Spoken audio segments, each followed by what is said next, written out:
Hi guys, ako nga pala si Boyet DR, jungler of Nexplay EVOS at i-breakdown ko yung nagawa kong play nung Game 1 laban sa BREN Esports.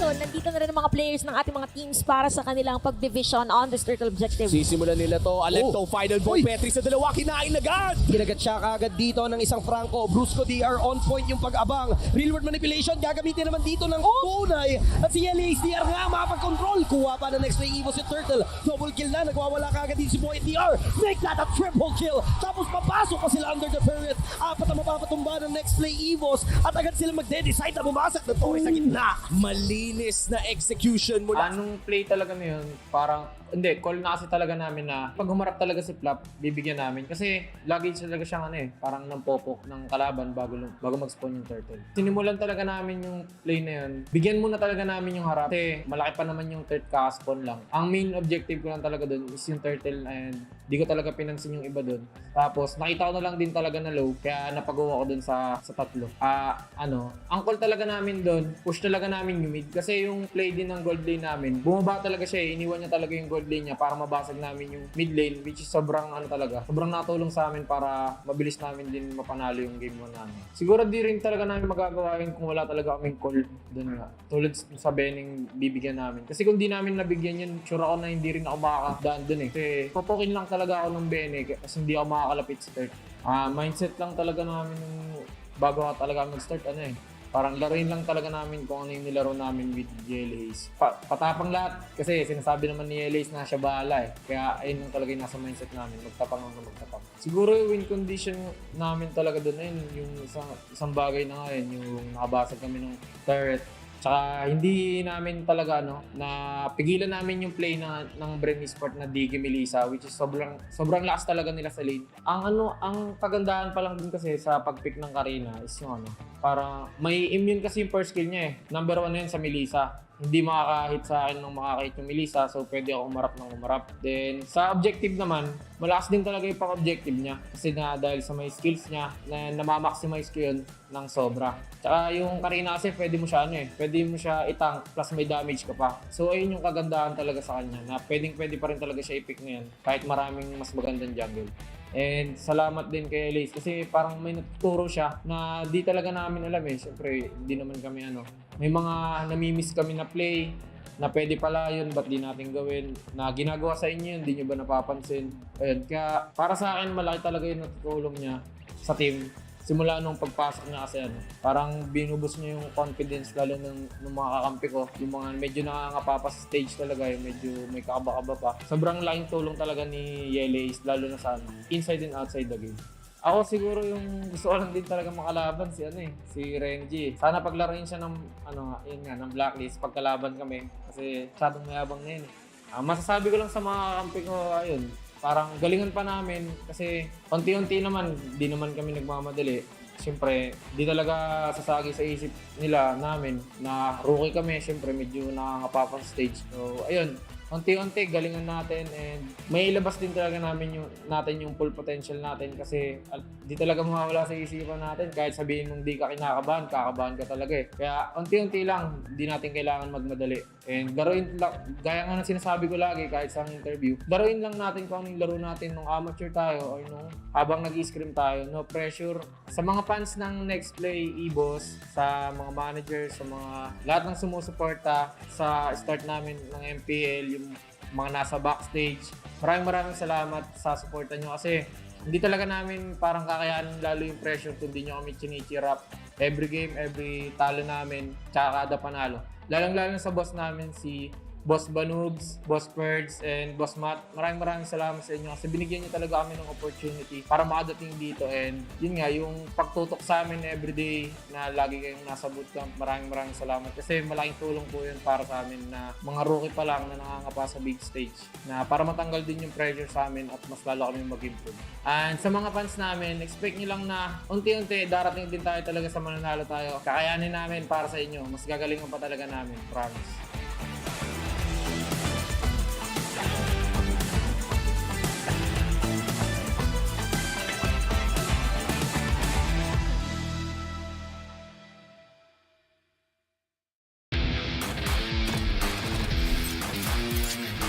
Mayong adlaw sa inyo tanan. Ako nga pala si Santi at ito ang ating top 5 plays for Week 7 ng MPL-Philippines Season 11. Sa ating number 5 spot ay makakasama natin si Doming DR at ang kanyang carry with an unofficial maniac laban sa Smart Omega nung Day 2. 14 minutes na ng aksyon ng lumipas at nag-spawn na nga ang Enhanced Lord. Lamang ang NXPE with an almost 5k gold lead at sila din ang nakakuha ng unang Lord sa laban na ito. Susubukan mag-contest ng Barangay Omega at papwesto na sila sa ibaba ng Lord Pit para makakuha ng advantage in terms of positioning. Ngunit hindi magpapatalo ang mga members ng NXPE. Mauunang harap si Brusco DR at Boyet DR at susubukan nilang i-pick off si Storm na nagtatago sa bush. Mapipilitan naman si Storm na gamitin ang kanyang Purify pero siya pa rin ang unang babagsak sa mga kamay ni Doming DR na pabiglang papasok sa team fight gamit ang kanyang Phantom Step. Habang zone out ni Ding DR si Kelra at Miko, susubukan mag-retaliate ni Renjo at Ryzen pero papaulan na lang sila ni Doming DR ng mga light wheels habang pinoprotektahan siya ng kanyang mga teammates. Triple kill na si Doming DR habang babagsak naman si Ding DR. Kelra and Miko will try to get more kills pero mahuhuli si Kelra ng Iron Hook ni Brusco DR at tuluyan na siya pababagsakin ni Doming DR. Mapipilitang mag-retreat si Miko pero hindi pa tapos ang Neon Tigers. Babasag sila ng inhibitor turret at makakakuha pa sila ng libreng Lord, increasing their gold lead to over 6k. Tested to, pangalawang Lord na nila. Is this enough? Definitely, kayang-kaya nilang makakuha ulit ng isang inhibitor after this. The Sansan duo will take our 4th spot with their individual heroics ng Day 1 kontra NXPE. Almost 13 minutes in the game at lalabas na ang ikalawang Lord ng laro. Nangunguna ang Echo with a 4k gold lead pero mukhang dihado sila sa Lord dance na ito dahil si Sanford at Carl TZ lang ang nasa eksena habang 4 na members naman ng NXPE ang nakapalibot sa kanila. Habang humaharap si Sanford against 3 members of NXPE, mapipilitang mag-back away ang mga Neon Tigers dahil sa split push na gagawin ni Benny sa top lane. Magwawala naman si Sanford at ibubuhos lahat ng skills niya para ma-zone out na Brusco at Ding. Makakabasag ulit sila ng turret sa mid lane dahil sa minion waves na hindi na-clear ng NXPE. Babalik tayo sa top lane kung saan dumating na rin si Sanji para tulungan si Benny Cutie. Lulusawin niya si Yelly Haze gamit ang Arcane Shade at Shadow Strike combo. Walang magagawa si Doming kundi umatras. Mabilisan naman silang babalik sa mid lane kung saan hindi pa tapos si Sanford sa kanyang trabaho. Patuloy niyang izo-zone out si Boyet DR at Brusco DR para ma-secure ni Carl ang Enhanced Lord para sa side ng Echo. Pero hindi pa kontento ang mga orca. Pipilitin lang mag-push sa turret doon sa mid lane. Mapipick off ng NXPE si Yawi pero babawi naman agad si Sanford. Gamit ang kanyang heavy sword, babagsakan niya si Ding DR ng land shaker sa muka at mapapa-follow up pa ng raging slash sa harap ng inhibitor turret. Makakaligtas si Ding DR pero tatapusin siya ng Renner's Apathy ni Benny Cutie. Nang dahil sa individual plays ng Sansan duo, makakapag-secure ng 3 turrets, 2 kills at isang Enhanced Lord ang defending world champions. Patience is a virtue. Pinatunayan sa atin ni Exhort yan sa kanyang top 3 play against Blacklist International nung Day 3. 6 minutes in the game at non-stop action na agad ang pinapakita ng Agents at ng Raiders. Kakamuwain ni Owl si Light sa bottom lane gamit ang tuloy-tuloy na basic attacks na may kasamang corrosive strike kahit pa nasa ilalim na siya ng turret. Makakalayo pa si Light pero hindi siya makakaligtas sa torn apart memory ni Owl from long range. Magiging malaking advantage to para sa side ng Blacklist International pero hindi hahayaan ni Exhort na basta na lang lumamang ang Agents. Pagtapos ma-pick off si Light, susubukan pa ni Owl na basagin ang half HP turret ng RSG habang tahimik na magtatago naman si Exhort doon sa tri-bush. Susubukang i-defend ni Emma ng turret nila pero magiging matagumpay si Owl sa kanyang pagbasag sa tulong ni Oh My Venus. Pero bago pa makaalis si Owl, bibiglain siya ni Exhort ng all-out combo gamit ang kanyang Petrify at all 3 skills. Maglalaho si Owl na parang bula at madedenay ni Exhort ang pag-snowball niya after getting a kill in the turret. 3 points para kay Bentings dito sa ating top 2 play laban ng TNC kontra ONIC ng Day 2. Over 16 minutes in the game at lamang na lamang na ang TNC in terms of objectives and economy. Both teams ay nagkakapaan lang sa mid lane at naghihintay ng opportunity para makagawa ng play bago lumabas ang susunod na Lord. Magkakamali ng positioning itong si Kekidut at mahuhuli siya ng Iron Hook plus Flicker and Bloody Hunt combo ni Bentings. After ma-pop off ng kanyang immortality, hindi na rin siya magtatagal dahil may gagawing follow-up dito si Innocent. Agad na babawi ang mga hedgehogs at patutumbay naman nila si Jesus. Aabante sila papunta sa purple buff camp ng TNC para humanap ng isa pang kill pero sila ang mabibigyan after another Iron Hook mula kay Bentings. Si Super Friends ang susunod na babagsak para sa side ng ONIC at mapipigilan silang mag-disengage dahil outnumbered na sila ng Phoenix Army. Gagamit naman ng conceal si Bentings para habulin ang mga members ng ONIC. Isa na namang Iron Hook ang papakawalan ni Bentings at makakakuha ulit siya ng hedgehog and this time si Sensui naman ang itutumba nila. 3 out of 3 hooks para kay Bentings at makakabasag pa ng inhibitor turret ang side ng TNC. After hook at ito na ata ang tsansa ng TNC na paanda rin muli. ang makina ng piyahing tagumpay. At ang makakakuha ng top spot para sa Week 7 ay walang iba kundi ang Royal Duo ng Blacklist International laban sa Kingslayers nung Day 3. Almost 5 minutes into the game pa lang ay intense na agad ang bakbakan sa pagitan ng dalawang champions. May konting kalamangan ng RSG Philippines at nakapwesto na ang both teams sa Turtle Pit para mag-contest sa second turtle of the game. May eliminate ng Raiders si Edward at lalamang sila in terms of positioning dahil tatlo na lang magko-contest ng turtle for the side of Blacklist. Haharapan ni Nats ang tatlong members ng Blacklist International para mabigyan ng kontrol ang kanyang team over the turtle. Gagamit na si Queen Venus ng Moonlight Immersion at Blessing of the Moon Goddess para maprotektahan si Wise at Yue. Wise will do what he does best at maaagaw pa niya ang turtle mula sa Raiders. With low HPs, aatras na dito ang members ng RSG pero may iwan si Exort sa mid lane bush. Susubukan pa niyang makapick off pero kukuyugin lang siya ng tatlong agents. Dadalhin ng Blacklist International ang momentum mula sa tali ng pagkakaibigan for the rest of the series as they complete the sweep against the Kingslayers. At yan ang ating top 5 plays for week number 7 ng MPL Philippines Season 11. Reminder nga pala na 4 na teams na lang ang naglalaban-laban para sa last 3 spots in the playoffs. At isang week na lang ang natitira sa ating regular season. Let us know in the comment section kung ano yung most awaited matches nyo in the last remaining week. Magkita-kita ulit tayo starting April 14 para sa last week ng ating regular season.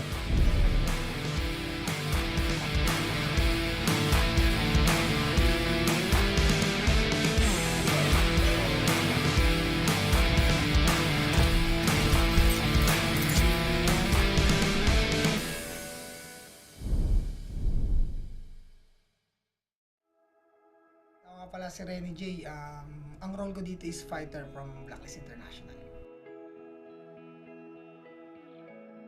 Nag-start ako mag-Mobile Legends nung nakita ko sa pinsan ko nilalaro niya. Tapos, yun, tinry ko siya muna nung una, pero parang hindi ko siya trip nung una pero galing kasi ako sa larong dating Dota. Nadadala ko siya sa ML. Hanggang sa naging isang araw, pagising ko parang competitive na ako. Kasabayan ko pa sila Edward nun eh. Pero ako yung top 1, tapos sila Edward yung kasunod ko. Kasi kami magkakagrind nun. Hanggang sa ngayon, dito na ako sa Blacklist. Ano talaga, nag-start pa lang ako, si Haji talaga. Talagang wala pa ako sa pro. Tsaka kasi si Haji, nakakalaro ko siya dati sa rank games. Isa din siya sa kasama ko sa pagpapataas ko ng stars. Kasi si Haji yung yung parang pinakabatak dati na pro player eh. Kaya sabi ko, idol ko to kasi lahat ng role kaya niya. Yung iba ko pang games na nilalaro is volleyball. Kasi nung dati wala pa namang mga ganun ML eh. Tapos Dota pa lang dati. Mahal kasi sa computer shop dati. Parang wala pa akong pambayan. Ano bang ginagawa ko ngayon pag di ako nag-play? Siguro nag-school. Dati ang gusto kong course is gusto ko seaman eh. Kasi bala ko mag-aral sa MAAP. Kasi wala pa naman kasing ML nun eh. So syempre, nung dumating yung ML, nagbago-bago na rin decision kasi yun, nabago din yung buhay ko ng Mobile Legends eh. Talagang ginagawa ko din lahat to para sa family ko. Kasi sa ML scene naman, hindi ko pa alam hanggang kailan ako eh. So, yun, okay lang sa akin kung wala ako. Hindi at least, di ba? May napatunayan at saka meron na mga napuntar. Siguro nabuo yung Bataan Boys connection tayo nung yun nga, kasi sabay kami ni Edward talaga dati nag-grind. Si Edward wala pa rin siyang team. So, yun, ginawa siya ng Blacklist nun. Sila pa nila Boss Lex, magkampi na sila Coach Bon eh. So, natuloy yung Bataan Boys na siguro sa MPL na eh, kasi parang binansagan na kami ni Edward na mga taga-Bataan, ganyan. Tapos, hanggang sa magka-team kami, lalo na nilang parang na Bataan Boys talaga yung connection daw. Bakit Blacklist? Siguro dahil paano ba? Parang ito yung tinitingala ko din talaga na na team. Tsaka yun dahil feeling sa management yun talaga yung tinitingala ko. Kasi sabi ko noon eh, kung daw makuha ng Blacklist, baka talaga magpahinga muna ako. Kasi sabi ko gusto ko talaga sa Blacklist daw. Kasi syempre si Edward, sila Coach Bon, yung nakakwentuhan ko rin yan. Para magkakasama na daw kami. Paano ko gusto mag-grow sa Blacklist? Siguro yun nga, kung paano yung routine nila na practice, yan kung paano yung mindset nila sa game, kung paano yung disiplina nila sa paglalaro. Yun yung pinaka-gusto kong matutunan. Sobrang goods kasi sobrang saya ko talaga. Kasi dito ako napag-usay natin.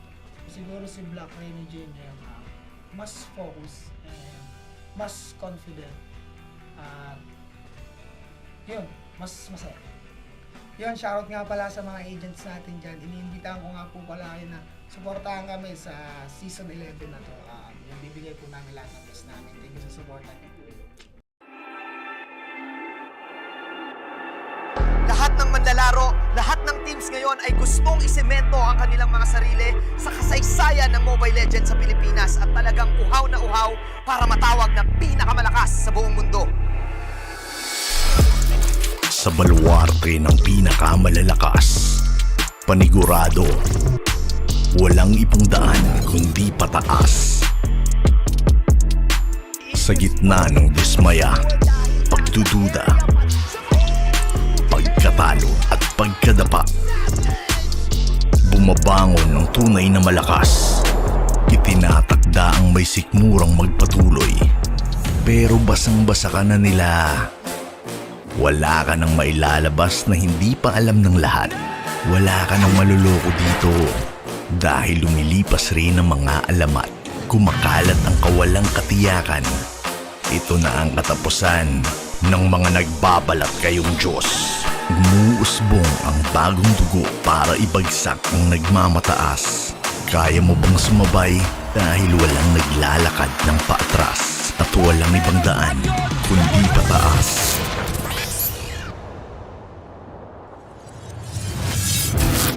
Papaalala ko ulit sa inyo kung bakit BREN lang malakas.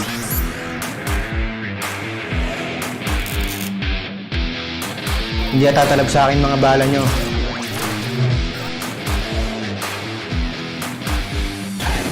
Ang pagbangon namin ay ang simula ng pagbagsak niyo.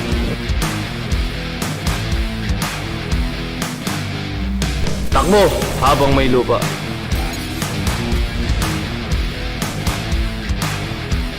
Walang dakil-dakila dito sa MPL. Ngayon yung makikita ang tunay na lakas ko. Hindi nyo alam kung anong klaseng bangungot ang kaharap nyo. Naglalaban lang kayo para sa second place. Umatras na kayo hanggat may pagkakataon pa. Pinaglumaan na kayo. Oras na namin to. Pupulbusin namin ang bawat isa sa inyo.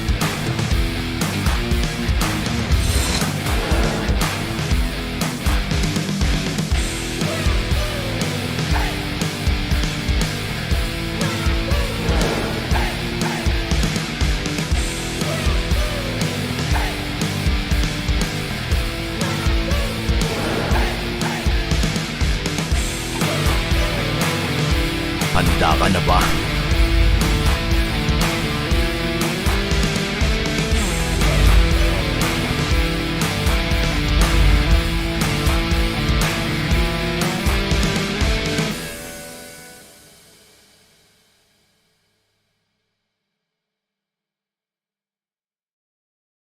Did you know that you can switch networks but still keep your number? Now you can go with the Philippines' fastest and best mobile network.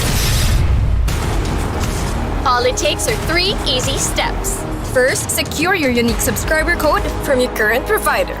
Visit our website or any smart store near you.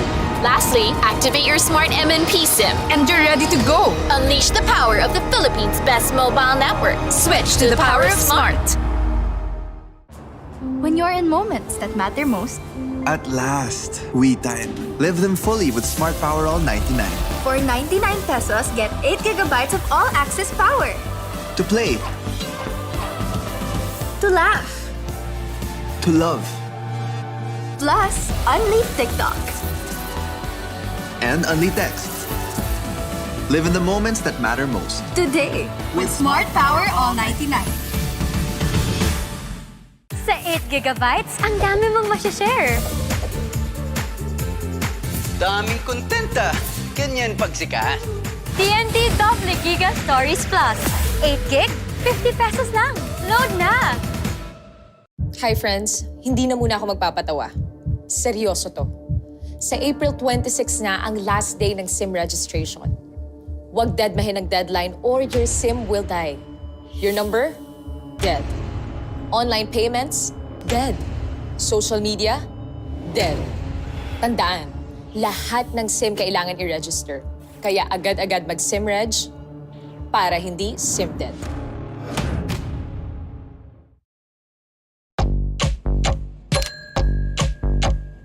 Day in, pay out. Choose the bank that gives you interest every day with Maya.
each other's back.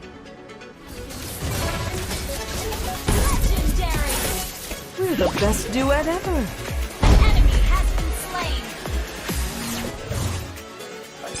The melody is my calling.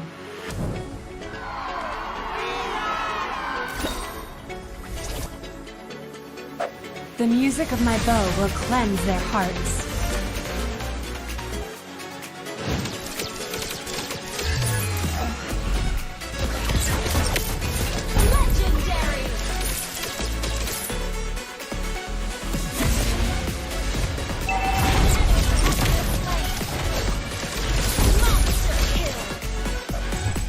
Supernova to the rescue.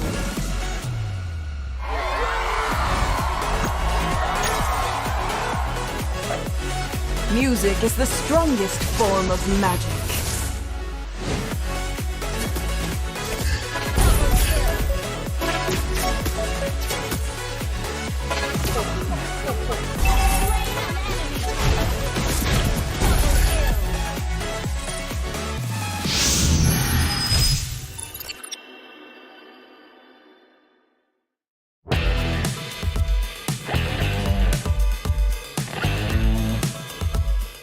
Parang laruin lang talaga namin kung ano yung nilaro namin with GLAs. Kasi sinasabi naman ni GLAs na siya bahala eh. Kaya ayun lang talaga yung nasa mindset namin, magtapang lang na magtapang. So alam din talaga makalaban si Renji. Masyadong mayabang na yun.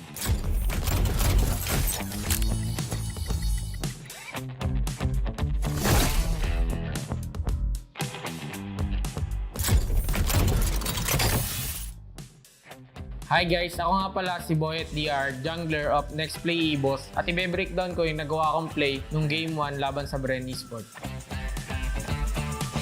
Nandito na rin ang mga players ng ating mga teams para sa kanilang pag-division on this turtle objective. Sisimulan nila to. Alecto, final ball. Petri sa dalawa, kinain agad. Ginagat siya kaagad dito ng isang Franco. Brusco DR on point yung pag-abang. Real world manipulation. Gagamitin naman dito ng tunay. At si LA's DR nga makapag-control. Kuha pa ng Nexplay EVOS si Turtle. Double kill na. Nagwawala kaagad dito si Boy DR. Make that a triple kill. Tapos papasok pa sila under the turret. Apat na mapapatumba ng Nexplay EVOS. At agad sila magde-decide na bumasak na Torres sa gitna. Malinis na execution mula. Anong play talaga na yun, parang, hindi, call na kasi talaga namin na pag humarap talaga si Flap, bibigyan namin. Kasi lagi talaga siyang parang nampopok ng kalaban bago mag-spawn yung turtle. Sinimulan talaga namin yung play na yun. Bigyan muna talaga namin yung harap. Kasi malaki pa naman yung third ka-spawn lang. Ang main objective ko lang talaga dun is yung turtle and di ko talaga pinansin yung iba dun. Tapos nakita ko na lang din talaga na low, kaya napagawa ko dun sa tatlo. Ang call talaga namin dun, push talaga namin yung mid. Kasi yung play din ng gold lane namin, bumaba talaga siya iniwan niya talaga yung gold lane niya para mabasag namin yung mid lane, which is sobrang sobrang natulong sa amin para mabilis namin din mapanalo yung game 1 namin. Siguro di rin talaga namin magagawa yun kung wala talaga kaming call dun nga. Tulad sa Bening bibigyan namin. Kasi kung di namin nabigyan yun, sure ako na hindi rin ako makakadaan dun eh. Kasi popokin lang talaga ako ng Bene kasi hindi ako makakalapit sa third. Mindset lang talaga namin bago ako talaga mag-start parang laruin lang talaga namin kung ano yung nilaro namin with GLAs. Patapang lahat. Kasi sinasabi naman ni GLAs na siya bahala eh. Kaya ayun lang talaga yung nasa mindset namin. Magtapang lang na magtapang. Siguro yung win condition namin talaga doon na yun. Yung isang bagay na nga yun. Yung nakabasag kami ng turret.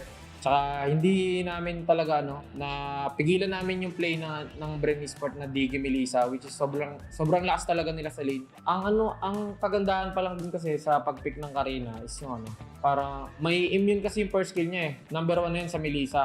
Hindi makakahit sa akin nung makakahit yung Melissa, so pwede ako umarap. Then sa objective naman, malakas din talaga yung pang-objective niya. Kasi dahil sa may skills niya, na namamaximize ko yun ng sobra. Tsaka yung Karina kasi pwede mo siya pwede mo siya itank plus may damage ka pa. So ayun yung kagandahan talaga sa kanya, na pwede pa rin talaga siya i-pick ngayon kahit maraming mas magandang jungle.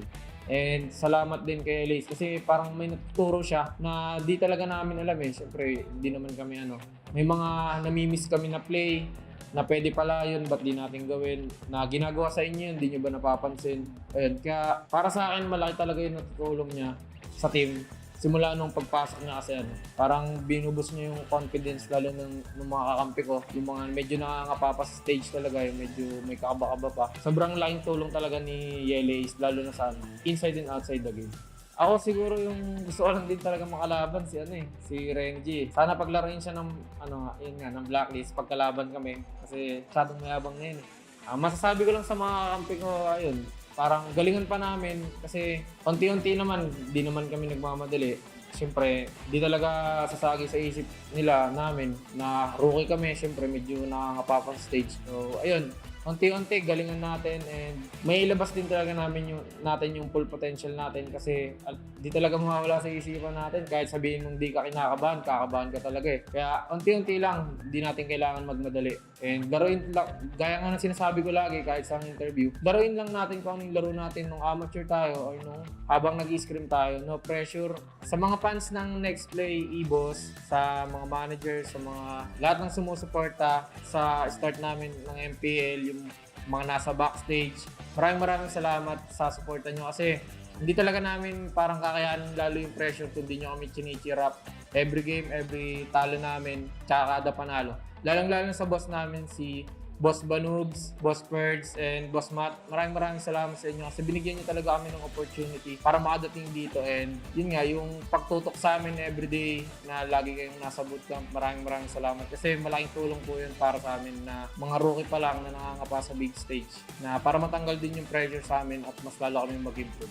And sa mga fans namin, expect nyo lang na unti-unti darating din tayo talaga sa mananalo tayo. Kakayanin namin para sa inyo. Mas gagalingan pa talaga namin. Promise.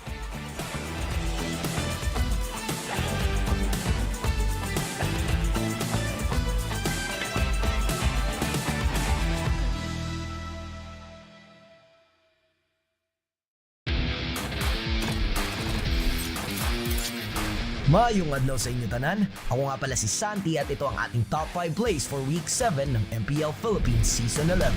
Sa ating number 5 spot ay makakasama natin si Doming DR at ang kanyang carry with an unofficial maniac laban sa Smart Omega nung Day 2. 14 minutes na ng aksyon ng lumipas at nag-spawn na nga ang Enhanced Lord. Lamang ang NXPE with an almost 5k gold lead at sila din ang nakakuha ng unang Lord sa laban na ito. Susubukang mag-contest ng Barangay Omega at papwesto na sila sa ibaba ng Lord Pit para makakuha ng advantage in terms of positioning. Ngunit hindi magpapatalo ang mga members ng NXPE. Mauunang harap si Brusco DR at Boyet DR at susubukan nilang i-pick off si Storm na nagtatago sa bush. Mapipilitan naman si Storm na gamitin ang kanyang Purify pero siya pa rin ang unang babagsak sa mga kamay ni Doming DR na pabiglang papasok sa team fight gamit ang kanyang Phantom Step. Habang zone out ni Ding DR si Kelra at Miko, susubukan mag-retaliate ni Renjo at Ryzen pero papaulan na lang sila ni Doming DR ng mga light wheels habang pinoprotektahan siya ng kanyang mga teammates. Triple kill na si Doming DR habang babagsak naman si Ding DR. Kelra and Miko will try to get more kills pero mahuhuli si Kelra ng Iron Hook ni Brusco DR at tuluyan na siya pababagsakin ni Doming DR. Mapipilitang mag-retreat si Miko pero hindi pa tapos ang Neon Tigers. Babasag sila ng inhibitor turret at makakakuha pa sila ng libreng Lord, increasing their gold lead to over 6k. Ito, pangalawang Lord na nila.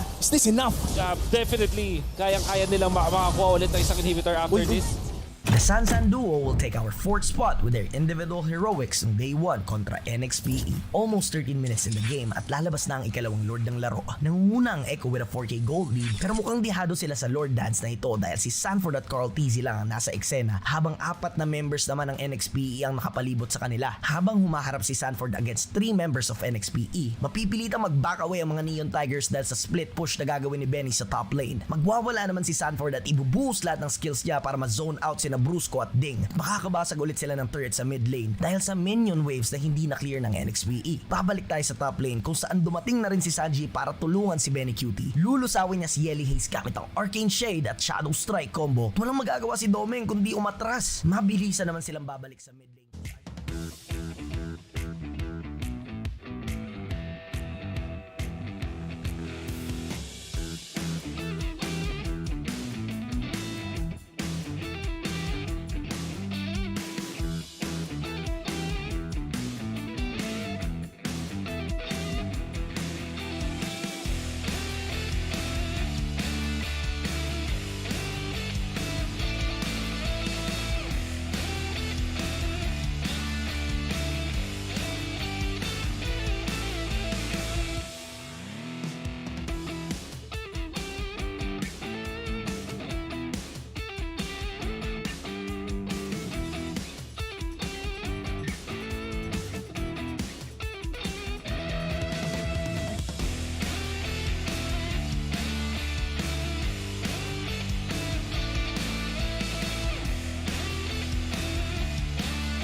The 11th season of MPL Philippines is brought to you by the following sponsors. Smart, the official tournament telco partner of MPL Philippines Season 11. Our official sponsor, Infinix. Infinix Note, ultra-fast gameplay. Our partners in esports, Maya, it's everything, and a bank. And Secret Lab, the official gaming chair of MPL Philippines. Experience the MPL Philippines Season 11 action live at Shooting Gallery Studios. Tickets are now available via tickettome.net. Get yours now. If you missed the matches and want to quickly recap what happened, visit our official website for post-match reports at ph-mpl.com/news. Don't forget to catch all of our official league content on TikTok, Facebook, Instagram, and Twitter.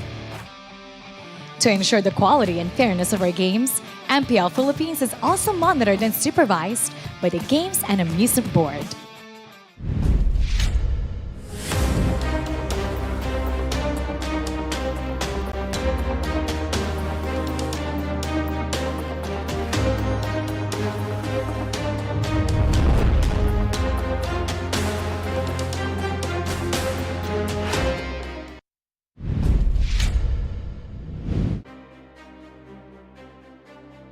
And hello to everyone who's tuned in to witness the strongest Mobile Legends Bang Bang players in the world in action. I'm Mara Aquino and this is MPL Philippines Season 11. An all-important triple header is upon us as the fight for the remaining 3 playoff slots intensifies. To kick things off, we have the Raiders, who up until this point, their tournament lives remain at stake. They're so close to securing their ticket to the next tournament round. Ma-dominate kaya sila ni na Doming DR? Or maybe the 1 point the Kingslayers direly need is in Arad's name all along. Ladies and gentlemen, this is Nexplay EVOS versus RSG Slate Philippines. Here we go. Casters, pasok. A legend once said that hard times breed better men. These are 2 teams with championship histories, championship caliber potential. But now they are still fighting for playoff slot. One a point away. The other still a mountain to climb. It's RSG Slate Philippines versus Nexplay EVOS. Welcome to the English broadcast for MPL Philippines. My name is Reptar and I'm here with OS Sexton Midnight on this beautiful Saturday afternoon. How are you feeling? Amazing. Heat up as always, like in our English stream right now. More heated up is what Renmar said. 2 teams fighting for their playoffs lives. Yeah, and again, these are very different goals for the opposing teams. RSG Slate Philippines, they are chasing that chance to contest the MSC title once again because they are the defending MSC champions. And Nexplay EVOS, they are trying to escape the fate that is bound, that is binded with Nexplay EVOS being eliminated in the first round. That is not something that you want to be in. Oh, that's something you can put in a billboard or something. Chase the fate versus escape the fate. By the way, for the real ones out there, y'all know Escape the Fate is an awesome band. So I'm pretty sure we're going to be listening to some awesome tunes in the form of awesome action here in MPL for our first match of the day. We're calling all the Smart and TNT users who are watching us right now. Continue to enjoy the power of Smart by registering your SIM. Visit smart.com.ph/simreg now and get free 3 gigabytes data. Make sure to register your smart SIMs before April 26, 2023. We have to talk about the elephant in the room, boys, and I'm not talking about myself. I'm talking about the rosters that we saw in the loading screen. Yeah. You see Irad in the roster there for RSG Slate Philippines, and for Nexplay EVOS, no Yelly Hayes, it's Goyong back in the mid lane. When I saw that swap back in from MDL Philippines, I felt that, oh, they're bringing out the big guns for the final fight of RSG. They have 2 games left, and for this specific, execution or reason, they need just 1 more win to get into the playoffs. You see the difference with the approach here from both sides. You have RSG Slate Philippines trying to figure out something else rather than the old style that they've used with the past 7 weeks. With Nexplay EVOS, they're going back for comfort. They're going back with the original lineup that they have used for the 7 weeks that we've seen in NXPE, and I think it's going to be interesting because again, there's the difference between the dynamics of these two rosters, and I feel like the more challenging approach here is with RSG, because you are playing with a lineup that is new to the regular season. That is the first matchup of the day, RSG versus NXPE. Of course, we'll get back to that and talk more about that later on. But TNC versus Omega is our second series of the day. Biyaheng Tagumpay can end up becoming Biyaheng Bangungot, the nightmare journey. Not for TNC, but for Smart Omega. TNC could be one of the teams that will break Omega's hopes of making it to the playoffs. And of course, for our third series of the day, ONIC still also fighting for a playoff slot. And they're up against a BREN Esports team who just secured the top seed yesterday. Again, congratulations to BREN. So, still, again, we were talking about it yesterday on the English broadcast. This final week, high drama for sure. Today, we're going to be seeing potentially a team secure a playoff slot with RSG being a point away. But the results of latest matches could mean that we might not find out who's going to be making it into the playoffs until tomorrow, the very, very last day. We haven't seen that in a while here in MPL Philippines. Now, going back to RSG versus NXPE. RSG is a point away from the playoffs.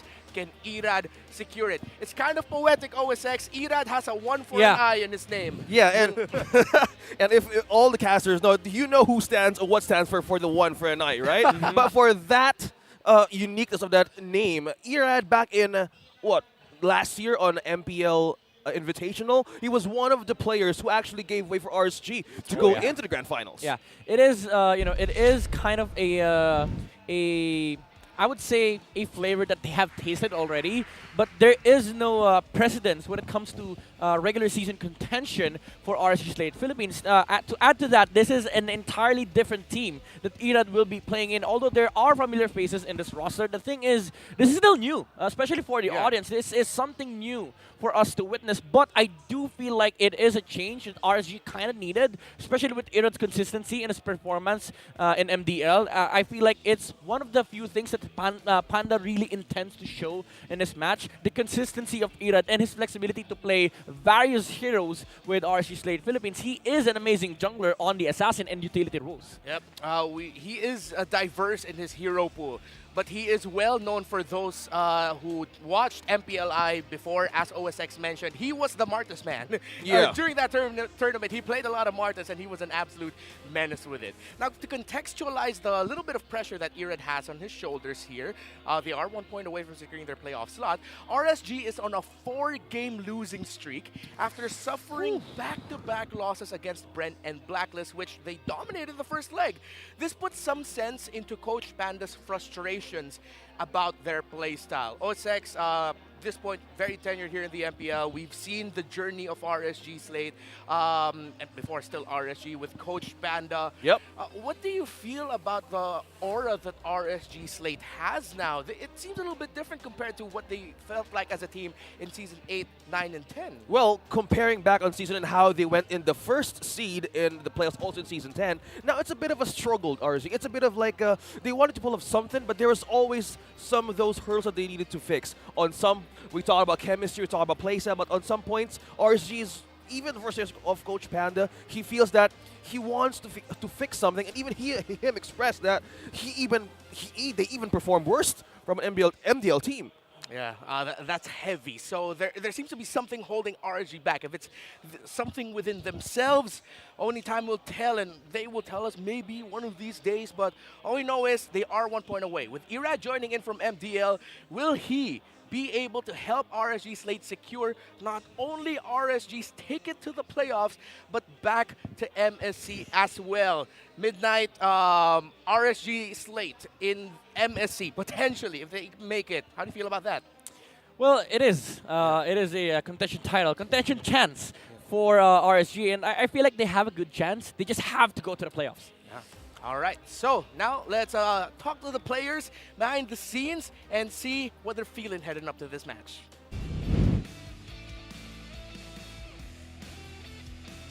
Bihira mangyari sa mundo ng MPL. Naaabot tayo ng Week 8 at hinahanap pa rin natin kung sino nga ba ang 6 na teams na papasok sa playoffs. Ngayon, meron tayong 4 na teams na naglalaban-laban para makapasok dito. May isang pwedeng tumagilid. Tara. mag-mat tayo. Nandyan ang RSG Slate na merong 18 points. Nandyan din ang ONIC na merong 16 points. Ang Omega ay merong 15 at isa sa mga makikita natin ngayon ay ang NXPE na merong 13. Ang maglalaban this time ay RSG at NXPE na parehas pang merong dalawang series na lalaruin at parehas pwedeng makakuha ng 6 points. Ang pinagkaiba nga lang, nasa magkabilang dulo sila ng spectrum na kung saan ang RSG, onti lang ang kailangang isipin. Isang puntos na lang, goods na sila. Meanwhile, NXPE, ito ang kanilang senaryo. Kailangan nilang manalo ng sunod-sunod na 2-0 para lang mapanatag ang kanilang mga sarili. Para lang malaman nila na umabot sila sa 19 points. Kasi kapag nakuha man nila yon ay goods na sila. Yun nga lang, just in case na matalo man sila ngayon, just in case, kailangan na nilang magdasal sa performance ng ahead na team sa kanila na Omega na wag nang tumaas. Kasi kaya pa rin naman nilang maghabol. Since 15 lang ang Omega at 13 sila, ay pwede pa nilang maangatan to ng 1 puntos. So kung ikaw ay fan ng NXPE, kailangan mo nang itaas at ibigay sa kanila ang energy ball dahil mas kailangan nila ngayon ang panalo. Balita nga sa social media na hindi daw nagpahinga ang NXPE dahil napaka-importante ng mga matches nila. Ang kailangan lang nila isipin, bawal matalo. Punta naman tayo sa Raiders. Saktong-sakto dahil merong mga merch ngayon na showcase ang Raiders para sa final week ng MPL. Hello po. Ayan. Ang kailangan lang, as confirmed, ng ating mga league offs, kailangan na lang ng RSG ng 1 point to get 19 points at secured na sila sa playoffs. Naging 50-50 ang performance ng RSG ngayong regular season. Akala natin mangyayari muli yung season 9 performance nila na kung saan after week 3 ay nagsunod-sunod ang kanilang panalo. Pero ngayon parang baliktad. Nagkaroon sila ng losing streak lately and hopefully mabago nila to. Bali-balita nga na parang may switch up sila sa kanilang mga players. Let's see kung paano nila to gagawin. Just in case lang din, ito ang pinakadelikado sa RSG. Para sa akin, 1% na pwede mangyari. Just in case na manalo ang ONIC, manalo ang Omega, at manalo ang NXPE. And sabihin na nating biglang minalas ang RSG na walang mapalalunan, pag na-stuck sila sa 18 points ay delikado. Kailangan na lang nila ng isa or dalawa. I-make sure mo na, dalawa na lang para lumagpas sila sa 19 or lumagpas sila sa 18 points para masecure nila ang inaasam-asam nilang playoff spot. Mukhang gigil na gigil ang RSG makuha ang playoff spot dahil nga sila ang MSC defending champions. Kung babalikan mo, last year, season 9 ay talagang napakaganda ng pwesto nila. Ngayon, nasa point sila na kailangan din nilang galingan palalo at magdasal na wag tumaas ang puntos ng ONIC, wag tumaas ang puntos ng Omega, at wag tumaas ang puntos ng NXPE. Medyo goods. Kung ako ang RSG, medyo goods ang pakiramdam ko kasi mas pressured yung mga makakalaban ko at mas pressured yung tatlong nasa baba. Mamaya makikita natin ang ONIC, mamaya makikita din natin ang Omega. So kapag napanalo man to ng RSG, yung Omega at ONIC at maging yung Omega at ONIC ay talagang kakabahan na makuha lalo ang panalo. Magpipigilan ng dalawang koponan na to, NXPE tsaka RSG, susubukan nilang pigilan ang puntos ng bawat isa. Ito na ang tunay na the road to the playoffs. Dito to magsisimula sa laban ng RSG at NXPE. Ang tanong ngayon, makaka 2-0 ba ang Raiders or ang NXPE ba ang mananalo? Napakahirap masabi kasi halos parehas ang performance nila lately. NXPE nasa point din na hindi mo malalaman kung nananalo ba sila. Ganon din naman ang RSG na kung saan parang hindi nila alam paano tapusin ang laro. Ang dami kong sinabi para sa segment na to. Isa lang ang importante. Kung ikaw ang RSG, kung ikaw ang NXPE, kailangan mo lang manalo. Pag nanalo ka, hindi mo kailangan mag-mat. Nag-mat pa tayo. Wala rin naman pala. Basta't panalo, pasok kayo. Bato na natin sa mga shoutcasters. Thank you to the face. Our desk analyst here, Midnight, will quickly translate what all the things that Manjeet said there, Midnight. Yeah, I love the last point. To quickly summarize, you don't need to do math calculations for RSG because you need to just win one game. Now, for NXPE, if they get 2 consecutive 2-0s, they get 19 points. And they overturned Smart Omega's maximum points of 18. So if ever they win 2 sweeps, they automatically go to the playoffs. If they don't win 2 consecutive wins, if they manage to get some victories there is a possibility of a 3-way tie with Smart Omega and ONIC. Ooh, I like the idea of a 3-way tie, though. That'll be a spicy way to end the season, although that means more cash for us. I love it. I love it. All right, so let's welcome into the 2 teams fighting for the first series of the day, RSG Slate and Nexplay EVOS.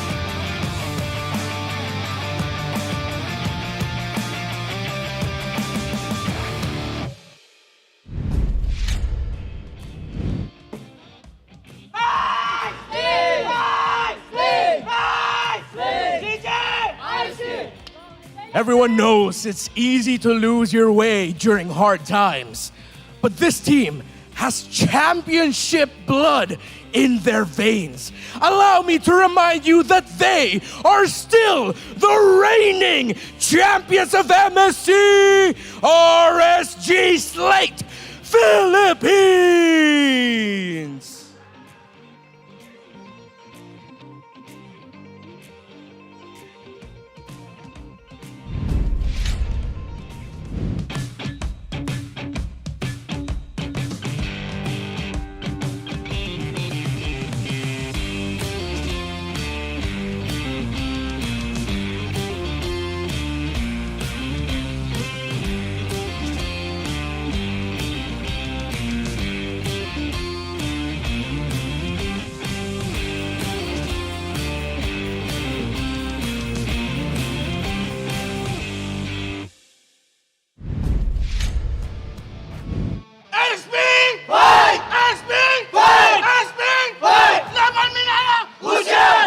We are all very familiar with their dominant championship history before the MPL.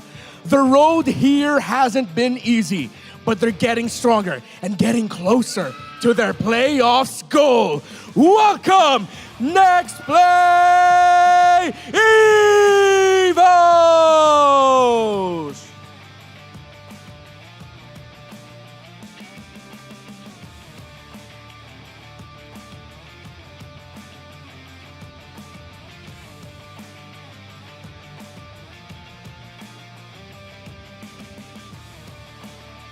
And their coaches, Coach Josh and Coach Panda, championship histories, fighting for playoffs points. Who will stand victorious?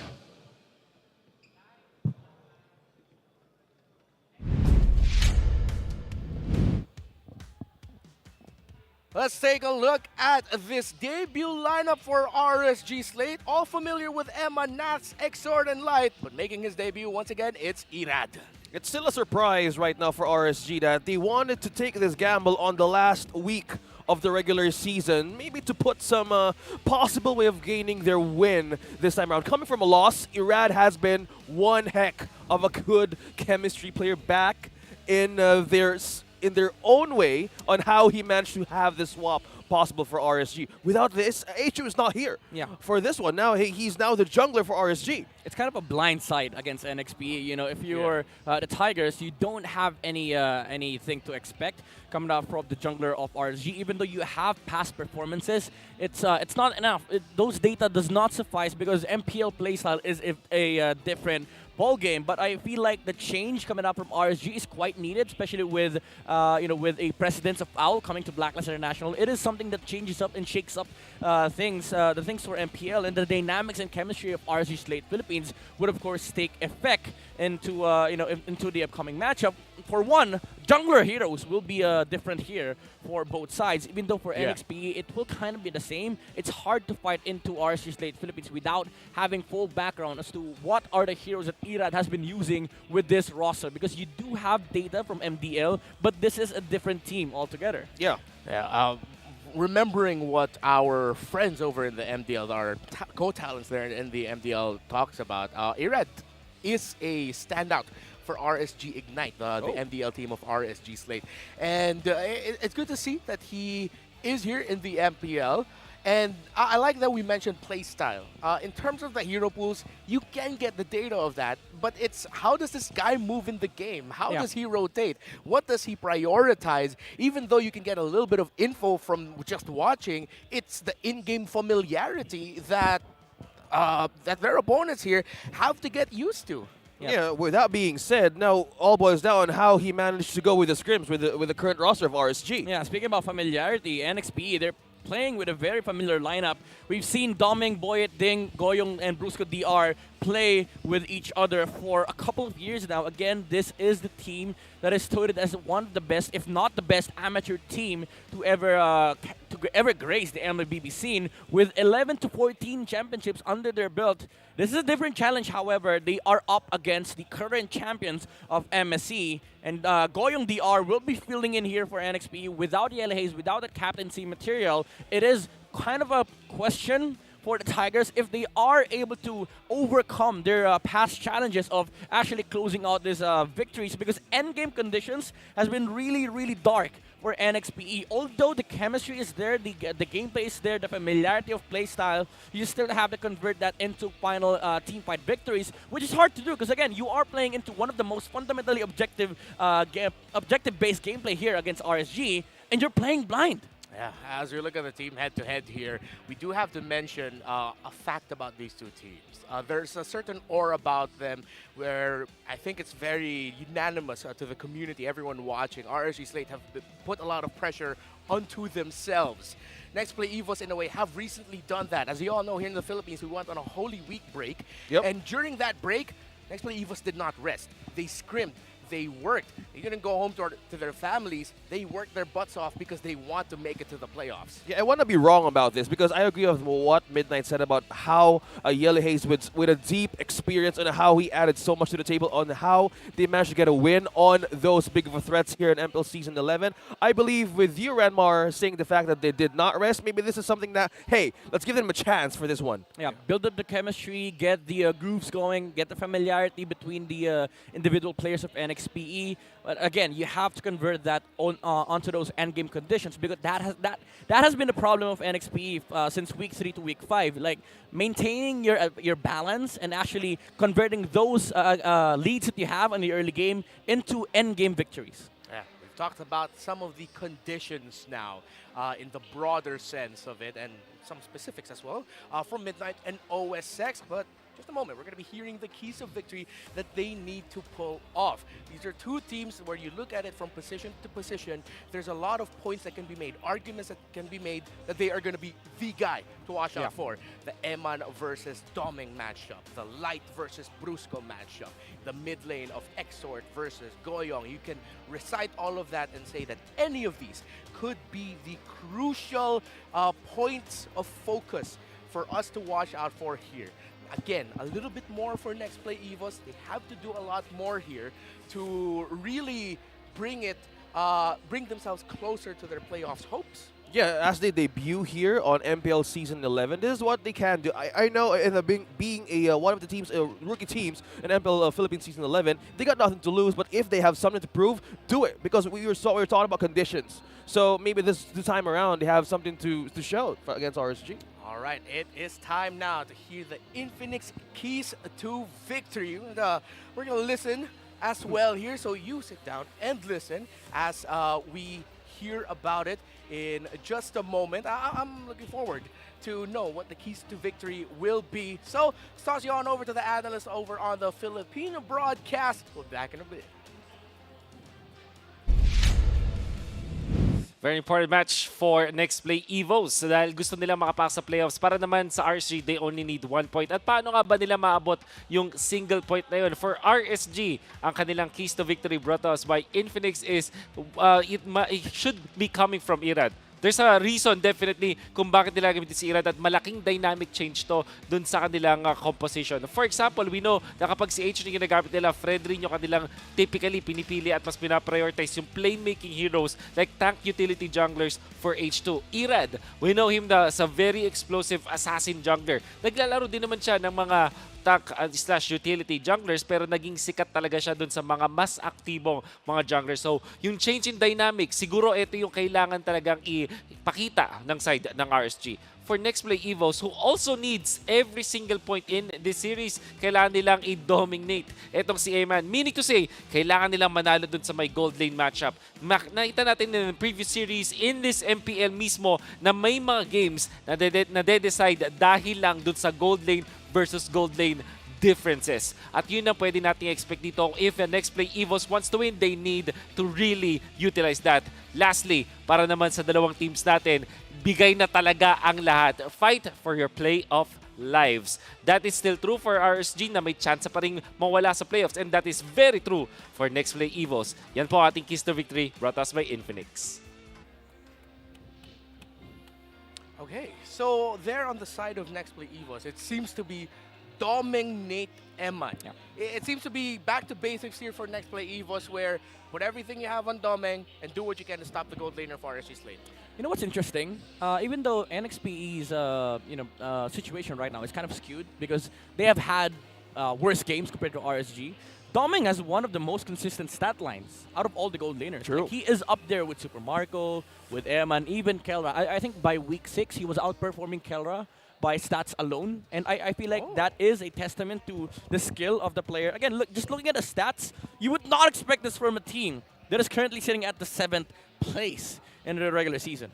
Yeah, it's not too far, even for this point. Even green arrows point up to Domeng. It's Domeng Nation for a reason once they have the hesitations out of their place. Because at some point, oh yeah, we might do this thing again, where everybody puts their hands on the screen and form a heart. Is this a time where they do it? Fist bump, fist bump. Is it fist bump? It's a different meta. Come on, Or Domeng. is it rock, paper, scissors? Domeng. Oh man, Domeng cold-blooded Come right now. on, He doesn't want to Domeng. reciprocate. Have a heart, dude. Come on. It's Eman. Well, he's Say supposed, hi. He is supposed to dominate. Yeah. Oh, there we go. There you go. Oh, it's rock, paper, scissors. Oh! 1-0 for Nexplay EVOS. That's it. That's it. That's it. Thanks. Wow. Thanks, folks, for watching MPL. That was the slowest rock, paper, scissors lead up that I've seen. I didn't expect that to actually really work. Well, it was a rock, paper, scissors. They were playing with ping. So Yeah. As they look back at the match history, their previous meetup, I think this was one of the surprises of the season. I think this is where the whole trend of Coach Panda being, man, we could have been better. And then not just Coach Panda, but the entire RSG slate. Yeah. Later on in that week, this was week 4, day 2, RSG would surprise us all and sweep Echo to end the first half of the season. But before that happened, they had to go through Nexplay EVOS. And if I remember correctly, this was a series where it could have been a 2-0. Yeah. But we got to see another example of the inconsistencies that RSG has shown throughout, especially with wanting to end the game. Yeah, but the thing is, the one thing that I want to highlight here is, apart from the inconsistencies, the victory on game number 1 was single-handedly delivered by the Claw. Domeng was insane on the marksman for Nexplay EVOS, and I think that's going to become a huge factor here with RSG Slate Philippines. Domeng has a target, has a mark above his head for RSG, because if you want to be able to close out victories against NXPE, you have to watch out the late game prowess or the late game strength of NXPE. Even though they lost on game 2, this was the example of the little inconsistencies, for the side of NXPE. And if you can iron that out for Tigers, I think they have a good chance against RSG Slate Philippines. But the one thing that I'm most concerned about in this upcoming matchup is the existence of Claude. I do feel like Claude will not be picked in this series unless somebody lets it go. But it is we're already at that point where it is such a big win condition for both sides, as you can see on your screens. Claude won both Game 1 and Game 3, even though Game 2 was supposed to be a victory for NXP. Again, those inconsistencies slipped through the late game and the end game for NXPE. Yeah, and also, since we're talking about how the marksman could become a big of a change here for these two teams, I like that you point out that inconsistency was present in both of these two teams, heading and getting their win. And how will they translate winning conditions? Because at some point in the game, they do a hiccup, and they're being challenged on how to reset. But from this moment on, maybe this way of having a new formula for RSG Slate Philippines could also give a win for NXP. But from what I see from these two teams, it's always about the reset and ascend mentality that they can do in their matchups. Again, only one team here from this match could just snack up a point and go into the playoffs, and that is RSG Slate Philippines. But how about Nexplay EVOS turning things around? Yeah, and if we go back all the way to the beginning of the season, one of the key figures behind the scenes in the management of Nexplay EVOS did say that this squad took a long time off to make sure that they're mentally prepared for the MPL. 3 months, not competing, because they know how insane the mental game is when you reach the MPL stage. As we enter the draft, though, Nexplay EVOS, that 3-month break, is that enough to really show that mentally you are ready for this crucial moment in your team's history, as you are close yet at the same time far from making it to the playoffs? Yeah, definitely a question in mind here for NXPE. But looking into the draft, I think RSG Slate Philippines, they're more concerned of their own gameplay rather than what NXPE can bring to the table. Because the first ban, Diggy, is kind of weird. It does telegraph the possibility of getting Arlot as their first pick. Because I don't remember the last time I've seen NXP pull out the Diggy on Brusco. Mostly it's on the Francos, the Rubies, the Kajas. But I do understand that there is the threat of first picking Arlot without having any counters on the side of NXP, because Ding is an amazing Arlot player as well. So you want to be able to snatch it away from NXP's hands, and you get it first. You make the trade between Fredrin, because you are able to at least pick either Valentina or Lapu-Lapu on the second round on first phase, because NXP will likely answer with Kaja and Fredrin. No, so Fredrin, I think you go Arlot first pick here for RSG, and we might see the power picks of Kaja and Fredrin on NXP, and then quite possibly the Valentina +1 for RSG. Okay, so flexibility and then next EXP.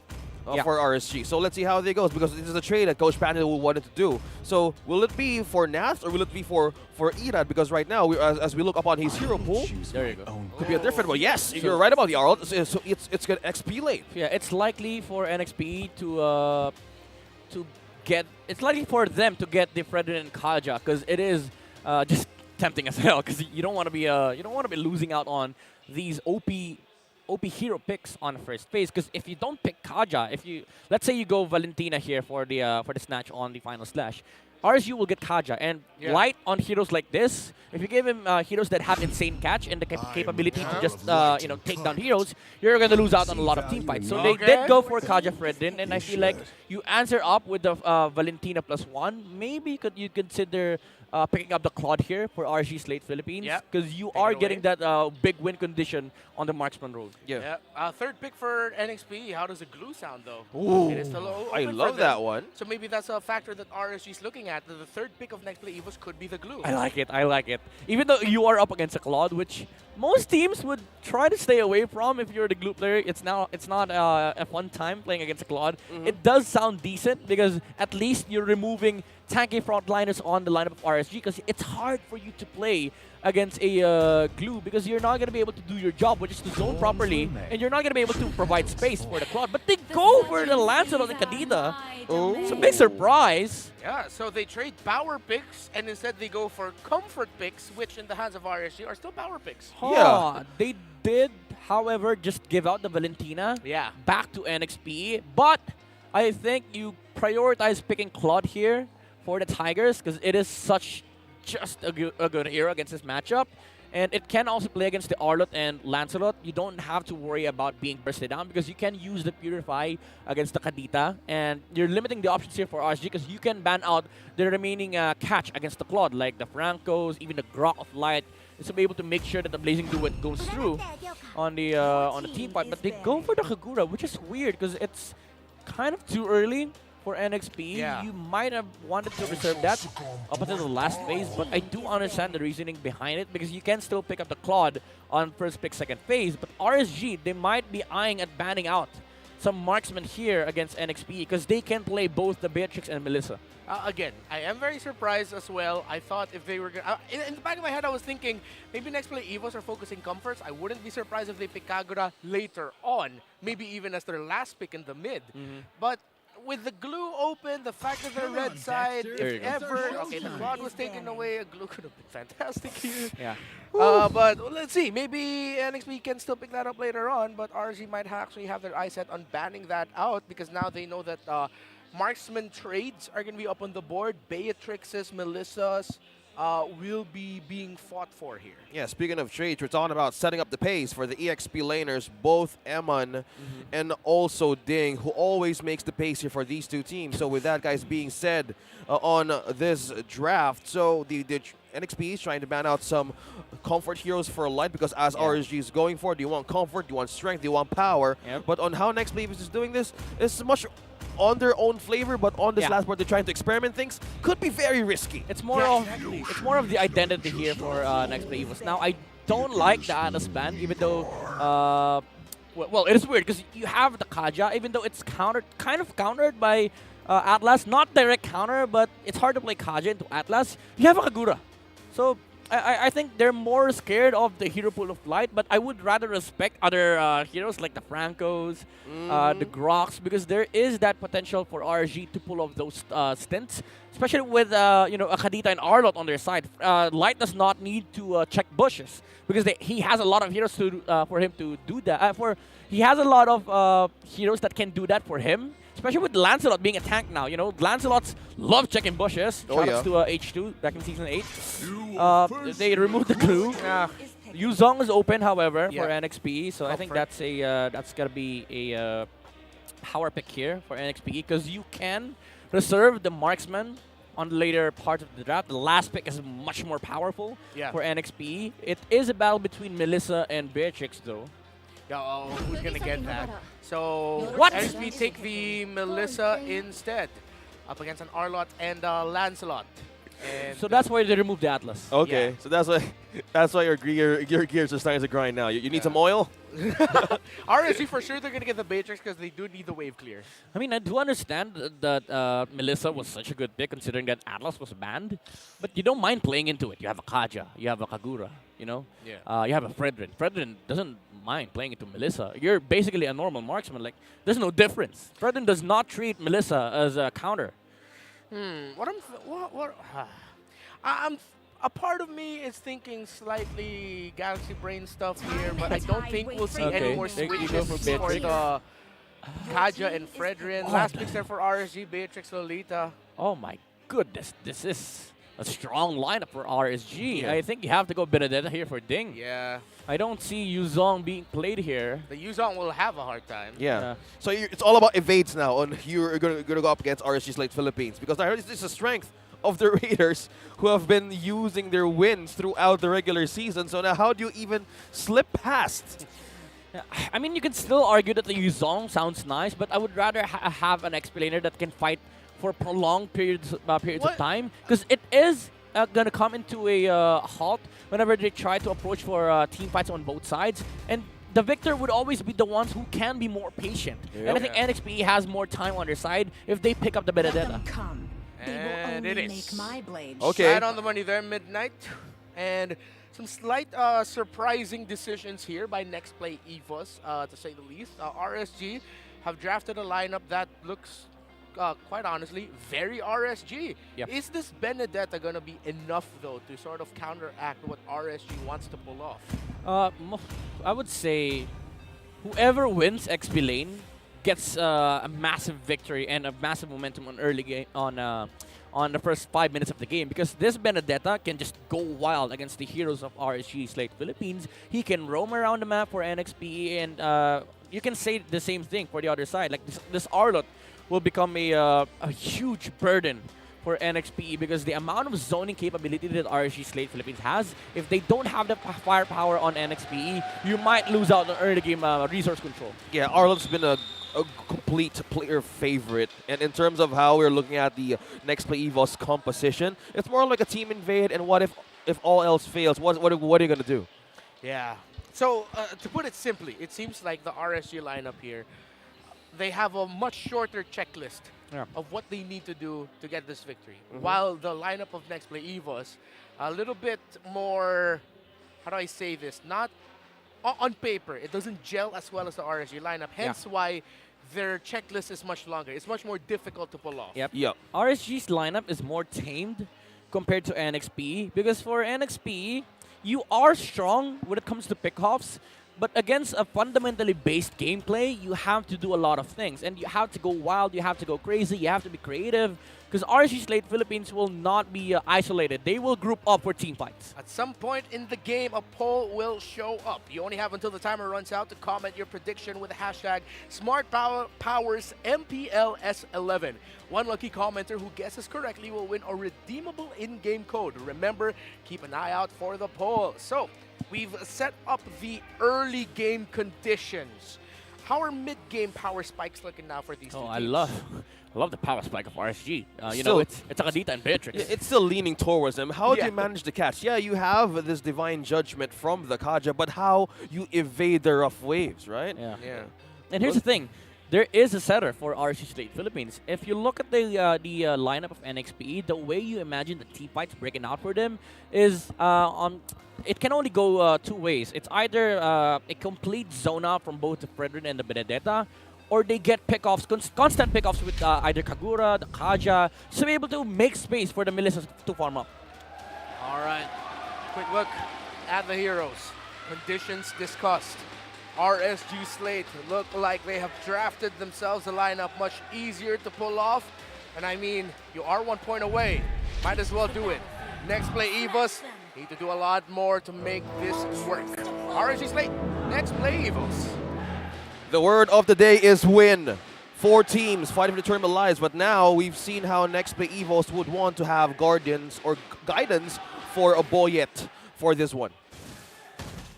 Okay, early on, two teams very calmly. We're going to be looking again, the XP lane matchup. We'll also have to factor in what if Eman and or Doming decide, you know what, I'm having a good day, let's be super aggressive. And right now it is Eman who is pushing the envelope against that Melissa. XP lane still even right now. Very crucial for the early game. For the first 5 minutes for Nexplay, you can look at that. Let the Wanderer goes first one to the hands of Goyo. Yeah, let me just mention though, NXPE, they have a better mid lane matchup with Kagura Kaja against Karita and Lolita, because Goyong DR can just do this constantly because there's no catch that can surprise him, especially when he has immaculate control of the umbrella. It's gonna be hard for RSG to contest the Kagura in the middle lane, but first battle for both sides would be the first turtle. And that's why the presence of the XP lane is going to be very important for both sides. Whoever controls the wave better on either side will likely get the victory here in the on the turtle. And control is the name of the game right now. All across the map. Light with a quick visit to Eman just to see if he could give a little bit of help. 20 seconds until the turtle spawns, but you saw that Boyet not hesitating to try and take a quick little hammer away from the hands of RSG, but Irad was still able to secure it. Now a little bit more pressure onto Ding right now. Level 4, Nats is going to hit it first. What the hell? It's all about starting the pace here for RSG. That's the ration of level 3 right now. It's going to be Nats being in trouble in 3. Now it's Irad trying to secure the objective, but the Pacer's Wrath would not connect. Nats still going to be safe. Boyet DR now is being taunted by 2. Now the first one goes to Boyet DR and NXPE. Who gets the retry battle? It's going to be the Boyet DR for Nexplay EVOS, and Irad is going to flee away, but now it's Exort going up against 2. Boyet DR is now falling on HP, but that is still Nexplay EVOS getting the win. I mean, RSG did literally walk right into that. Nats, he was level 3 and he checked the bush. of NXPE, and he was greatly punished. By the way, nice control with the energy eruption from Boyd DR. Irad was not able to use the retribution alongside the Thorn Rose. Yeah, it looked like a slight miscalculation there. Major consequences for RSG. Only the first one, but Doming waking up good today. Yeah, talking about how Go Away being utilized up top, up against the marksman of RSG, saying hi to Eman. Oh, RSG. Keys to victory, come on, showing up for our Nexplay EVOS. Yep, RSG, they might have woken up on the rough side of the bed today, but NXPE, they did wake up on the right side of the bed, and the outplay on top, that's not supposed to happen with Melissa and Beatrix, but I'm just gonna take that. Yeah, Flicker was burned there by Eman, so NXPE, they kind of smell blood here. They want to try and make a play for Eman, knowing also that the turtle will spawn near Eman's lane. Let's see if they're going to try and commit something. Yeah, I was going to mention earlier that I was surprised that Nats was above in terms of XP against a Benedetta, especially when Ding was also present when they took out the Little Wanderer. Yeah. But again, that mistake, that was crucial for RSG, and they now lose early game momentum against NXPE. Fredrin will be able to do what he wants around the map. And this pressure that will come out from Boyet DR is enough of a space to give Doming some time to farm, which already is incredible for him because he did just take out the Beatrix. Delay the marksman of RSG. Probably the strength of RSG relays on the damage here. So probably they're having a safe execution against Nexplay EVOS right now. I don't like this. RSG is getting impatient. Yeah. A little bit too eager right now, are they? Nexplay EVOS. Position in the Turtles. Could be a big 4v4 fight here for the second one. Okay, Irad and Eman on position. Sniper will point onto the Turtle. Now Irad is on point. Who is going to secure this objective? It's still Boyet DR for Nexplay EVOS. Now Nats trying to hold up for now. Rough waves being used by Exort. RSG not even contesting the second objective. That's twice in a row now for the XP laner of RSG. These are just... I have to be honest, those are bad plays. You don't walk over to the bush of NXP without having any form of support. As you know that the Kaja was missing, and that was information that RSG had. They know that NXP will control this area, and he was caught off guard. The Divine Judgment was used, even though he didn't die. RSG had no entry towards the turtle area, and NXP was free to take the turtle. Yeah, still there, RSG trying, but Ding! Not. See, Nats will commit to try and take Ding down. It'd be too risky if he tries to do that, though. Yep. He might get sandwiched here, a little bit too eager to show himself up. That's 3, making it 2 now. With the pokes on the electro final blow for Ding DR. That was Flicker though. And Flicker pushing away Nats. Okay, so Nats still not letting go of the XP lane. Meanwhile, Goyen DR receives bullets onto Eman. Doesn't secure the deal. RSG Slate Philippines still going for the possible kill. But now Brusco DR just getting information or where the hell Zero is. But now Ding DR onto the bottom. Now closing it onto the last HP. He still lives. He still lives now. Brazos right did not connect to Irad. Now Boy DR trying to secure this one. No puncture. No puncture and the recalls. Boy DR securing that one for Nexplay EVOS. Again, these impatient plays coming out from RSG.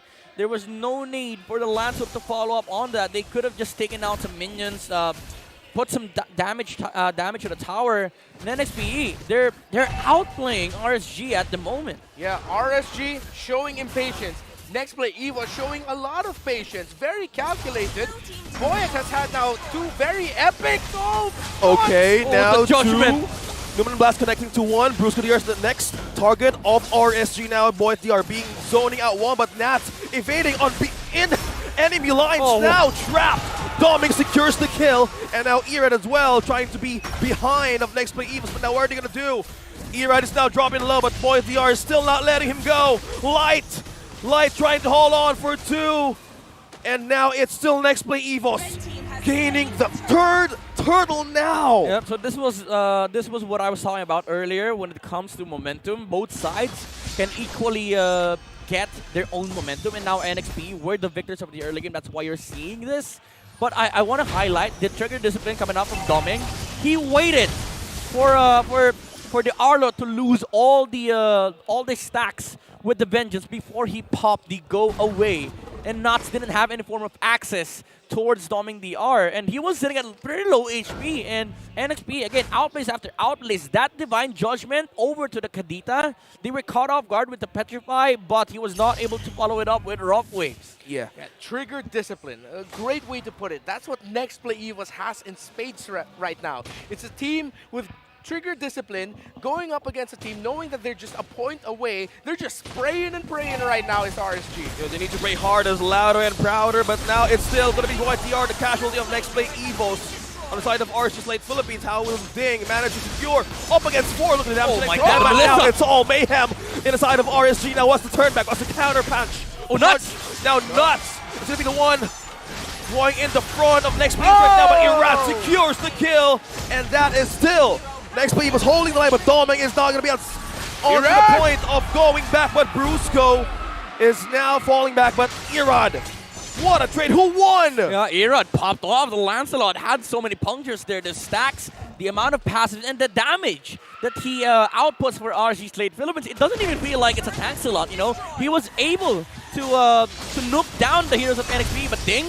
Almost. Taking down Eman in the mid lane. Yeah, Irad, knowing that I didn't even have the Thunderbelt that time. I could have sworn he had it. That's why I was thinking maybe that's where the damage was coming from. But there you have it. And again, we need to mention, as much as Nats has committed errors in this game, him getting that big final slash onto 3 members of Nexplay EVOS won that fight and started that fight for RSG. So the eagerness actually worked out for RSG and Nats in that moment. That was a beautiful final slash from that R-Rod. That time around, NXPE were the ones who were impatient. They put everything in front of the R-Lot, and Nats was able to find an incredible final slash, and he kept his body onto both Goyong and Doming DR so that NXPE had to react, and RSG Slate Philippines had enough time for either to engage on that skirmish. Oh, now it's a battle for the Retribution. Look at that. Luminal Blast connecting to 2, but now it's going to be Light securing their first objective.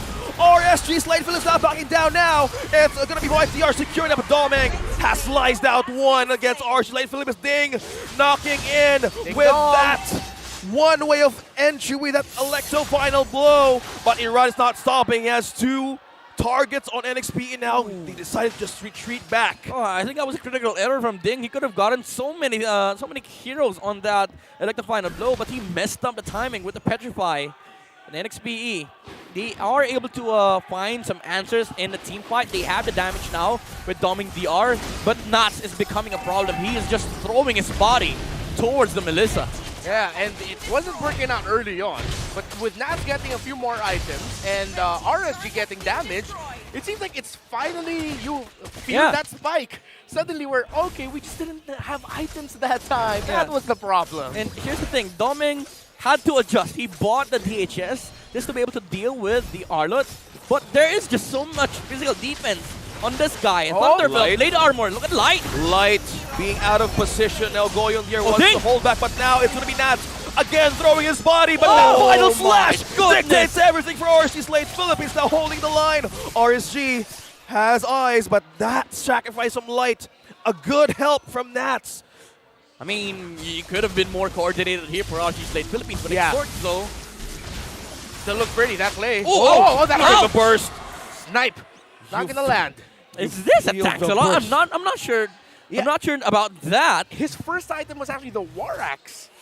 He went the Molten Essence, and then he went War Axe. Second item Thunderbelt. Third item Guardian Helmet. Okay, a bit of a hybrid build here. Yeah, it's a reverse. Usually the War Axe for tank slots goes last.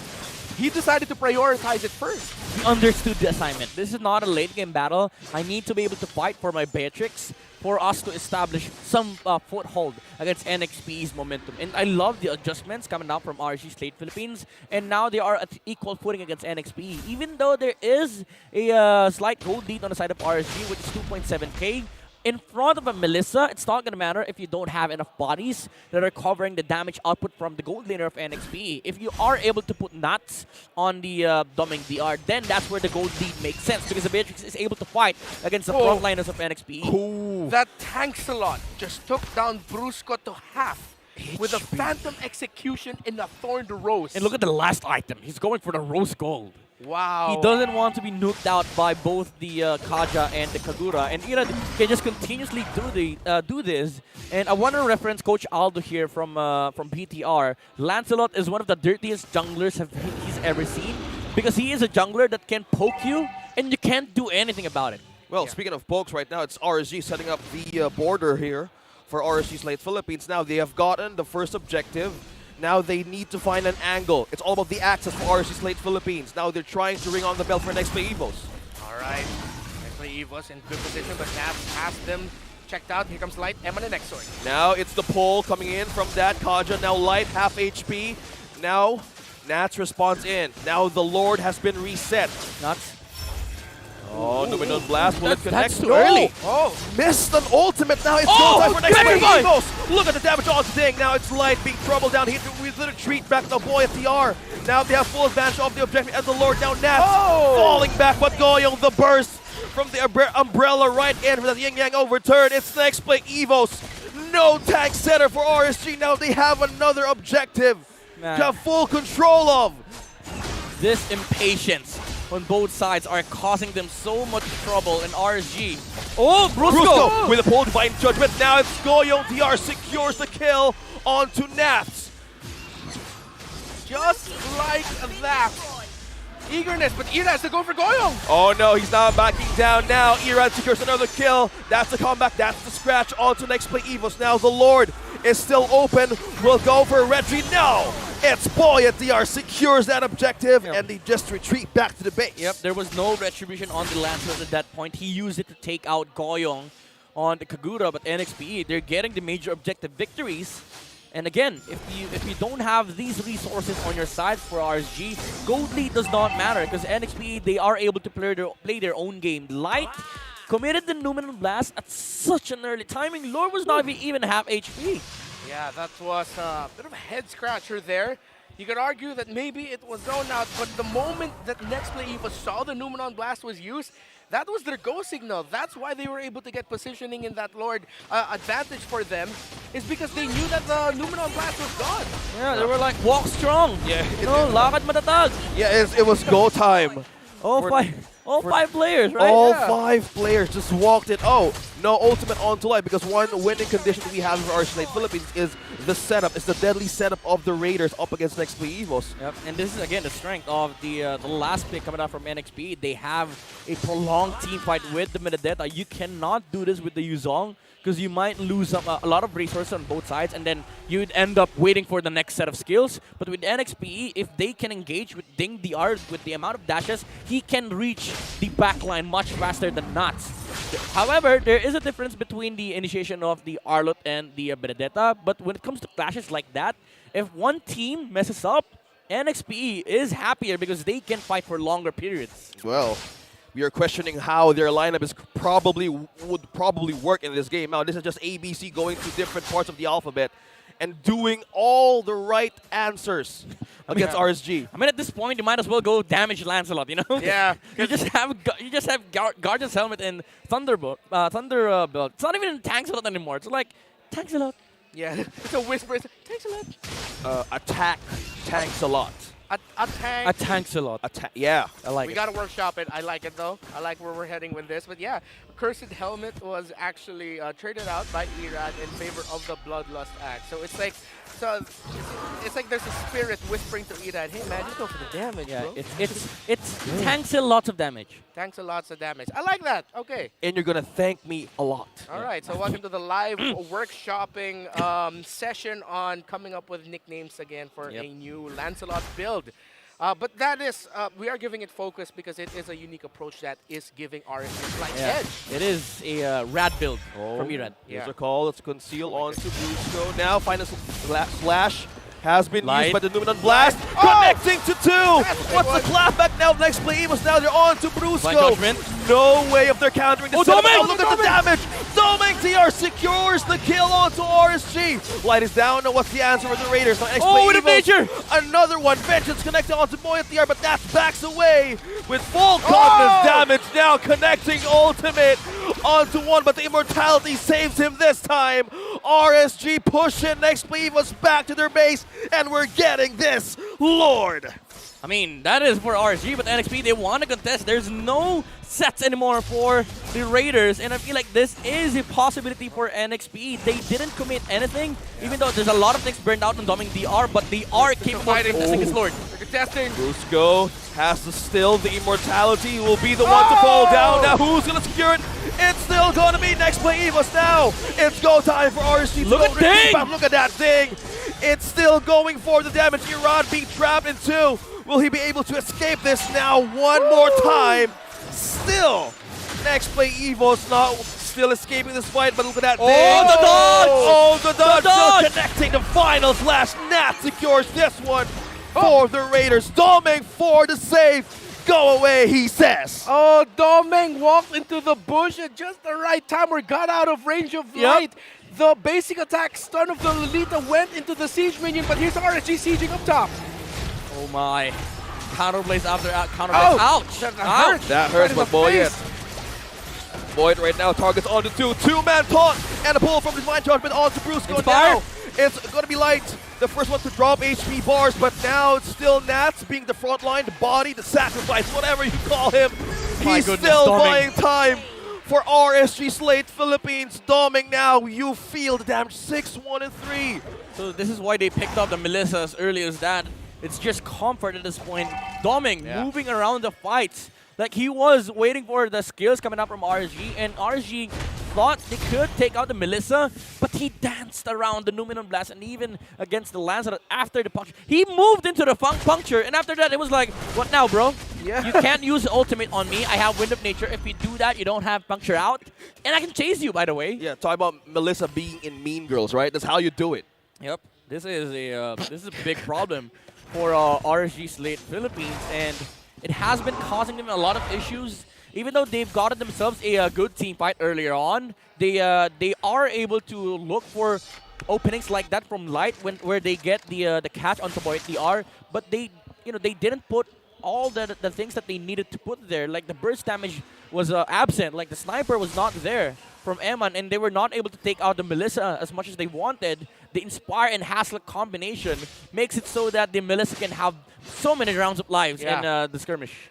Gentlemen, I am impressed by this match. It is simultaneously one of the most technically inconsistent, yet technically brilliant matches at the same time. That is true. It seems like for every ounce of mistake that we see, we get a ton of beautiful plays from whoever. It's like they're always saying, "Oh man, don't worry, I'm gonna make up for it in the next one," and they do. Thanos is very, very happy. There is a form of balance in this game. You balance the mistakes with beautiful outplays. And RSG and NXPE, they're clinging onto that. They're clinging onto the idea of whoever makes the less mistakes and more outplays should win out the game. And I love the approach there when they contested the Lord up top, because they knew that there were no possibility for RG. Speaking of possibility, flicker onto Ding. Now Ocean already plus 1 burst away. Exort. That's Lord. With the rough waves, they sacrificed 1, but Nexplay EVOS is securing this Lord. And that is one way to answer. Will they be able to secure? Nat is here. No, they would not contest this. Nexplay EVOS. Ding for the sacrifice. As much as that kill was a beautiful read by RSG. Nobody look at the timer. Lord just spawned, and you showed 5 heroes bot.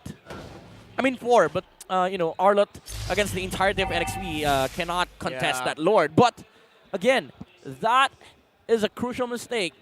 3 seconds into the Lord respawn, you showed 4 heroes bot against a Benedetta with an immortality. That's going to give enough time for NXPE to burst down the Lord. Yeah, big fight here though, the Lord. And because it is a 5 versus 4 advantage for RSG, they can stop the Lord before it gets even close. So even though Nexplay EVOS got the Lord, it was practically nothing for them. Reset. So it was just a reset. So I think that was the gambit for RSG. They knew that they were walking into a situation where most likely they will be giving up the Lord for a kill, will get the kill, and if ever Nexplay EVOS gets the Lord, we'll just stop it midway through before it can even cross halfway through the map. Yeah, so they were like, let's agree to disagree. Yeah, it was like mutually assured destruction. Okay. NXPE just was love NXPE was also a gentleman. Okay, we'll take it. Yeah, we'll take it. Sure, why not? Yeah, we can burn it down, so... It's like a gentleman's agreement to just both of you lose and win at the same time. Yeah. we have the time in the world, so let's do it on game number 1. And Ding was like, okay, I'm gonna just swap out my immortality for brute force. So what? Yeah, sure. Halftime. Yeah, that is crucial though. No immortality on the Benedetta. So backline access for NXPE right now is a little too weak, especially up against the Beatrix with so much physical damage penetration, and of course feel that. That BOD putting out more damage when Ding is at half HP. But there's no Wind of Nature from Eman. So if NXPE can get their jump onto the Beatrix and cause some chaos there, he only has 2 dashes, and NXPE can catch up. There's so much mobility on the Benedetta and the Kagura. Okay. And they also have catches coming out from the Fredrin. Yeah, speaking of jump and catch, look at how Exort is patiently waiting onto the Death Bush. Waiting for an angle. Just we have 2 players from RSG could deal or could give them a good setup with burst. Yeah. So now in terms of how they wanted to build with the spaces our next EVOS can do, it's all about the jump. But how if that jump doesn't have a follow-up, it could mean destruction for what they're trying to do in this ultra late game that we have. 24 minutes, almost. Yeah, good jump, right follow-up, and right targeting. If RSG cannot get a Domeng will punish. I just remembered this is NXPE game. TNC and NXPE, they love playing past 20 minutes. I think they want to beat the record from us, Omega. Yeah, even RSG has had their fair share of being part of the longest games this season. I believe these 3 teams hold the longest matches. Yeah, RSG, NXPE, TNC. Technically Echo, because that Echo and TNC match game was a longer one. RSG, I think, averages out around 19 minutes. Oh, the pull! Divine Judgment onto 1. Now the burst down follow from Nexplay EVOS. Oh, the 1 is still safe. Exort used the rough weight to invade. The last of all is still 1. Is still the one answer now. Light! An angle that did not expect Light. Oh, Domeng set up. Bruce got spin trap. Oh, the bulwark! Domeng from the back now. It's the bulwark guarding down RSG. But it's still Nexplay EVOS dividing and conquer. But still that. Vengeance! Vengeance right in the face of Nexplay EVOS now. Mistimed it! Evaded, and now Nats is still safe.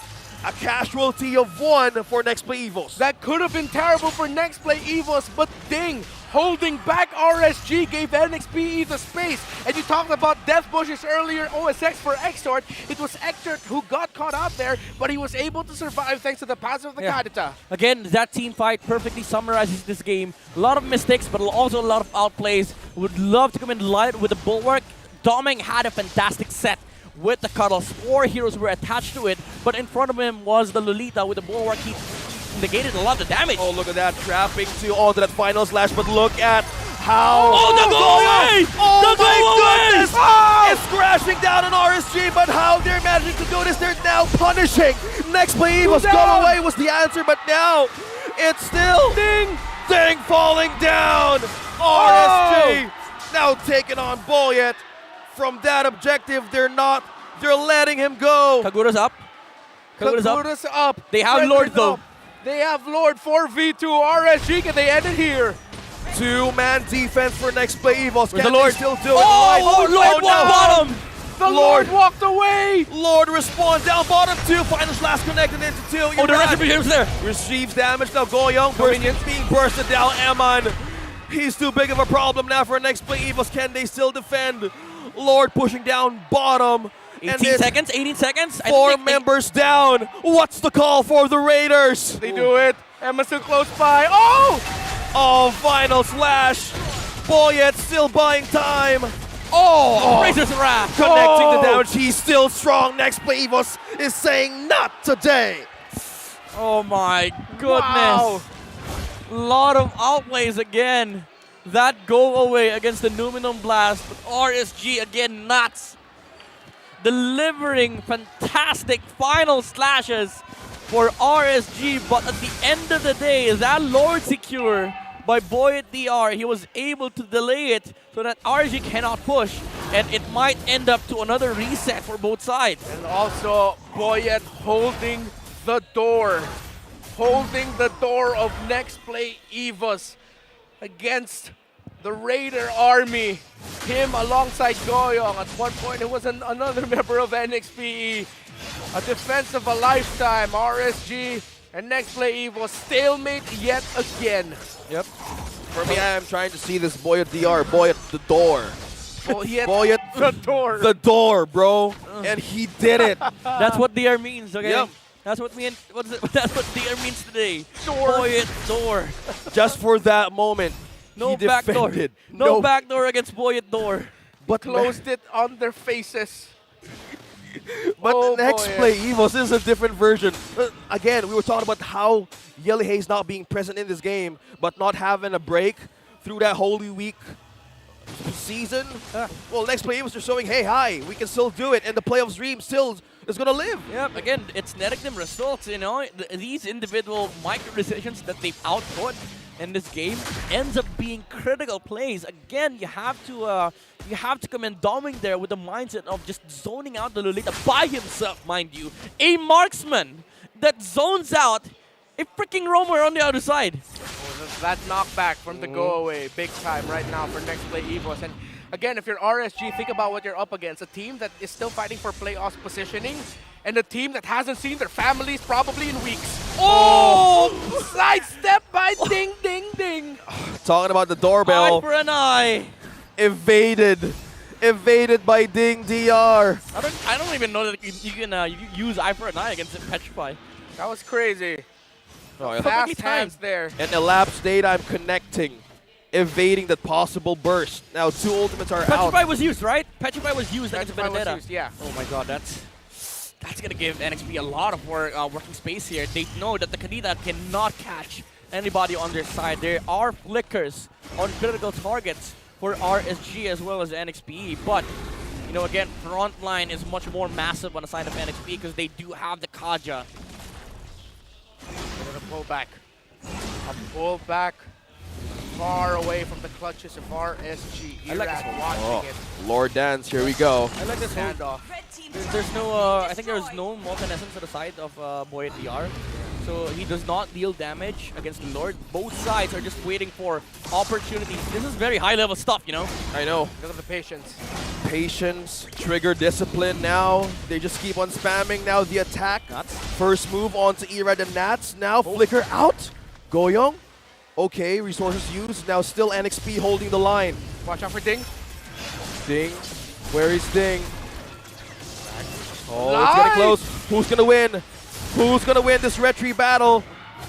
EK? Who is gonna win this retry battle? It's gonna be RSG Slate Philippines. Irad Go away, secures though. this one. Now go away. The final slash turns things over. Up against Nexplay EVOS now. Doming falls down. Exhorts with a burst. Now NXP is backing down. Look at the bars of HP. And the minions push down bottom. Now RSG winning that fight. My goodness, the target lock from RSG and that final slash after they go away. This time around, Nats was the patient one. Even though the go away was nice, they were able to sustain the damage output of Doming at that point. And Carlos was not there, so he was just hitting a single target on the side of RSG. And also, I think Bulwark was also up. So Yes. RSG was able to sustain the damage output of Doming at that point. And after the go away ended, the final slash connected onto 3 heroes of NXPE. Here comes RSG again. The Will one they- point. The 1 point they need to secure their playoff slot. Is this it? They are knocking at the door and ringing the bells of NXPE. Now Ding being the one to hold the entrance. Last third gonna fall for NXPE. Now no angle for Light. But this is the push, the minions push of RSG. Nats! Look at that! Final slash connecting onto 2. Now burst down on Exhort. Now Nats is still looking for another angle to take down Brusco. Now he's still safe. They're still defending. They still live. Goyong though, ooh, okay. Immortality on the Kagura. Now they're looking for a possible way to end this, but Nexplay EVOS still with the holy defense. Can they still do it? They're still making it work. They're still holding on. It's still 5v5. RSG still have bodies, but Nats will recall. And the call for now is, let's try again after the 6th. Wait, make that 7th Lord of the game. My goodness, my Try. heart. The word now is try again. How Try are you? again. My Midnight. heart. How's your heart and how's your gears, Midnight? I can't take it anymore, my heart. You know, these plays, again, perfectly balanced. You know, the mistakes, they're present, but also the outplays. The amount of plays we've seen in this game has been crazy. Nuts with that final slash onto the two heroes of NXPE. He made sure that NXPE was outside the base. Unfortunately, RSG, they didn't have enough firepower to take the heroes down. The Immortality was there, the Winter Truncheon was there, Goyong DR was able to survive, and after Brusco DR was able to reset, the Divine Judgment play came on to Nuts, and he was punished heavily. The Immortality was popped as well from RSG, but NXPE, they are able to defend with the Melissa being up at that specific point. And RSG, again, they have to try for another crucial outplay, either coming out for Light or Nuts. But this is starting to become a problem here for NXP. You know, the presence of both the Arlot and the Lolita in this situation. It's gonna become harder for NXP with the impending fights that are about to come. Oh, now the window of the mistakes that these two teams could not commit is really high, but Light catches one. Numenon Blast being activated onto Brusco. Now the final slash will connect, but the damage is still enough for Nexplay EVOS to hold. Now they're still looking for the one that they need to take out from RSG. Then they back away. Okay, just Poke saying hi, just how we saw and witnessed that rock, paper, scissors on that pre-draft game. Yeah, no flickers right now for both roamers. Brusco does have his ultimate in the Divine Judgment. Light still waiting for the cooldown to come back. Let's see if it'll actually come back in time as they dance around this Lord Midnight. Yeah, honestly, at this point, NXP, they have to try something. For the past 15 minutes, RSG were the ones setting up the team fight pace, and they were dictating how you engage the fight. It's usually either Nuts or Light, and NXP, we've never seen them pull off with Brusco. They've always been utilizing the Benedetta on the front line, and at this point, you know, stalemates were the results on both sides, and I feel like NXP can decide the changing factor here because they can utilize the Kaja at this moment. They can wait out for the next cooldown of Flicker, but it can also be it can also be a replicate of what happened earlier, where RSG were the ones dictating the pace of how the team fight starts. It could be one retry to rule them all. If it's not a retry, it could be a crucial kill. It could be a crucial counter punish. Again, we mentioned that this game was both technically inconsistent and brilliant at the same time. 15 to 15 in kills, almost 35 minutes, neck and neck in gold. One retry or one series of kills to rule them all. Now it's still RSG trying to scare out Nexplay EVOS with that conceal.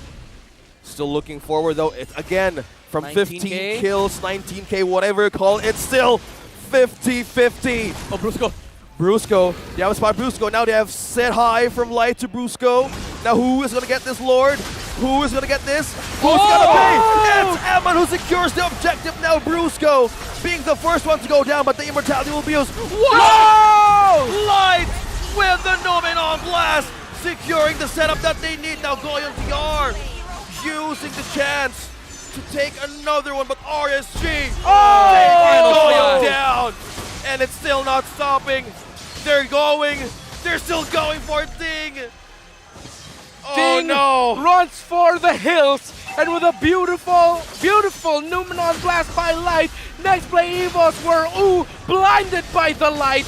Ding trying to hold on alongside Boyet. Now the Raiders, I think that's it. Now are sealing the deal. Numenon Blast secures the kill for Boy and DR, and the Raiders are shouting this time around, it's now our point, and securing the chance for the playoffs. On the table is Lexi, the manager, because RSG Slate Philippines are going to the playoffs. Man, what a crazy game. RSG showing up a lot of signs in the late game. They were able to still dictate the trajectory of that last team fight, and NXPE just crumbled to the initiation of Light. Yeah, it boiled down to the factor that you mentioned. For the longest time, it was RSG Slate Philippines starting things off, and Nexplay EVOS just thinking maybe we can counter punish, and they had that possibility. But RSG Slate got to adjust. even though Doming was always a threat, it got to a point where RSG minimized the threat of Doming's Melissa greatly. Well, I mean, losing all the air and energy on that fight, I didn't expect this to last this long. 35 minutes. 35 minutes. What was the longest one? How long was Echo Echo TNC? That was like 40 minutes. Oh, okay. That reached 40. They're still holding the record Huge break. props to TNC. Yeah. And Legend says they're actually still fighting. Game 4, right? There's game 4. Amazing that how they managed to secure that Numenon blast onto light, where everything just crumbled down on the side of Nexplay. It was also the mistake, and RSG is just saying, okay, we're in the playoffs, by the way.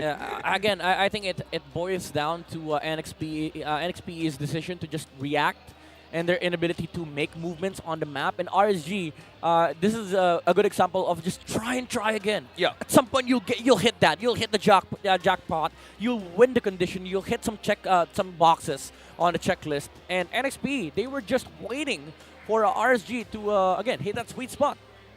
Man, again, both technically inconsistent and brilliant at the same time. You don't always get the perfect game, but to me, that game holds a special place in my heart where it was just a roller coaster of emotions. Yeah. A roller coaster is the best way to describe that game. It was ups and downs all throughout. A 35-minute belter with a lot of details to discuss, so Midnight will give you the lowdown on the details that we've missed.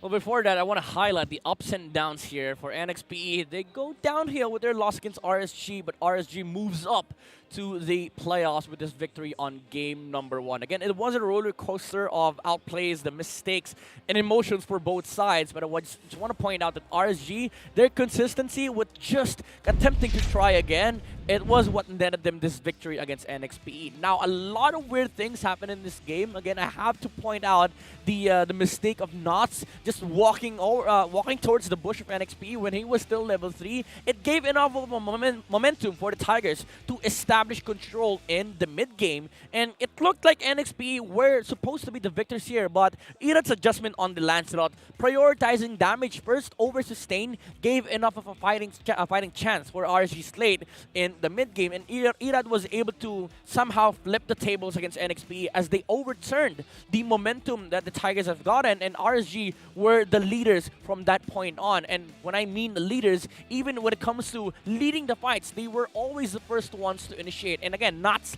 his decision to just throw his body towards the Melissa allowed RSG to extend that lead, wherein NXP came to a point where they just were turtling inside their base. They were waiting for the movements come out from RSG, and Eman had a lot of room to work with, basically. And even though we didn't feel the threat of the Kaneda that much, the Petrify threat was still there. That's also one of the factors why NXP's movements were a little controlled on their side. And Light, with the Numenon Blasts, the amount of Numenon Blasts we've seen hit, again, it was kind of 50-50. Either it is horrible or it is such an incredible play coming up from RSG. They had to commit that. It's RSG's way of saying that no matter what happens, we're gonna try our best to to get that winning condition for our side. But again, the one win condition that they took for this game is when they've gotten themselves that momentum in the mid game when Irad adjusted with the Lancelot. Very incredible performance for the jungler of RSG Slate Philippines. Again, the adjustments after the Molten Essence, getting up the War Axe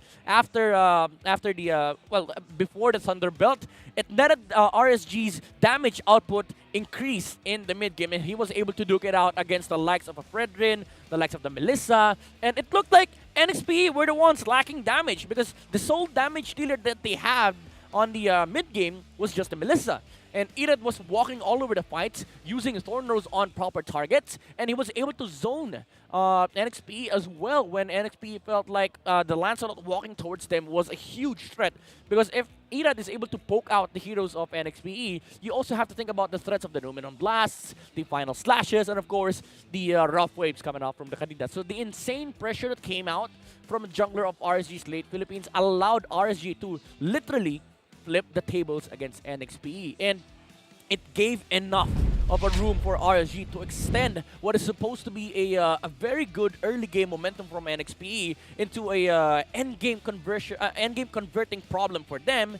RSG has gotten themselves the upper hand come the mid-game. So the conditions were no longer all open for NXPE. And again, there were a lot of critical outplays that came out from the Tigers here, but RSG, this was the moment where we felt like it was no longer a Tank-Salot. It was a Lancelot that deals enough damage to overturn the tides of the fight. He was doing the backline axis himself. He was interviewing Doming on the backstage and saying, "How are you, bro? I have damage. I can take you down," and it gave enough of fighting power for RSG to delay and prolong this game against NXPE. And the team fight became awkward for the Tigers, not because of the fact that they lack, the tools to initiate on the backline, but because of, again, the ideology of just waiting for RSG to make a move. And after that specific point, it was always RSG that were the ones who were dictating the pace of the fights. It was a long game, and RSG had to attempt so many things. Again, this crucial error, I would say, from RSG gave enough for our NXP to also extend the game to a point where they can get some form of control in this game. But it was alas, as RSG took over so many team fights. Doming DR was pressured to hell by Light and not. Although he played very, very well on the Melissa with the insane mechanics that he's shown in this game, the juggles between the Immortalities, the Wind of Natures, the Haskell's, even the Inspire, it allowed NXPE to have good team fight presence because the Melissa was always alive. But again, RSG hit the sweet spot with the last team fight. That incredible Numenum blast coming from Light was what closed out the game here for RSG, as they were able to get the Melissa finally against NXPE, and NXPE this time around didn't have enough defending power on their side, and they crumbled to the insane pressure of the Raiders when they raided the base. Now, look at the kiss to victory here, again brought to us by Infinix. It was NXPE who has gotten themselves the first keys to victory. Doming definitely did dominate Eman on the gold lane, but Irad showed up in the mid game. That one number in his name is what allowed RSG to flip the tables in the mid game and prolong the game to have this chance to secure game 1 victory. It's poetic when you think about it. The 1 point that RSG game 1, needed, 1 point. 1 point Okay. was already in Irad's name. So I get it now. Why he was been swapped. Yeah, we get it. Coach Panda was onto something. He was like, wait, huh? We need 1 point lang? Okay. Okay, let's get Irad from MPL. Yeah. Okay. Because H2 has 2. Two. Okay. We just need 1 point. Yeah. Yeah, they just needed 1. That's true. We're doing name math here. But yeah, that game, it was very ironic because remember after the draft, we discussed that the lineup of RSG has a shorter checklist. But at the end of the day, they needed to do so much more to end up winning that game number 1. Series not over yet, by the way, and of course, season isn't over yet. We still have the MPL-PH Season 11 playoffs live at SMX Manila coming at you on May 4 to 7. Tickets are now available via tickettome.net. Get yours now. They run out very quickly. Yeah. So quickly, try to get on with that. And please don't go to scalpers afterwards. There's a lot of opportunities for you to get access to the MPL playoffs if you can't get yourselves tickets. So please watch out for not just our pages, but the official channels of MPL Philippines. Your favorite teams and players might have opportunities as well. By the way, we have an opportunity now to hear from the crowd and the lovely Mara Aquino. So let's go on over to the floor.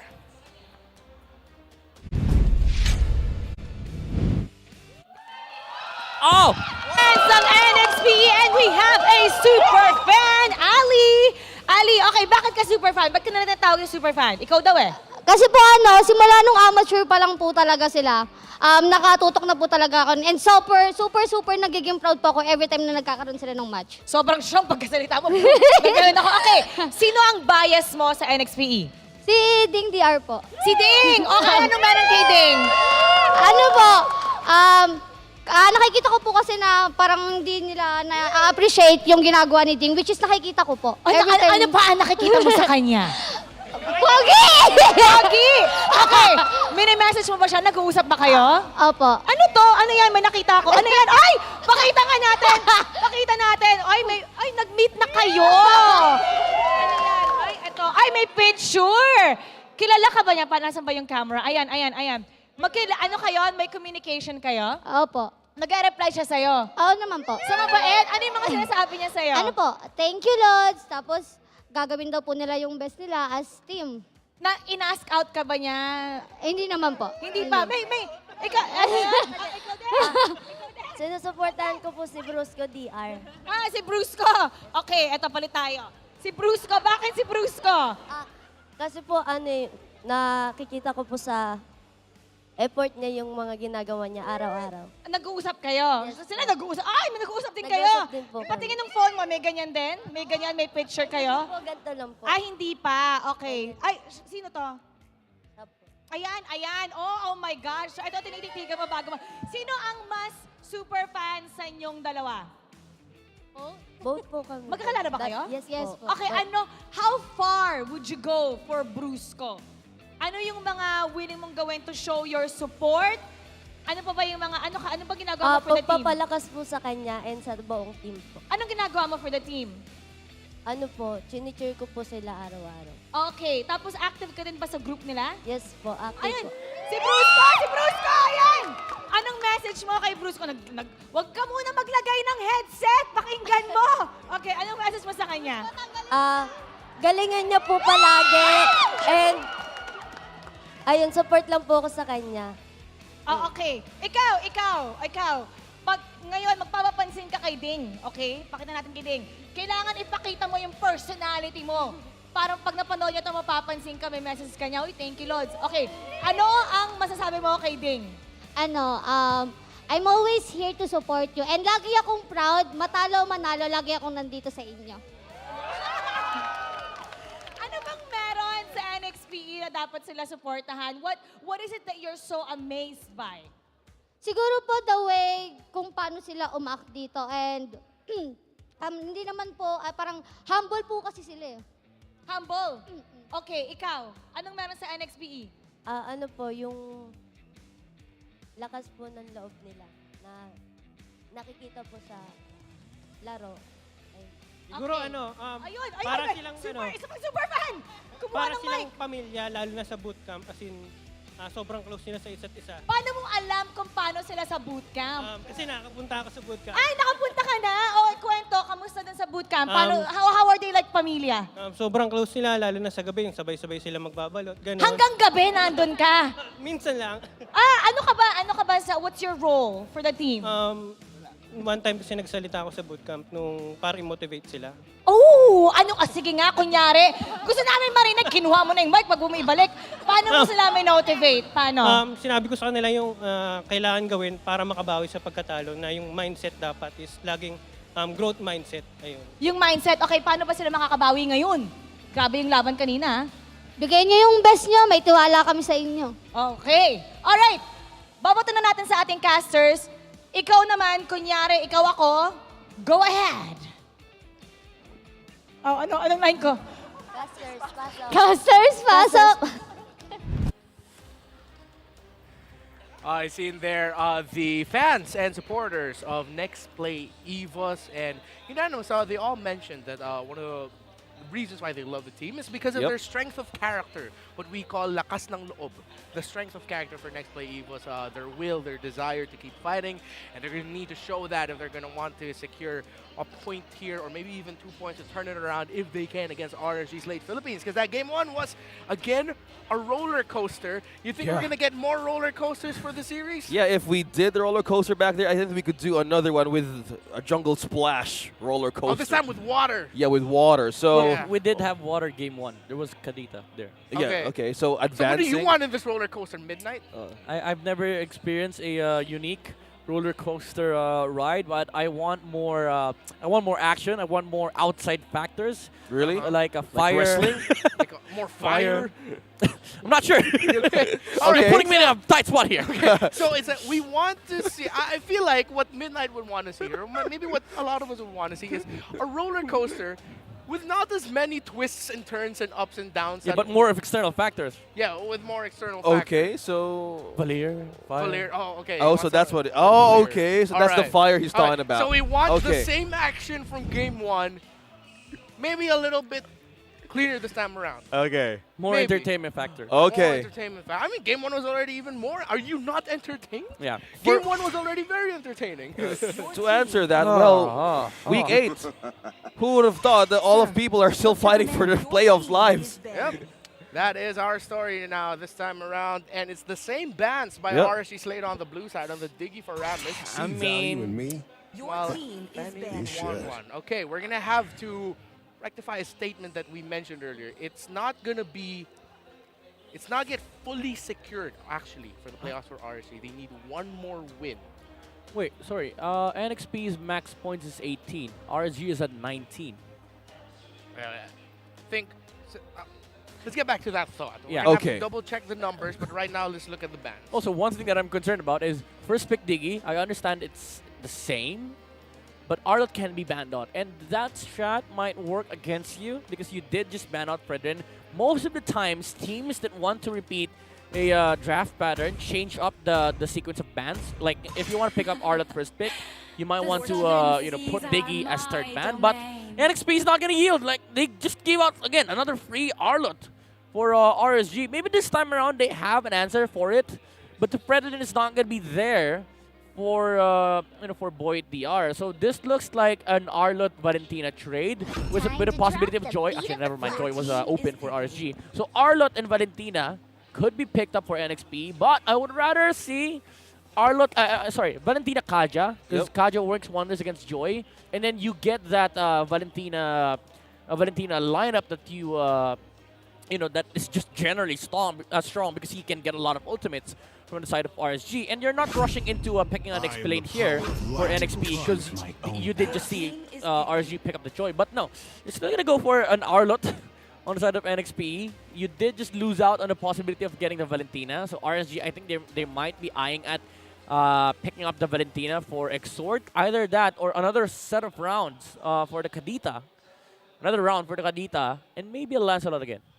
Yeah, it still works for RSG Slate. Now, if they want to have this way of having the advantage of having first pick, so why not set it up? But the glue was forgotten the first game. Now they have the Valentina and the glue. Right on to the predictions, Mr. Neil. Yep. Valentina, glue. Frams is not open, so I think if you're NXP, if you want to be able to play against this glue, you can get the Claude. Question is this a jungle Joy, or is it a roam glue? All right, good point. Because these two heroes have more flexibility in the hands of RSG. They could play things around against Nexplay EVOS, because at this point in time, they have already shown that the Arlott could be in the EXP lane, right? Yeah. So taking advantage on being in the blue side really works for the Raiders. So, against Joy and glue? Okay. Wait. We're just getting confused here about the Far something, because you've seen two. There's a Joy and a Valentina. How? Yeah, I don't... Okay, put it this way. You want to pick up Farsa because you don't want to be playing up against the Melissa, but you can ban it. And you did just pick Farsa against a Valentina. You're going to give free Feather Strike for RSG, which will also hurt your chances of picking up a good marksman. And you're picking up Farsa into a Joy that has backline access and glue with reset on the split. Yeah, fair enough. I thought like one of the reasons why Nexplay EVOS, other than they don't want to give the Joy all over to the blue side, is just they don't want to go up against the Joy because they actually like picking up those mages like the Farsa. Yeah. But then they pick the Farsa into it, so now it seems like there's something that Nexplay EVOS is cooking up. We just gotta let him cook probably. Yeah. But right now we're looking at the dish that they're cooking and we're wondering, this is a very brave choice. Yeah. This goes against also what the tendencies of Nexplay EVOS is drafting all throughout the season. Here's the thing. Farsa and Kaja has an insane potential in terms of bursting down certain heroes, and it's good against Joy. But if you want to get Farsa, you put it last pick. Because RSG is not going to look into the Farsa because you already have so many heroes that they can, that they can punish the Farsa pick. You might as well pick up heroes that open up your drafts. Heroes like maybe the Akai, because it's such a good hero against both the Glue and Valentina. It can play into the Valentina because you don't really care about the Valentina copying you. All you are is a walking objective. Like, you are able to secure lords without any form of problems for NXPE. But you're losing on that opportunity to pick up a hero that might lose up in the later portions of the game. So it's kind of worrying for NXPE to be put in this certain situation. But again, it is going to boil down to execution, and there is a potential with the Kaja and Farza pick. Now, Marksman battle is again going to commence into the second phase. It's still likely to be a battle of Claudes, if not the Millicent, the Beatrix. But Brody is suddenly open for contention here, especially for NXPE. It is a hero that can deal with the Joy and the Glue, but also the Moskov is a possibility for Doming. Doming DR on the side of NXPE. Okay, they've banned out the possible take of Eman for that Beatrix, so probably secures one thing for them. They don't want the damage. See, we've seen how Eman really got the way of bringing things back on the mid-stage of the game, because we're talking about how would they have this phase, because NXPE was the first one to set this up. So with this, they're trying to squeeze out more against Eman, so on this, what would still be the possible choice? Well, if you wanna go for a weird route, go ahead. Lunox, Harriets, in the jungle role, you might argue that you can pick up weird junglers like Hanzo. Oh yeah. Okay, carry. Ooh, carry man. Oh, that's weird. Okay, they have so they have a Joy and Glue, and they banned the carry. Maybe just removing some comfort heroes for Doming DR, but the Claude is still there. Maybe RSG is forcing the Claude from Doming DR because they might be eyeing at the Franco pick, backed up with a Beatrix, I would say. Well, yeah, that's a fair point, because right now they're trying to read through the minds of Nexplay EVOS. So if Coach Panda wants to make his fundamentals work, so why force out for Nexplay EVOS? Well, the question is, will they answer though? Because will they take the bait? They took the bait. They just so did. This might be a jungle Joy, and then you pick up the Franco Beatrix for RSG. Either that, you go Moscow, Brody with the situation, with an Atlas situation on your side, or the Grok for life, because Grok is an insane hero versus Farsa, Arlot, and Kaja. It also matches up well with the Claude. You cancel out the Blazing Duet. But you go for the Franco Beatrix. It's a much more safer option for RSG. Okay. Paired up with a Brody. Again, very critical hero for RSG. It's a hero that can deal with the Claude. Actually wins the lane against Claude. Yeah, and also for team fights with this, Brody being present in the side of Nexplay EVOS, we're looking at how the lineup of Nexplay EVOS could go. Karina? Yeah, that's one thing on damaging their plates if they even leave the space. Yeah. So now the jungler for Nexplay EVOS is what? I think you go Karina or Hayabusa here for NXPE, honestly. Either that or you go for Paquito, which is something that they've used before, even though it's not a damage. Ooh! Okay, Midnight, come on, tell us something here. Baksha, how's this working for Nexplay EVOS? I like the idea. It's an early game sustain, because if you look at the composition of RSG, they don't have the best tools in terms of dealing with the Baksha when they start roaming around. But I wonder in the early game is the thing that I wonder about in the early game is that if you have prolonged fights, is the sustain of the Baksha enough? Because you can't match the damage output as well on the side of on the RSG, even though they can't take out the Baksha. But they are surely able to pick off heroes if the skirmishes go long enough. Oh, speaking of long enough, so we're going to expect the things to happen again from game number 1, then so be it. So how is this going for this next wave? Is this their answer on forcing a game number 3? I think this time around it's a much more cleaner draft from RSG. It's the conditions are much more clear compared to game number 1, but still there is that potential from the Kaja and Farza of NXPE. All right. RSG and Nexplay EVOS now. Round number 2. Nexplay EVOS. Is this enough for them to force game number 3? Again, with RSG now sitting comfortably, it's Nexplay EVOS with the pressure on them to get those points. It's going to be difficult for them if they are going to drop 0-2 to RSG at this moment. I'll be honest, weirded out by the first item of the Farsa. Usually we see an elegant gem rush, but Goyong DR opted to go for the boots. I think he just wants to get out of the Valentina lane because it's such a horrible matchup. and go to XP. So this is gonna provide Ding a lot of momentum on her side, but Nats, he was one step ahead, clearing the minion wave before the Farsa gets there. Yes, so speaking of steps, then maybe that's one way of having the utilized Farsa on your end if you're in NXPE EVOS. Because if you, or being on the other hand, Iron Hook, connecting to Goyong. Okay, that's the response. Here's the poke down from Brusco. Light. Okay, Ring of Order will connect. Stun. Will they finish the job? Oh! Painful Goyong. way to go. Seeing that one basic attack just flying towards you. I mean, that hook attempt was a little off from RSG, I would say. Man, I just imagine a meteor going straight to your face, but with that Joy just jumping with his own beat. Goyong now forced, used that feather airstrike to retreat back. Okay, a different way for RSG. Oh, still, and some form of inconsistency coming up from the Oh, Raiders. wow. There you go. A good hook from Light. Boyet, will he escape this? Okay, he's still sustaining it. And now it's still NXPE going back in their lanes. Okay, now see who's gonna get an advantage first here. It's the XP laners. First up in the turtle, they're gonna be the ones dancing for that. Both junglers right now all across the map. Boy, it's much closer though. Nexplay EVOS gonna get advantage for the first turtle of the game. That's like looking in a mirror in front of Ding. Now the Arl to the side of Nexplay EVOS. Who's going to be the game changer of this one? Look at that feather airstrike being used to zone out. Now one ultimate will connect to Nexplay EVOS, but Brusco DR goes out. Now it's just all about the turtle for this one. So it's a repeat of what happened in game 1. RSG losing some form of, I would say, sense of what their heroes are meant to do in the early game, and NXPE just casually doing what their heroes are meant to do, like sustaining the front line with the Baksha and just soaking up the damage and the resources from RSG, and slowly making sure that they are able to get the area back away from the Raiders. And this is very, very critical because Boyet DR is getting a lot of momentum on this Baksha, and being able to farm up until the mid game allows you to soak up the pressure from RSG, and that means more space, more farming space for Doming DR. Yep.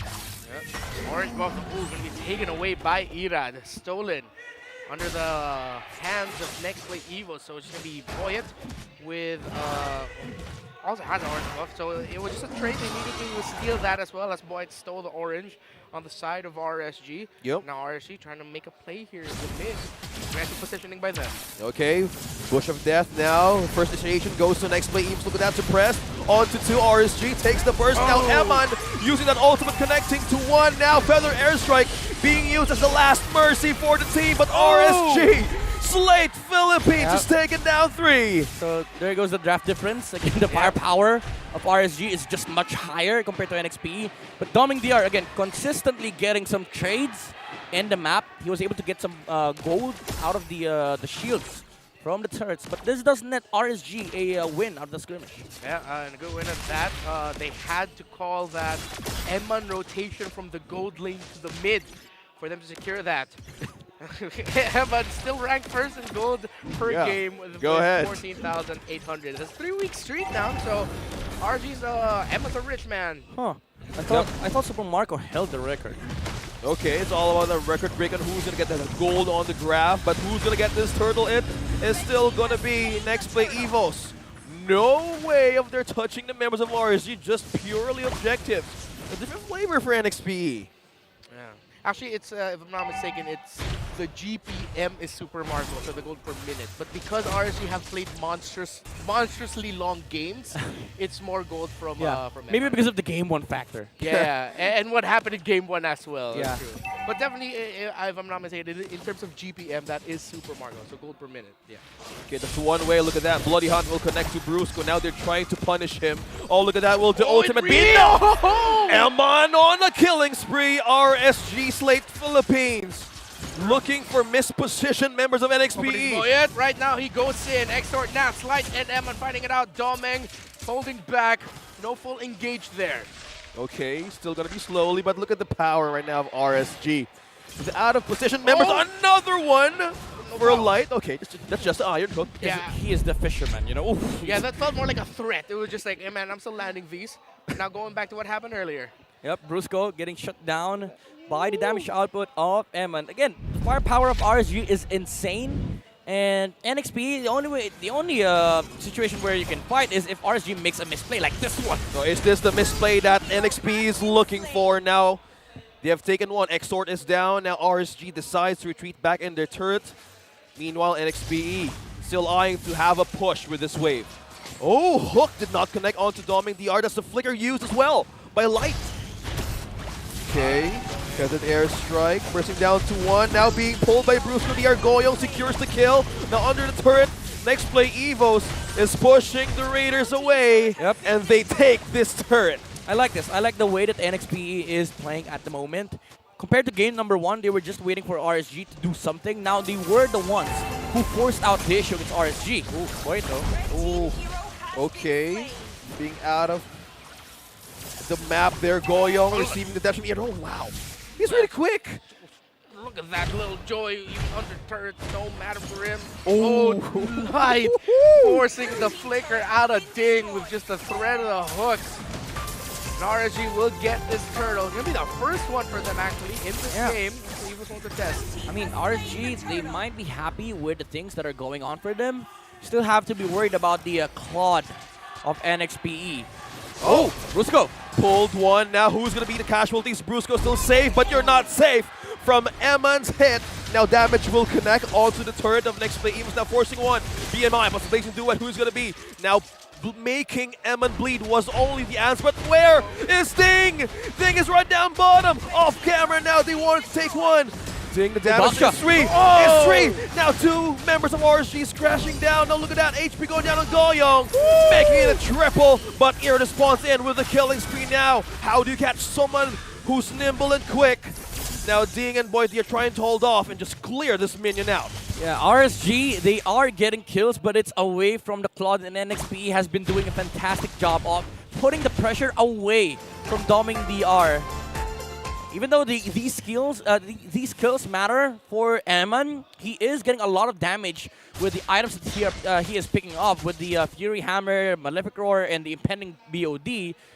RSG needs to start playing against NXP's Claude. They need to put the pressure on the right place. Yeah, put the pressure on Doming. At the same time, they need to watch out for those surprisingly late entry responses by Nexplay EVOS. Hence why Eman, Light, and Exort were all caught out in the mid lane. They thought they were safe from harm, but Ding just came out of nowhere like 20 seconds after the engagement was already passed. Brusco and Ding is doing a fantastic job of just attracting attention from RSG. Again, as you've mentioned, Ding and Boyd DR specifically has done so many late re-entries for NXPE, and you would really want to commend Brusco for the selfless activity that he has been doing in this game here for NXPE. Literally selfless, because he has been throwing himself over to RSG. He was like, take me, brother. Like, take me. Like, I will be the sponge. I will get info. I will eat up all the damage.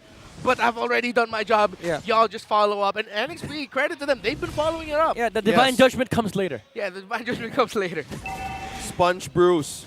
Sponge Brusco. Sponge DR. Yeah, Sponge Brusco. Oh, Ira, the damage!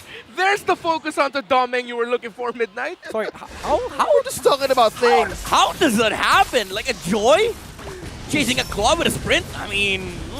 Okay, a different approach. Conceal used to escape. Now Brusco is trying to eye. Who's going to get this Lord? Who's going to be? It's Boyet securing the objective. Now it's going to be action for RSG. Boyet DR, on the other hand, is looking for the kill. Nats escapes with a slither of health. Now RSG is backing down. But the Lord now is with NXPE with a 2K gold lead. Oh, it seems Ira did not have the Retribution ready for him. I believe he used it when he was duking it out with Doming.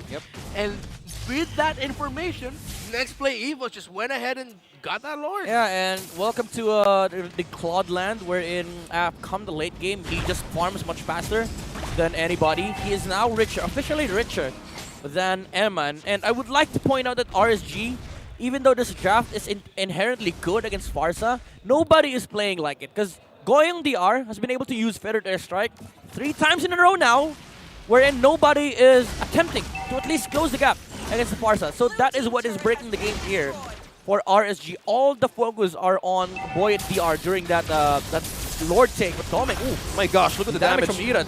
from Eard is just mad, pure mad. Look at that Brusco with the flicker. Will they be able to secure that kill onto Erad? Feather Airstrike has been committed as well. Counterplay. Okay, counterplay now. What's the game plan for Exort? Just 3 members of RSG. Oh, the plan. Okay, not rolling out for safety here. Nats is saying, I'm going to take you by myself. Look at that. Nats pushing into their space.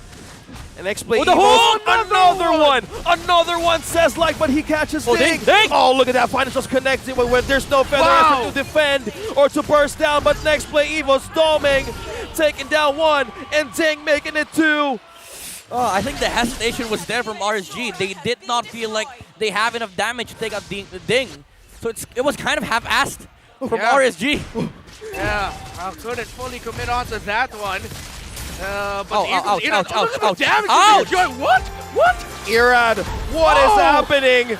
His damage is off the roof right now. Doming DR. Doming DR could be the next kill of Erad. Dash no longer there. My judgment. Vengeance on now the final slash. Erad takes the fall. Now Ding, DR, NXP still using these ways to push back. I mean, that's a problem though for RSG and also for NXPE. I mean, the damage is off the roof for Erad, but the sustain is not there. Like the joy cannot sustain the fight for RSG. So NXPE gets a form of idea here, wherein the way you approach fight, especially with the Lord coming up in 20 seconds, the way you approach this fight is you go all in against RSG. Nobody on their side can actually sustain, and that also provides a problem for Nats. Do you sustain frontline or do you threaten the Farsa? Yeah, it puts a lot of pressure on that XP laner of RSG. Very crucial call, and it needs to be the right one.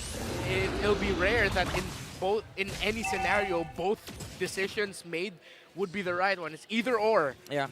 For NAS. So now Nexplay EVOS, maybe that's why they're playing a little bit more confidently here. Look at the Lord getting just destroyed quickly. Yeah. Wow. Doming with the damage. That's the Vengeance connecting. Now Nats trying to pull off or push away Ding out. That's the stun, that's the poke from Goyong. Iron Hook will not connect, but it is still a clash. Look at that Dominic covering the back line of RSG. What's gonna be for the Raiders now? It's Nexplay EVOS' turn to fight back. RSG is still holding the defense, but can they still make it? Nats is taking down Doming. A crucial pick up now. Erad is trying to take another 1 and 2, but can he let Bruce go safe? No, he says, I'm gonna take it this double. And 2 members right now of NXP are in trouble. Oh, look at this joy holding on for RSG. Erad now the next sword finally takes down Boyet, and just when we thought it would be a massive win for NXPE, they get wiped out. Yeah, they managed to take out the Claude even though the Brody was taken out. NXPE, after the initial Lord take, they didn't have enough resources, and again, that crucial kill onto Claude shuts down the team fight here for the Tigers. And with Joy being alive, the secondary damage dealer of RSG can solo NXPE. The backline destroyer, Erad. It's just been a menace for Nexplay EVOS. Full damage with the Genius Wand, Holy Crystal. So that's why he went with the Genius Wand and Holy Crystal next. That's where the damage amplification came in, and the come later the items or the magic defenses from NXPE. It was answered up with the Glowing Wand. Higher HPs you get, more damage output coming up from the Glowing One, and he doesn't mind playing into the defenses of NXPE because it's HP based, you know. Yeah. And I love the fact that he didn't go for the Divine Glaive. He went for the wings. Okay, Exort is going to be the one to fall down. The damage will connect from Boyet. DR now Nexplay EVOS. But look at Erad from the back line of Nexplay EVOS. Now look at the damage, but look at that Nats with the reinforcement. Okay, so the line, but Hammer taking down Ding! Doming as well with the exchange of 1-to-1. Now what's going to be? What's going to be for Nexplay EVOS now? RSG has the border, has the wave, and what's it going to be for the Neon Tigers? That was such a cute play from Goyong. It was like, okay, if you're going to dance on the land of Dawn, I'm going to be just over the cliff. You cannot dance over the cliff.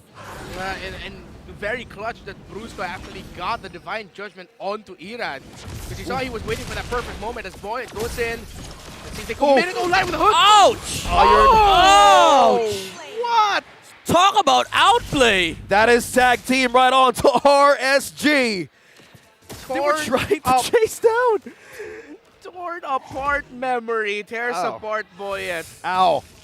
I mean, there's no explanation there. RSG straight out outplayed. Yeah. Boyet at that moment. The hook from Light connected, and it was a beautiful sequence from the Brody as well. Like 2 hits, 1 stack. Thorn of Art Memory deletes the backsha. Ow. Once again, both teams still neck and neck. 16 minutes now, though. Let's see if Nexplay EVOS can actually force back RSG away from this Lord. Ding, will he be the one to change the tides of this red tree battle? Still 50-50. Who secures it? It's Irad. No way that he wants to contest, but there's a conceal and a retreat back weird. for That's RSG. weird. Okay.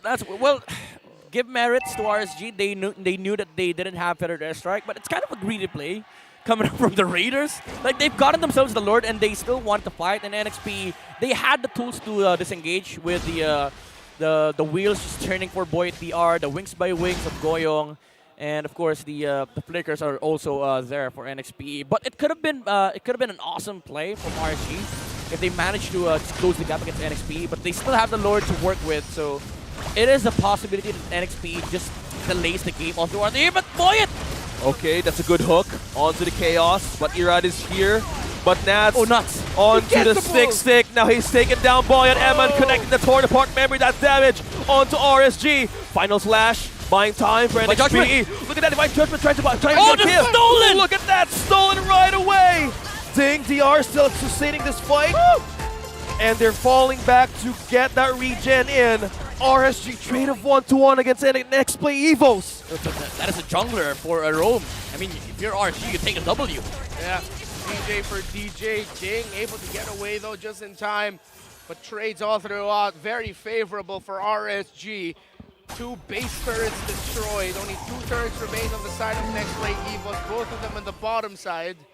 And as Irad continues to dance the night away at that Joy. You know, man, that is just completely accurate. You know, Joy's the only here who has her own Yeah. Oh, there's a bulldog! sound. Irad, oh no, being punished. Oh no. The Immortality will be the one to save him, but the final slash! Oh, what? What? The final slash helped Irad get away, and Yep. Ding now will get punished. Immortality pops, so does he. Ding falls. Let me just say, Irad, after Immortality, didn't buy Truncheon. He bought Rose Gold, the new passive. When he procs the shield, more movement speed, and that's why he was able to get out. And now he buys the Winter Truncheon. Itemization up the wazoo. Let me double check that. I'm pretty sure I saw Rose Gold there, and he was walking really, really fast. Fast hands. Man. The final, It was Rose Gold. It was. My goodness. The saving Irad, grace. that play you just pulled off now. But that's a hook coming in by Light. Now, forced out the flicker. But I just want to recover from the outplay, Irad. You're a menace. How do you manage to being saved by the other team's final slash? Crazy. But now RSG's on the almost 6K. 18-18 score points. Yeah, very, very close. 5.7k gold lead on the side of RSG. However, you are still up against a Claude. Doming DR from 0-2-2. Now he is 3-2-5. He hasn't died yet. And his participation in the team fights are still crucial. However, RSG are matching up in terms of damage output. But the question is, how long can you keep up? Because NXPE, they still have the Kaja. However, Exort has his own! Okay, a good pull, but nobody checked on Light on a conceal move. Now what's the mode for RSG? Oh, Goyong! Target on to Finally! Goyong! Now the Bloody Hand will connect. Person down 1, no doming. DR tries to hold off, but now who's gonna get the Lord? Now Exort secures point, no jungler for Nexplay EVOS. What's the call now for that Winter Truncheon? Iran is not gonna be safe for this one. Brusco secures the kill. And that's going to be RSG continuing this fight. A Terrify onto Ding. Ding trying to hold on as Eman is just free hitting the Lord for RSG's late. Brusco decides to check it. Ding still dancing. Oh, Ding's still alive. Eman, will he reset? Will he secure?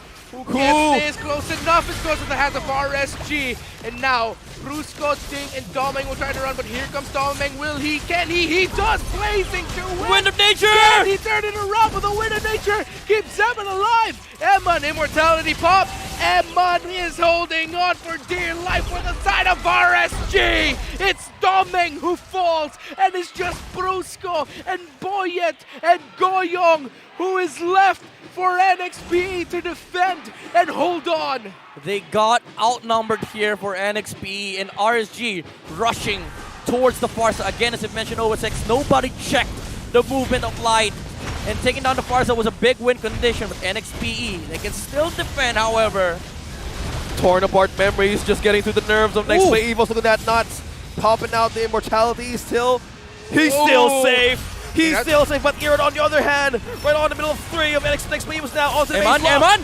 RSG now being suppressed, but Irad onto the base, securing the win of a 2-0. And it feels like it's been a while. If you look at the lower right hand of your screen, smiling Nats from a victory. Smiling RSG from a victory. After securing their playoff slot in Game 1, they secured themselves 2 more points. A sweep over NXPE. 3 points in total for RSG. The defending Kings of C is now secured and present in the playoffs for MPL Season 11. Yep.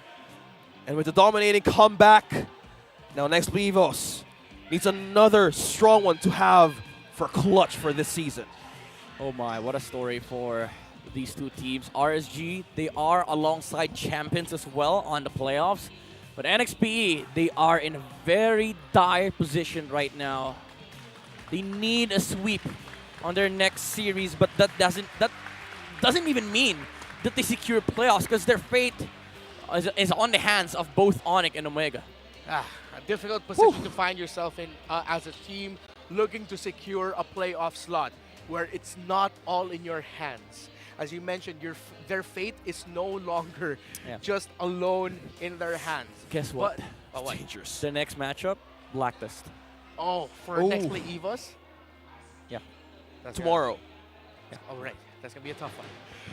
Okay. We have to talk about, though, and acknowledge and congratulate RSG Slate Philippines again after game number 1. They secured their playoffs slot. So, the Kings of C, the MSC 2022 champions, will have a chance to potentially go back to Cambodia, go back to MSC. However, it's still going to be a long road to climb. But this is, there's a lot of positives, I think, to take from RSG's performance here. And not just RSG as a whole, but also Irad making his debut in the MPL. Yeah. I go here and say hi with a 2-0. With pure confidence, just did so much recall in that game. Dude, now 2-rad. Yeah. 2-rad. Okay, 2-rad. Weird adjustments, like buying Rose Gold after Immortality, getting War Axe before Thunderbelt. Like, Irad is showing a different version of how you play tank junglers right now. Yeah. Being a hybrid Lancelot. Yeah. Itemization. Hybrid Lancelot also. I think that's also one of the most unique qualities about Irad, how often he was shuffling it around. Yeah. And it was a different playstyle of RSG that we got. Of course, H2 has gelled very well for RSG, but in the more traditional tank idea that we've had for jungles, I mean. This time Irad, much younger, coming from the MDL with their own playstyle there, very aggressive, and it worked out. There were moments where he got punished, but his aggressive mindset, wanting to get kills, balancing that out with a tanks a lot of damage, as you mentioned earlier. A lot of damage. It's a very unique playstyle and approach by Irad here, and it's a great debut for him. Yeah, it feels like, it's kind of reminiscent to what SDZYZ brought to TNC, like that in fresh Season 9, perspective from the jungler role. I think that's what we're seeing here with Irad. Again, the adjustments are there, the mechanical skills is there, and again, the micro decisions that he makes during small skirmishes. It is what makes the game here for RSG quite balanced, I would say, because he did show up in game number 1. He was the balancing factor to the momentum swing on both sides. In game number 2, again, the Joy, he understands fully the concept of Joy Jungler. You don't go hybrid. You go all in. Yeah. You go full damage. Mystery and shop, we saw him take out 3 heroes by himself. He just keeps on jumping with no way of being catched. Yeah. How do you even answer to that? You know what hurts about it, going up against a Joy and you're getting decimated by one? It's like you can't help but dance along to your own death. It's like you hear that, it's like, oh, this is a nice, oh wait, where's this damage? We're gone. Oh, it's my HP dropping down. I hear Joy ulti, I hear Ice Cream. I know why I mentioned okay, that. okay. Yeah. For the real ones, real recognize real. If you just know, if you know what Midnight mentioned there. But yeah, Joy Jungle, Damage, interesting takes. I want to hear more about what RSG has to say about their series win, a 2-0 victory over NXPE. Let's go over to the stage with Mara Aquino. And just like that, RSG Slate Philippines enters the playoffs. Congratulations! Malupit, game 1 pa lang. Grabe, sobrang intense. And that was actually the second longest game of the season. Muntik nyo na tinalo yung 37 minutes. Yours was about 36 minutes. How intense was that para sa inyo? Ano yung conversation na nangyari when you guys got off the stage? Yung after po ng game na yun na sobrang tagal, pinag-usapan po namin yung mga errors po na sana na mas naayos po namin nandito na tumagal yung game na yun. Yun po. Hindi kayo nag-rejoice kasi nakita ko yung kalaban nyo, talagang sila, wow, ang hirap nun. Yung sabi nila. Di naman po kasi, di pa po kasi tapos yung series. So yun, talagang nakapokus pa rin po kami nun, going to game 2. And that was a great attitude. Now, ang kailangan nyo lang actually for today was 1 point para makapasok ng playoffs. And what you did was a sweep. You got 3 points. So, Emen, para ba kayong nabunutan ng tinik? How much of a relief is that? Nakahinga na ba kayo? Ngayon, pasok na kayo. Nabunutan lang ng ngipin. Nabunutan ka ng ngipin? Oh, so that means talaga nabunutan ka ng ngipin? Opo. So, were you in pain the entire time that naglalaro ka? Hindi naman po, masyadong masakit. Parang Na-manage mo? Opo. Hindi ba yan naka-apekto sa laro mo dahil may nararamdaman ka habang nag-try ka mag-concentrate? Paano naka-apekto yan sa laro? Hindi naman po. Nakapag-focus po rin po ako kasi para po sa playoffs. Parang binubuhos ko talaga lahat. So nabunutan ng tinik, nabunutan ng ngipin. Now before today, you guys suffered a 2-match lose streak. Na-sweep kayo. Ngayon kayo naman ang nakapag-sweep. How is it now from here on out para masigurado na perfect na yung performance nyo going into the playoffs, Coach Panda? Sorry, ano ulit? Now, ito kasi na-distract niya ako eh. Before coming today, there was a little bit of a struggle, pero after the week-long break, you guys came back so strong. You swept your opponent. How are you now going to make sure that you're perfect papasok ng playoffs? Kasi that's when it all counts. Still, marami pang errors. Hindi pa kami ready sa playoffs. Pero now I have 2 malupit ng junglers, si Ira at si H2O. They both have their strengths and weaknesses. So during the 2-week preparation before playoffs, I will try to see what is the best chemistry that we can make with the 2 junglers that we have. So tingin natin. So you need a 2-week break and we're looking forward to that. See you in the playoffs. Once again, congratulations, RSG Slate Philippines. Thank you, Coach. You may now take your walk of victory. What a great performance by RSG Slate Philippines. Aminado naman sila. Ay, Nat, sa harap kayo. Huwag ka sa likod, sa harap. You guys won. Aminado naman si Coach Panda na so far, they're not playoffs ready and they're gonna make sure the 2-week break before playoffs, gagawin nila ang lahat to make sure they have the right chemistry. Hihimayin natin ang laban na yan, kaya babalikan tayo sa ating casters. Pasok! We're not seeing fully back to very upbeat RSG, but it seems like that victory took a lot of weight off their shoulders. Seeing more smiles up on the stage. It seems like they were proud of themselves with that. And hell, they got a sweep. It wasn't the easiest of journeys for this series, but they got the job done at the end of the day. Yeah, as Coach Panda said in his interview, no matter how they wanted this win, there's still a lot of errors to fix. And heading to the playoffs, there's a lot of ways that they can really correct those mishaps and hiccups that they went through out the regular season. And knowing Panda, he is angry at some extent. But I feel like getting into playoffs is much more heavier right now. Like the weight of the emotion that he feels, the joy, no pun intended, the joy of getting into playoffs outweighs the anger that he feels right now. Yeah. And I think that's how RSG Slate feels as a team. Because again, we got to see them knowing that they did secure their playoff slot. Seems to be a massive weight off of their shoulders. But right now, let's put the weight onto Midnight's shoulders because there's a lot of details that we missed out on that match. So Midnight, analyze it for us. That game number 2 between RSG and NXPE. Well, I gotta say that it's quite a burden to analyze this game because, again, there were a lot of mishaps that happened on the early game, especially on RSG's part.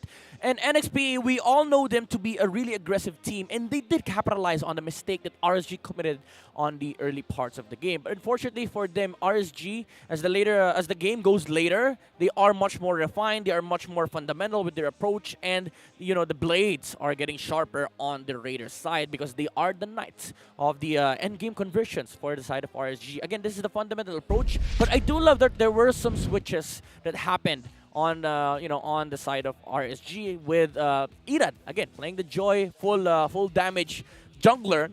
And this is not a typical Joy that we see that is just zoning out the backline. He completely destroys the backline. But NXP still manages to get some victories on the team fights against RSG, especially during the objectives with the Turtles and the Lords. Is because of the fact that Goyong DR's position has always been hard to reach. And RSG's focus has always been on the Baxia. Boyet DR always rolling on the front lines, making sure that he attracts the attention of the Knights. And RSG, they did comply, and to some extent, it gave enough of space to for NXPE.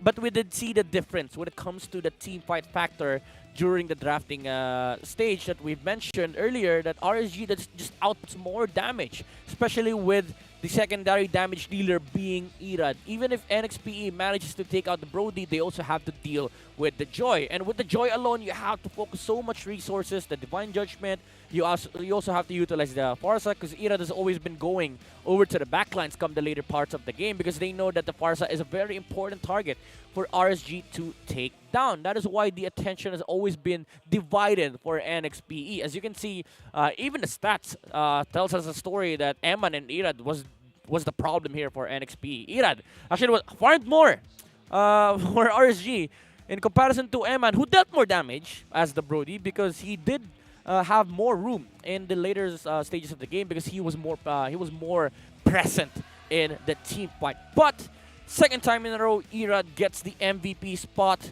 with the amazing performance on the JJ or the Joy Jungle, again going for full damage. The switch up with the Holy Crystal. Usually we see Genius Wand into Glowing Wand by a lot of Joy Jungle players, but this time around he went for damage first because he knows that only the Baxia will suffer from the Glowing Wand, and getting more damage is getting more fixed damage is much more important in the early stage of the game to provide more damage output and to supplement Brody in the impending fights. And the Glowing Wand does scale into the later stages of the game because the amount of HPs that NXPE will get also amplifies damage output that comes out from the item. So he decided to delay that and got the Blood Wings first so that he has kind of a sustain on his side with the amount of HPs that he gets and also the shields that he gets from the passive, and also not to add to that to mention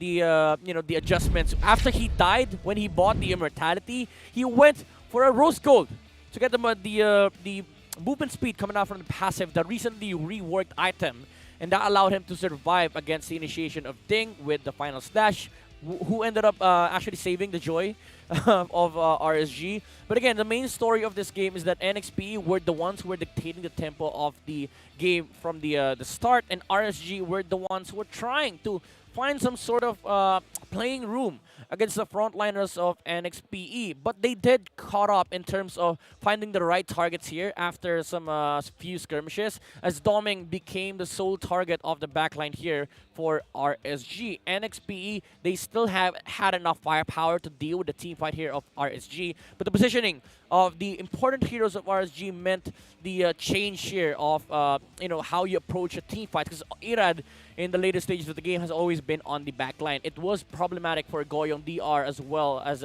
Ding and Brusco because it was hard for NXPE to now start look for team fights of their own because they have a joy problem in front of them. And that gave enough room for the Brody to play around on the backside of RSG, and that meant Boyet DR can no longer solo the backliners of RSG because the Brody has enough damage. There is also the problem of the Bloody Hunt coming out from the Franco. So he is not a sustainable hero anymore for NXPE. And Doming DR, even though he tried his best to cut off the firepower in the back line, again, the main problem is that the joy still persists in the front line. And this is the power of having so many supplement damage outputs on the side of RSG and gave enough playing room for their cores. Again, this is sort of a draft victory here for RSG that ended up being translated into the endgame conditions for the Raiders, and they took out NXPE in a 2-0 sweep.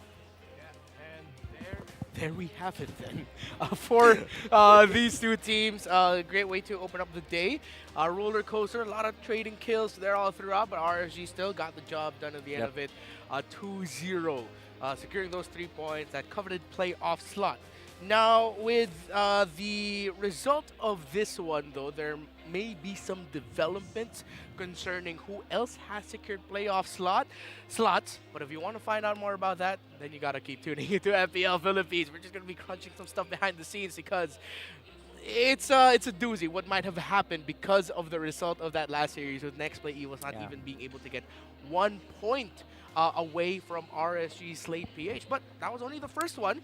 We still have a lot to watch out for, but before everything else, just gotta take a very quick moment to remind you that, again, the SIM registration deadline here in the Philippines is in April 26. That's the very last day you can register your SIM. We've had a lot of months to do that, and now the process, even more so, is incredibly quick, incredibly easy. So make sure to register it, or if not, on that day, if you haven't registered it on April 27th, your SIM will no longer be usable. All of the things that you work hard for that's linked to your mobile number account, that SIM is going to go away. So please don't forget to register your SIM now by visiting smart.com.ph/SIMREG. We still have 2 more series for the day. Still a lot of action to watch out for. Yeah, and this matches, or our triple headers really matters on this Saturday. Well, one, RSG has gotten out of their problem is getting into the playoffs. Get it out of the system. Yeah, out of the system. If they can finally inhale some good air, because our matches up next are like TNC and Omega. Yep, Biyaheng Tagumpay versus Barangay Omega. Biyaheng Tagumpay can end up becoming Biyaheng Bangungot, a nightmare for Omega if Omega cannot defeat TNC. TNC no longer have their playoff slot available, but TNC are going to give Omega hell if Omega let them. More matches coming up here in MPL Philippines. Reptar, OSX, and Midnight. We'll be back later on. The 11th season of MPL Philippines is brought to you by the following sponsors. Smart, the official tournament telco partner of MPL Philippines Season 11. Our official sponsor, Infinix. Infinix Note, ultra-fast gameplay. Our partners in esports, Maya, it's everything, and a bank. And Secret Lab, the official gaming chair of MPL Philippines. Experience the MPL Philippines Season 11 action live at Shooting Gallery Studios. Tickets are now available via tickettome.net. Get yours now.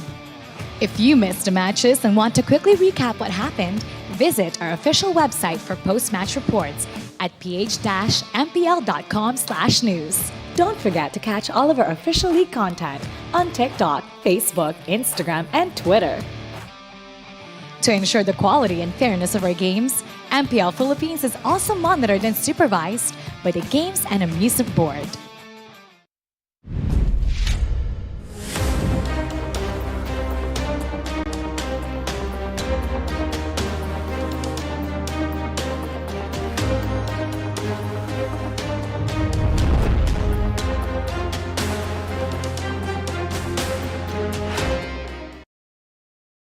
Did you know that you can switch networks but still keep your number?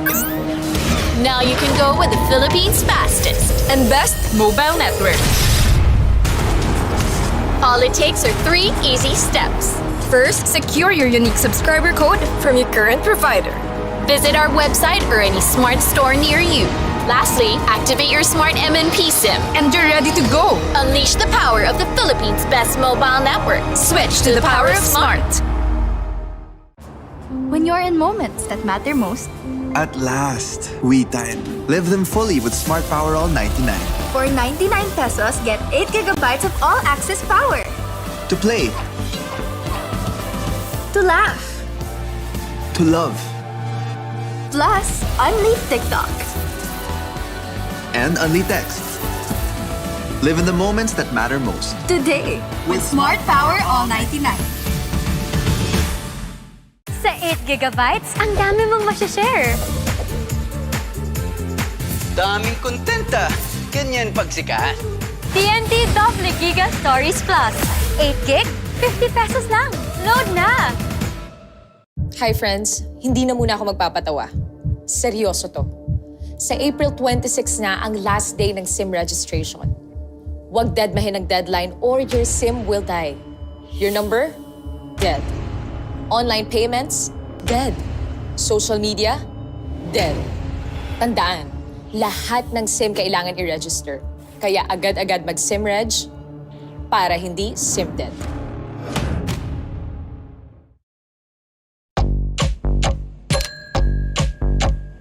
Day in, pay out. Choose the bank that gives you interest every day. With Maya.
Primal Lightning, the hunter of all the evil gods. Legendary! Meet your end! Legendary!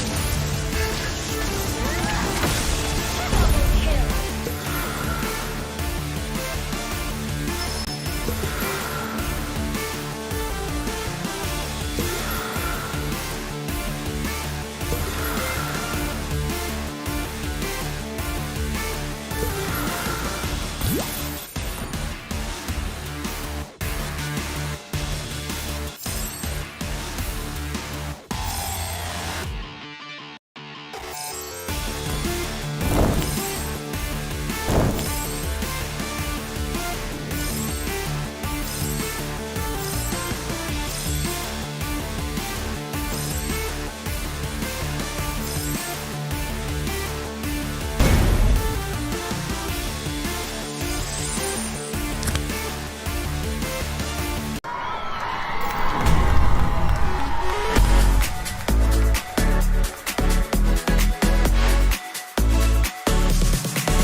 We've got each other's back.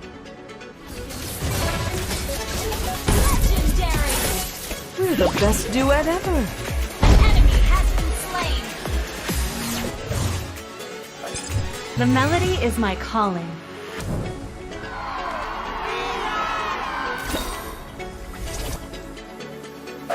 The music of my bow will cleanse their hearts.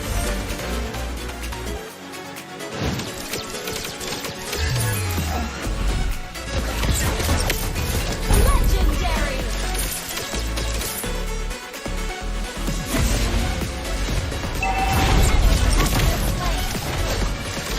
Monster kill! Supernova to the rescue.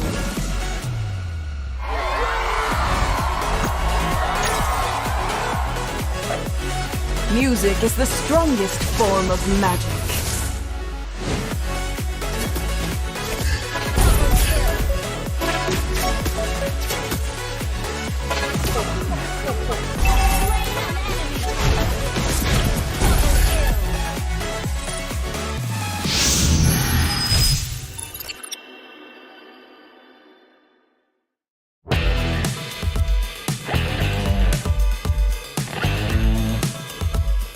Parang laruin lang talaga namin kung ano yung nilaro namin with GLAs. Kasi sinasabi naman ni GLAs na siya bahala eh. Kaya ayun lang talaga yung nasa mindset namin, magtapang lang na magtapang. Gusto ko lang din talaga makalaban si Renji. Masyadong mayabang na yun.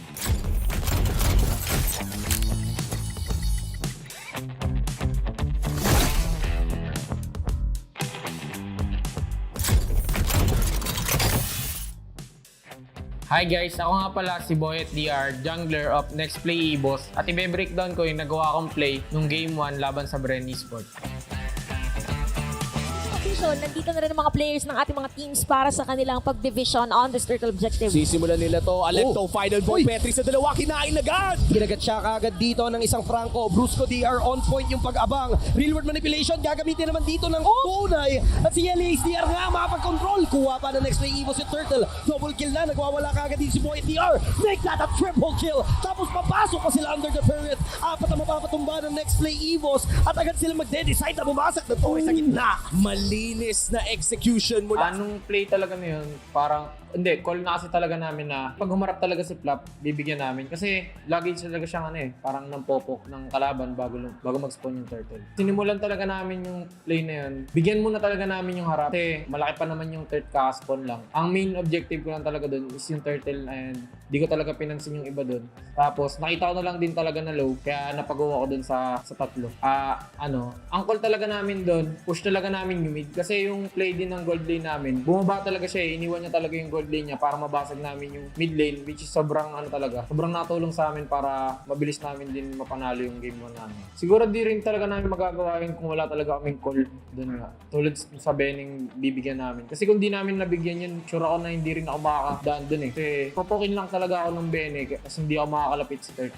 Mindset lang talaga namin bago talaga mag-start Parang laruin lang talaga namin kung ano yung nilaro namin with Yelays. Patapang lahat. Kasi sinasabi naman ni Yelays na siya bahala eh. Kaya ayun lang talaga yung nasa mindset namin. Magtapang lang na magtapang. Siguro yung win condition namin talaga doon ayun, yung isang bagay na nga yun, yung nakabasag kami ng turret.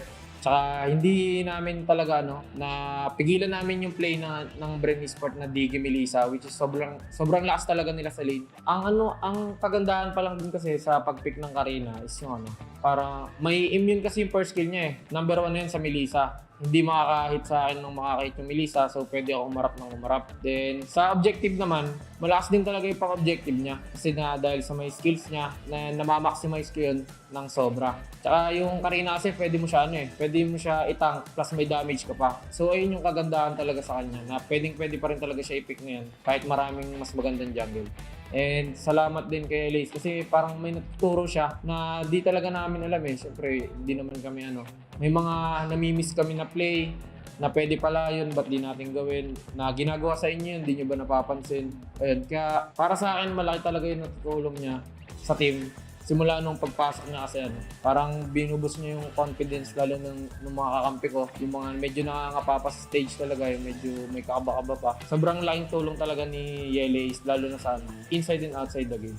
Ako siguro yung gusto ko lang din talaga makalaban si Renji. Sana paglaruin siya ng ng blacklist pagkalaban kami kasi masyadong mayabang na yun eh. Masasabi ko lang sa mga kakampi ko, ayun, parang galingan pa namin kasi unti-unti naman, di naman kami nagmamadali. Siyempre, di talaga sasagi sa isip nila namin na rookie kami. Siyempre, medyo nakakapa sa stage. So, ayun, unti-unti galingan natin and may ilabas din talaga natin yung full potential natin kasi di talaga mawawala sa isipan natin. Kahit sabihin mong di ka kinakabahan, kakabahan ka talaga eh. Kaya unti-unti lang, di natin kailangan magmadali. And laruin lang, gaya nga ng sinasabi ko lagi kahit sa interview, laruin lang natin kung anong laro natin nung amateur tayo or nung habang nag-i-scrim tayo. No pressure. Sa mga fans ng Nexplay EVOS, sa mga managers, sa mga lahat ng sumusuporta sa start namin ng MPL, yung mga nasa backstage, maraming salamat sa suporta nyo kasi hindi talaga namin parang kakayanin lalo yung pressure kung di nyo kami chinichirap every game, every talo namin, tsaka kada panalo. Lalo sa boss namin, si Boss Banubs, Boss Perds, and Boss Matt. Maraming salamat sa inyo kasi binigyan niyo talaga kami ng opportunity para makadating dito. And yun nga, yung pagtutok sa amin everyday na lagi kayong nasa bootcamp, maraming salamat. Kasi malaking tulong po yun para sa amin na mga rookie pa lang na nakangapa sa big stage. Na para matanggal din yung pressure sa amin at mas lalo kami mag-improve. And sa mga fans namin, expect nyo lang na unti-unti darating din tayo talaga sa mananalo tayo. Kakayanin namin para sa inyo. Mas gagalingan pa talaga namin. Promise.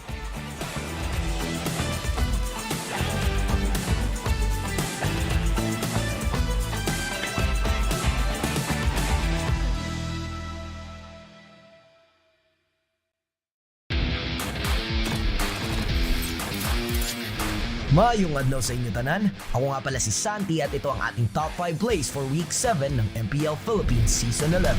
Sa ating number 5 spot ay makakasama natin si Doming DR at ang kanyang carry with an unofficial maniac laban sa Smart Omega nung Day 2. 14 minutes na ng aksyon ng lumipas at nag-spawn na nga ang Enhanced Lord. Lamang ang NXPE with an almost 5k gold lead at sila din ang nakakuha ng unang Lord sa laban na ito. Susubukang mag-contest ng Barangay Omega at papwesto na sila sa ibaba ng Lord Pit para makakuha ng advantage in terms of positioning. Ngunit hindi magpapatalo ang mga members ng NXPE. Mauunang harap si Brusco DR at Boyet DR at susubukan nilang i-pick off si Storm na nagtatago sa bush. Mapipilitan naman si Storm na gamitin ang kanyang Purify pero siya pa rin ang unang babagsak sa mga kamay ni Doming DR na pabiglang papasok sa team fight gamit ang kanyang Phantom Step. Habang zone out ni Ding DR si Nakelra at Miko, susubukan mag-retaliate ni Renjo at Ryzen pero papaulan na lang sila ni Doming DR ng mga light wheels habang pinoprotektahan siya ng kanyang mga teammates. Triple kill na si Doming DR habang babagsak naman si Ding DR.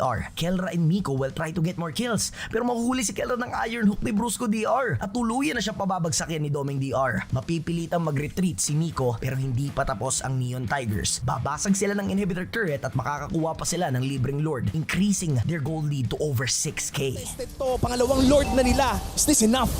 Definitely. Kayang-kaya nilang makakuha ulit ng isang inhibitor after this. The Sansan duo will take our 4th spot with their individual heroics ng Day 1 kontra NXPE. Almost 13 minutes in the game at lalabas na ang ikalawang Lord ng laro. Nangunguna ang Echo with a 4K gold lead pero mukhang dihado sila sa Lord Dance na ito dahil si Sanford at Carl TZ lang ang nasa eksena habang 4 na members naman ng NXPE ang nakapalibot sa kanila. Habang humaharap si Sanford against 3 members of NXPE, mapipilitang mag-back away ang mga Neon Tigers dahil sa split push na gagawin ni Benny sa top lane. Magwawala naman si Sanford at ibubuhos lahat ng skills niya para ma-zone out sina Brusco at Ding. Makakabasag ulit sila ng turret sa mid lane dahil sa minion waves na hindi na clear ng NXPE. Babalik tayo sa top lane kung saan dumating na rin si Sanji para tulungan si Benny Cutie. Lulusawin niya si Yelly Haze gamit ang Arcane Shade at Shadow Strike combo. Walang magagawa si Domeng kundi umatras. Mabilisan naman silang babalik sa mid lane kung saan hindi pa tapos si Sanford sa kanyang trabaho. Patuloy niyang izo-zone out si Boyet DR at Brusco DR para ma-secure ni Carl ang Enhanced Lord para sa side ng Echo. Pero hindi pa kontento ang mga Orca. Pipilitin lang mag-push sa turret doon sa mid lane. Mapipick off ng NXPE si Yawi pero babawi naman agad si Sanford. Gamit ang kanyang heavy sword, babagsakan niya si Ding DR ng Land Shaker sa muka at mapapa-follow up pa ng Raging Slash sa harap ng inhibitor turret. Makakaligtas si Ding DR pero tatapusin siya ng Renner's Apathy ni Benny Cutie. Nang dahil sa individual plays ng Sansan duo, makakapag-secure ng 3 turrets, 2 kills at 1 Enhanced Lord ang defending world champions. Patience is a virtue. Pinatunayan sa atin ni Exort yan sa kanyang top 3 play against Blacklist International nung Day 3. 6 minutes in the game at non-stop action agad ang pinapakita ng Agents at ng Raiders. Kakabuwain ni Owl si Light sa bottom lane gamit ang tuloy-tuloy na basic attacks na may kasamang corrosive strike kahit pa nasa ilalim na siya ng turret. Makakalayo pa si Light pero hindi siya makakaligtas sa torn apart memory ni Owl from long range. Magiging malaking advantage to para sa side ng Blacklist International pero hindi hahayaan ni Exort na basta na lang lumamang ang Agents. Pagtapos ma-pick off si Light, susubukan pa ni Owl na basagin ang half HP turret ng RSG habang tahimik na magtatago naman si Exort doon sa Tribush. Susubukang i-defend ni Emma ng turret nila pero magiging matagumpay si Owl sa kanyang pagbasag sa tulong ni Oh My Venus. Pero bago pa makaalis si Owl, bibiglain siya ni Exort ng all-out combo gamit ang kanyang Petrify at all 3 skills. Maglalaho si Owl na parang bula at madedenay ni Exort ang pag-snowball niya after getting a kill in the turret. 3 points para kay Bentings dito sa ating top 2 play laban ng TNC.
The 11th season of MPL Philippines is brought to you by the following sponsors.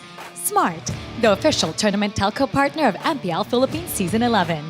Our official sponsor, Infinix. Infinix Note, ultra-fast gameplay. Our partners in esports, Maya, it's everything, and a bank. And Secret Lab, the official gaming chair of MPL Philippines.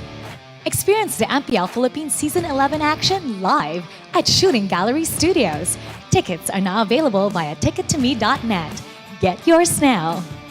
If you missed the matches and want to quickly recap what happened, visit our official website for post-match reports at ph-mpl.com/news. Don't forget to catch all of our official league content on TikTok, Facebook, Instagram, and Twitter.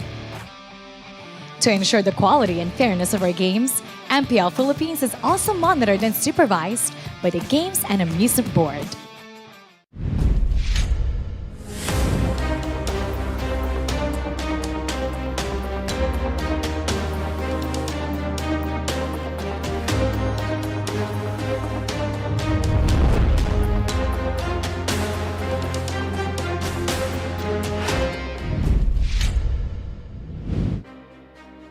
Welcome back, everybody. You're still watching MPL Philippines Season 11. Patuloy pa rin ang bakbakan ng ating mga koponan para sa natitirang slot sa playoffs, especially after RSG Philippines swept their opponent and secured a slot. Nahuli man sa karera ang biyaheng tagumpay para sa playoffs, they still cannot be underestimated, especially para sa Barangay Omega. Recently, we've talked about how their last one seems to be losing its potency. And this is definitely their last chance to prove to us this season otherwise. Makakasabit pa kaya papuntang playoffs ang koponan nila Miko? Or isasabay ba sila nila Bentings patungong biyaheng pauwi?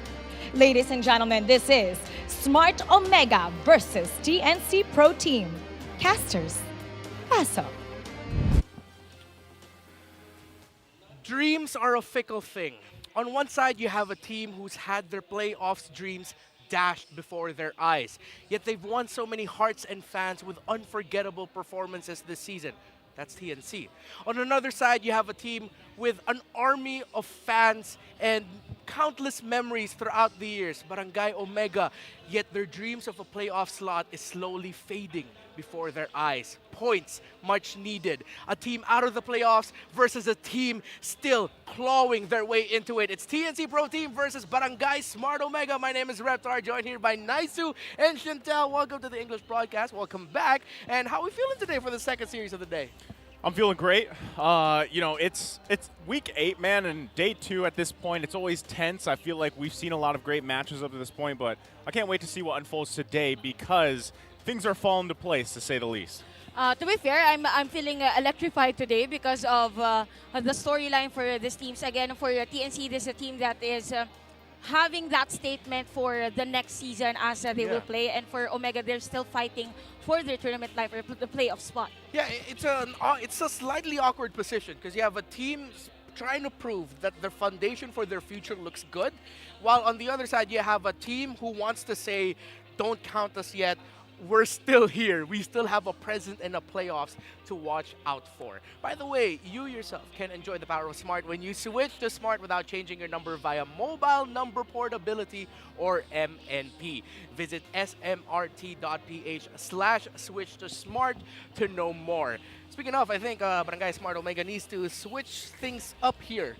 Because let's be honest, even though TNC's out of the playoffs, they're fighting, they're clawing, and man, Ben thinks has been on form recently. They have nothing to lose, you know, TNC. And that's the thing, I feel like especially, and I've said this many times, these past couple weeks, man, TNC just came out of nowhere and they're like, we're here. Unfortunately for them, again, it was a little bit too late. But you can't deny how much synergy is actually there in that lineup. And again, that's why I even said last week, man, I hope these guys stay together, right? Because I want to see more of them in the season ahead of them because we started to see that brilliance with this lineup. And yeah, this is still a threat. Again, the question was, what Lassen's going to be stronger, right? What poison is going to be stronger? All right, look at the headline right now of the day. Biyahe pa uwi ng barangay. Translated, that means is this the trip going home for the barangay? Well, actually, if you think about it, with the struggles here of Smart Omega, specifically how they played yesterday, it is safe to say that they will really struggle on this game, knowing that they're up against TNC, a team that is just really enjoying the game. We see them dance, but at the same time, the way they play during the game, it's as if they're just really prepared for the other team. Naisa was right that it's as if TNC is a team that was too late in terms of how they really played or tried to strive for the tournament. But at the same time, we see a match-up between two core players and very crucial in terms of how things will go on to this game. Yep, the roamers are the core. BenThings and Miko have eyes set on them to set the tempo and the story of this game. We've heard that frequently about roamers, but in this very crucial matchup, especially for Barangay Smart Omega, this is the matchup to watch out for. BenThings has been on point. Miko has had flashes of brilliance, as Chantel has pointed out, but the inconsistency still cannot be shaken away from Barangay Smart Omega. Definitely, we could see actually the difference in terms of how this players really play. There's a big difference on the damage taken and damage shared for the teams. And to think that Miko has a higher KDA on that moment, it means that in a way Miko is somehow not really the front runner for the side of Smart Omega as compared to how BenThings play. We usually see BenThings in the front, setting up plays, but at the same time for Miko, it's really more on the kajas, more on those not really sustainable type of post 5. So it's something for Smart Omega that has to look forward in this game or maybe adjust on Miko's hero pool. Yeah, and when you think about it, Naisu, the story is, it's despite being out of the playoffs race, TNC has a great chance of being the ones to spoil Omega's hopes. We rarely hear that at the end of a season where a team no longer fighting for playoffs lives actually has a chance, or a lot of people are thinking, hey, I think they can beat the team still trying to make it into the playoffs. That is what makes this match so exciting, because whatever team you're rooting for, there's a huge impact here, right? Again, this is, and if you think about poeticness to it also, right? There's a story here to say, if you guys don't know, every time you hear Lassen, it's usually with Omega, right? Smart Omega, that means poison, because they have been historically that team to do that to a lot of teams. Now, it's like on the flip side, man, TNC could possibly be the Lassen to the team that is the Lassen, right? So poison versus poison. Yeah, so which poison is more potent? That alone is exciting here because, again, a lot of people didn't know what to expect from TNC. Well, now this is a huge possibility. I really like that you mentioned the Lassen versus Lassen, and which is more potent between the teams, because if you think about it, TNC is the team that has the most unique type of heroes that was used in this season. And at the same time, Omega is the same from previous season. So there is the same identity for them. And again, TNC was able to defeat other teams like Echo, BREN, and it goes to show that they are on that run that Omega did before. So the spirit is there, and it's what's lacking for Smart Omega, I believe, for the season. Yeah, again, even thinking about it, I'm glad that you reminded me that happened at TNC, a team first eliminated from getting a playoff slot, are also the team that defeated BREN and Echo in the later half of the season. That's crazy, and I'm sure we're gonna get even more context behind the storylines. Let's go on over to our backstage pass with our insiders for more info.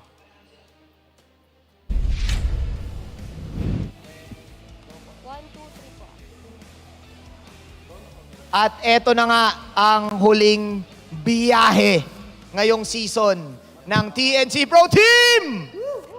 Diba? Nakarelax na lang kami ngayon. Wow, para first time mo dito, Coach Wright. Hello. Kumusta ikaw? Okay lang. Guys, nakarelax na kami ngayon kasi kung susumahin natin lahat-lahat, ang standing ng TNC ngayon is nothing to win, nothing to lose. Sabi nga dito ni Coach, dalawa lang. Either manalo ka or matuto. At natuto sila. Ngayon, importante ang laban na to para sa Omega, pero ang sabi ng TNC, hindi namin hahayaan na makakuha kayo ng puntos. Nandito ngayon si BenThings. Ben, bigyan mo naman ng tips ang Omega. Paano ba kayo kayang talunin ngayon? Sa ganitong mindset nyo na nothing to win, nothing to lose, paano ba kayo ngayon kayang talunin ng Omega? Siguro yun sa entrance pa lang. Pag sa entrance, talo na kami sa Kaldagan, mahirapan kami. Ay! Ibig mong sabihin, hinahamon mo ang Omega sa entrance na kumaldag.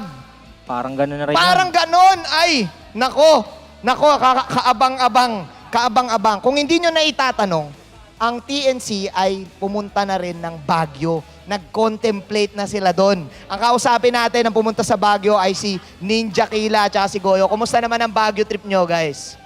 Masaya. Nag-unwind lang kami. Nag-unwind? Anong ginawa nyo? Ano ba kayo doon? Nag-aaral kayo doon? Ano ba ginawa nyo? Nagpitas-pitas muna kami ng strawberry bago lumaban. Bago lumaban. Kasama yon sa ritual nyo. Kita ko siya, napakaraming TikTok nito ni Ninja Kila. Kumusta ang Baguio, Ninja Kila? Masaya. Malamig. Ramdam na ramdam ang lamig. Ramdam na ramdam. Anong naitulong ng Baguio trip nyo para sa laban na to ngayon? Siguro nakakapag-reset kami ng maayos. Tsaka sobrang natuto. Maraming natututunan. Maraming learnings. Maraming learnings. Alam mo, ang gusto kong pinakatanungin dito, sabi niya sa akin kanina, mas kinakabahan pa daw siya sa interview kesa sa laro. Favorite ko kasi si Sir JP, si Coach Wright. Coach Wright, bira ka namin makausap Ngayon na makakalaban nyo ang Omega. Sinabi mo sa akin na bibigyan namin yan. Bibigyan nyo nga ba talaga? Bibigyan namin. Kaya dapat ayun nga, sa entrance pa lang bongga na nila. Bongga. Wait, sino ba ang mag-e-entrance? Kasi si Scholar nanonood ngayon Sino ba mag-e-entrance sa inyo ni Scholar? Si Coach Collar. Si Coach Scholar. Pero kasi, yung dalawang coach, si Eto Max tsaka si Pacbet, sino ba tingin mo yung kailangan doon na pupuruhan sa kaldagan? Sino tingin mo doon? Si Coach Pacbet. Oy, so ibig mong sabihin, teka lang, parang may sinasabi ka Parang may sinasabi ka Tingnan natin, kunyari, kausap mo si Pacbet ngayon. Anong gusto mong sabihin kay Pacbet? Ayan. Coach Pacbet, kaldag, G. Pax, narinig mo na si Wright, Tingin mo, tingin nyo ba, kayo ni Coach Collar, kaya nyong i-outdrop ang Omega? Kakayanin niya. Kakayanin. Ito kasi yung sitwasyon, yung Omega, importante yung larong to para sa kanila. Kailangan kasi nila makapasok sa playoffs. TNC ba ang pipigil sa Omega para makapasok sa playoffs? Tignan natin. Tama. Napaka-inspiring actually. Napaka-inspiring ng journey ng TNC dito sa playoffs. Ako personally, naging favorite ko ang TNC in terms of the fun na binibigay nila, yung mga sayawan na binibigay nila. Kumusta ang learning sa'yo, Benting, sa buong journey nyo sa playoffs na to? Nakita ko yung post huling biyahe nyo na. Final thoughts sa overall journey ng TNC para sa MPL. Ayun, madami naman learnings. Sobrang taba na ng utak namin Sobrang taba na? Kulang na lang sa panalo. Yung last game namin, hindi lang siya basta chill. Kumbaga, ngayon pa lang, nag-start na yung season 12 namin. Ayan na. Sinabi na ng TNC, markahan nyo na. Ngayon pa lang, nagsisimula na ang season 12 nila. Ayan, ang TNC Pro Team. Tignan natin kung kaya nilang pigilan ang pag-arangkada ng Omega. Balik sa inyo, mga shoutcasters. Alright, good to see TNC still, again, very lighthearted. And yeah, it's because no pressure. Not midnight, but Manjin. Sorry, both M's. Funny when you think about it, they got nothing to win, but also nothing to lose. So might as well just have fun with it and put on a show. I was going to say, might as well, man. It's the last week of the regular season here, and even with that situation, you don't have any pressure, but think of the impact that you can have, especially in the series. It's as if you're planting a seed for MPL Season 12, and remember the TNC is also the team that brought that same energy during MPL Season 8, and then they went really strong on MPL Season 9, and it's also been things as part of the team. So it's really refreshing to see TNC to have this kind of attitude, because they're all smiles. It's as if they want us to smile as well, even all of the failures that we do in every day. Yeah. Oh, that's so inspirational. I think that's is that the spirit of TNC now? It's just wholesome inspiration. And yeah, there is a lot to look at TNC and be inspired of. Yeah, I was going to say, their backstory, right? I mean, with some of these players, where we really got, I would say back in Season 9, we really got to know a lot about TNC, the members there, and, kind of everything they've been through up to the point. I mean, even again, where that whole, I know it's in Tagalog, but basically that it's the ride of TNC, which is, referring to like the jeepney ride, because one of them used to be a jeepney driver. So there's a whole story there. And yeah, I feel like it is very important that even, you know, when life is throwing you obstacles, and well, there's a saying to that too. When life gives you lemons, make lemonade, basically, right? Yeah. At least like see the positivity in all these situations, and I think that's what they're getting ready to do. You like it? Chantel seems like she wants to say something. I was about to She's so say a excited. joke. What is it? Go for it. Go for it. When life gives you onions, then What? make an onion ring.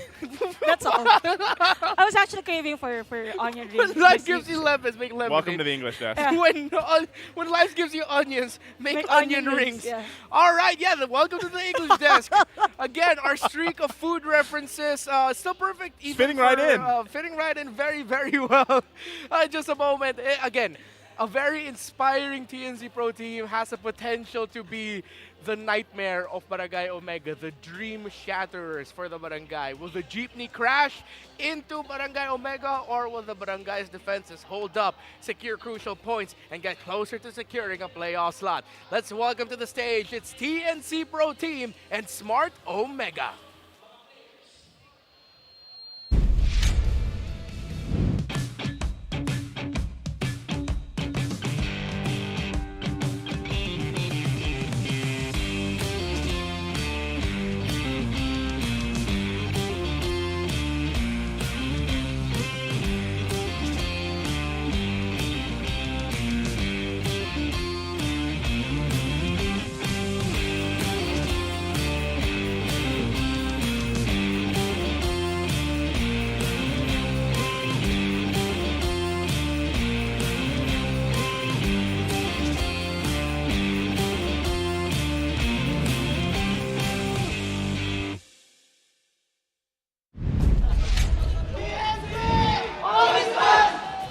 Looking to end the season strong, the Phoenix looks to take a trip into the barangay of Omega.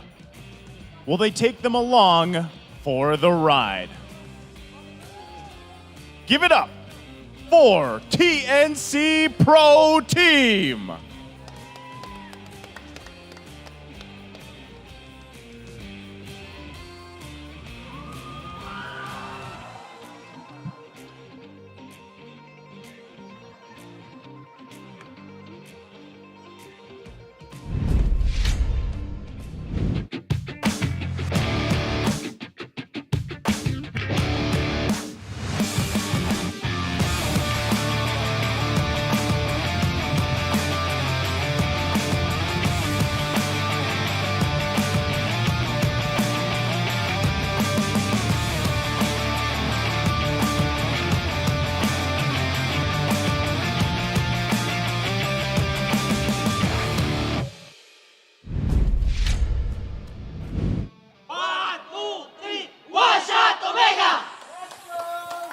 Fighting for a playoff spot.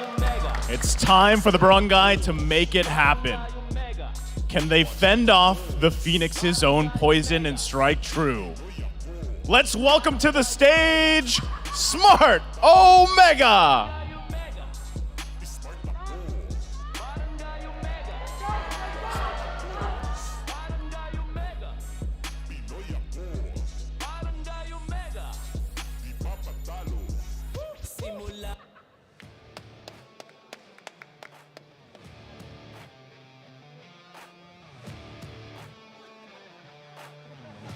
And their coaches, Coach Puckbet and Coach Scholar. Who will come out on top?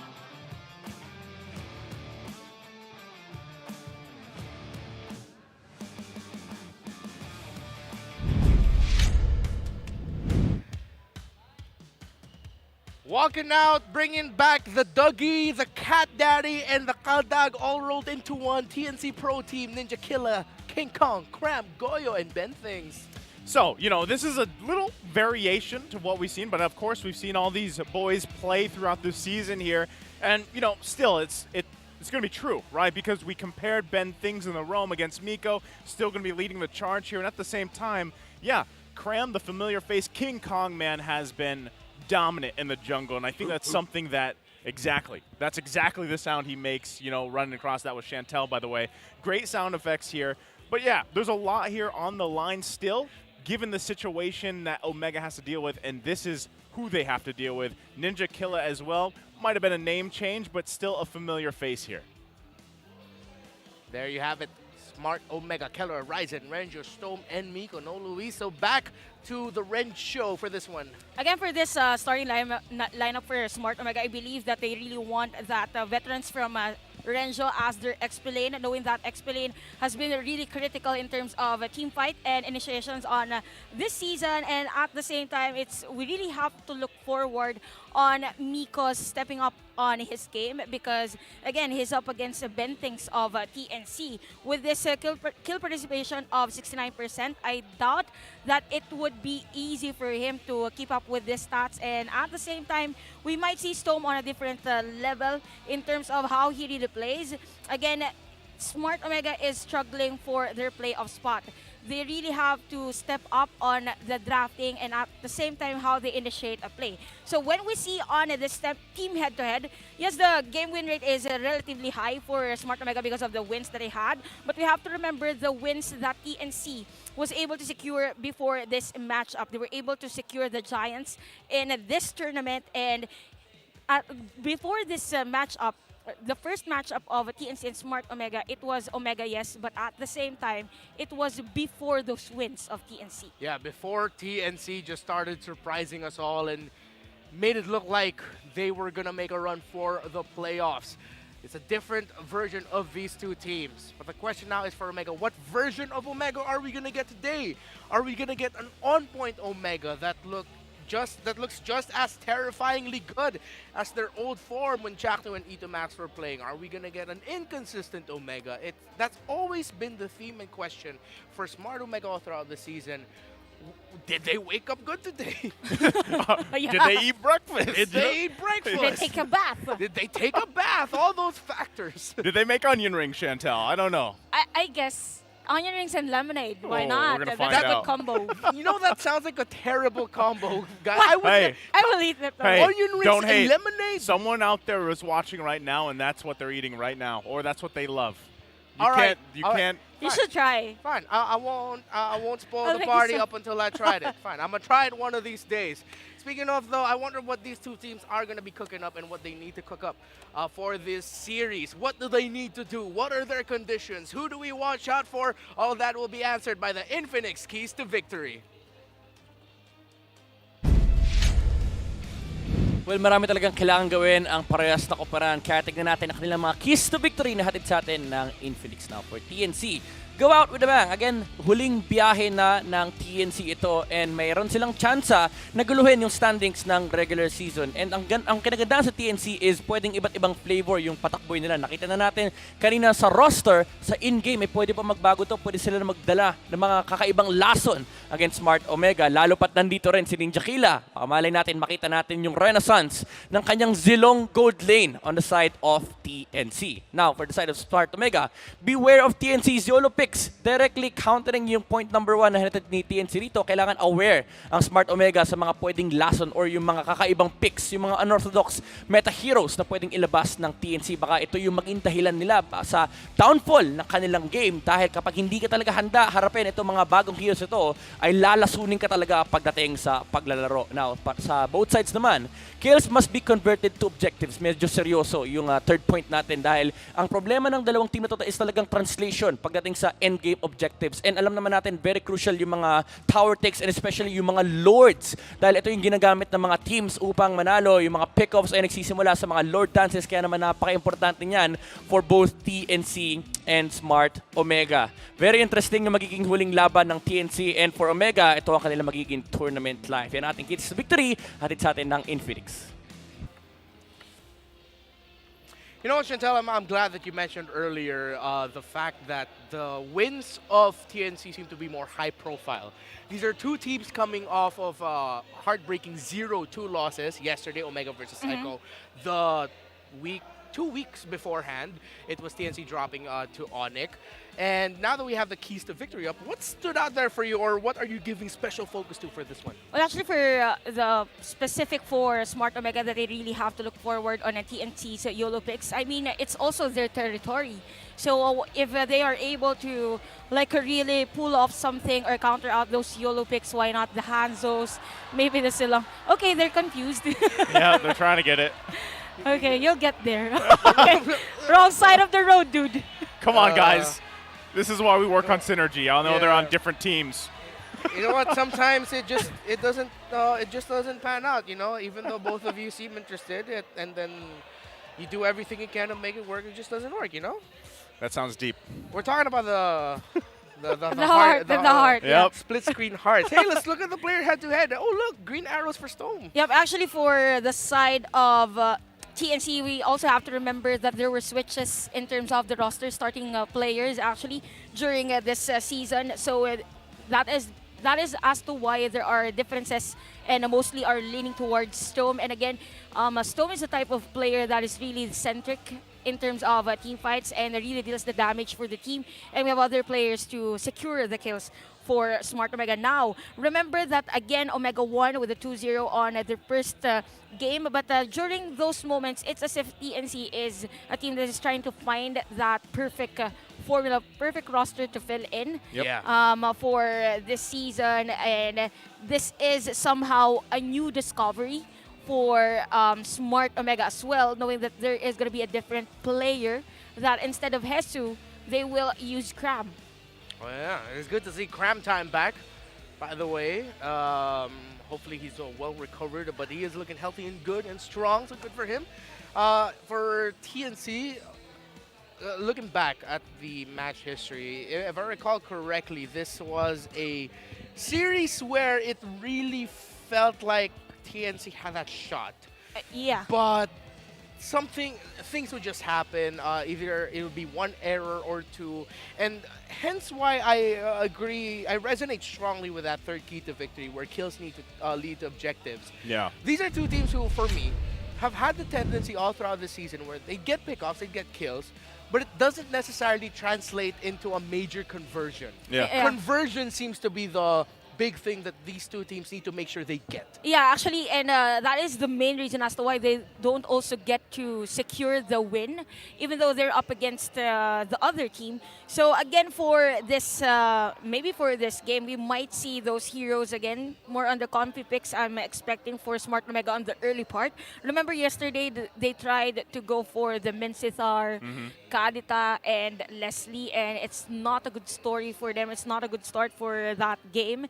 So we see on our screens that Kaj has been banned already, so not on the single targeting. They don't want those fast plays for the side of TNC. Yeah, they're looking at the comfort picks right now of Stome and Miko. That's been a good combo for them all throughout the season. Faramis in the hands of Stome and then Akaja in the hands of Miko. Meanwhile, Omega do not want to give the Fanny to King Kong. So we also have to watch out for other assassin picks that King Kong might have.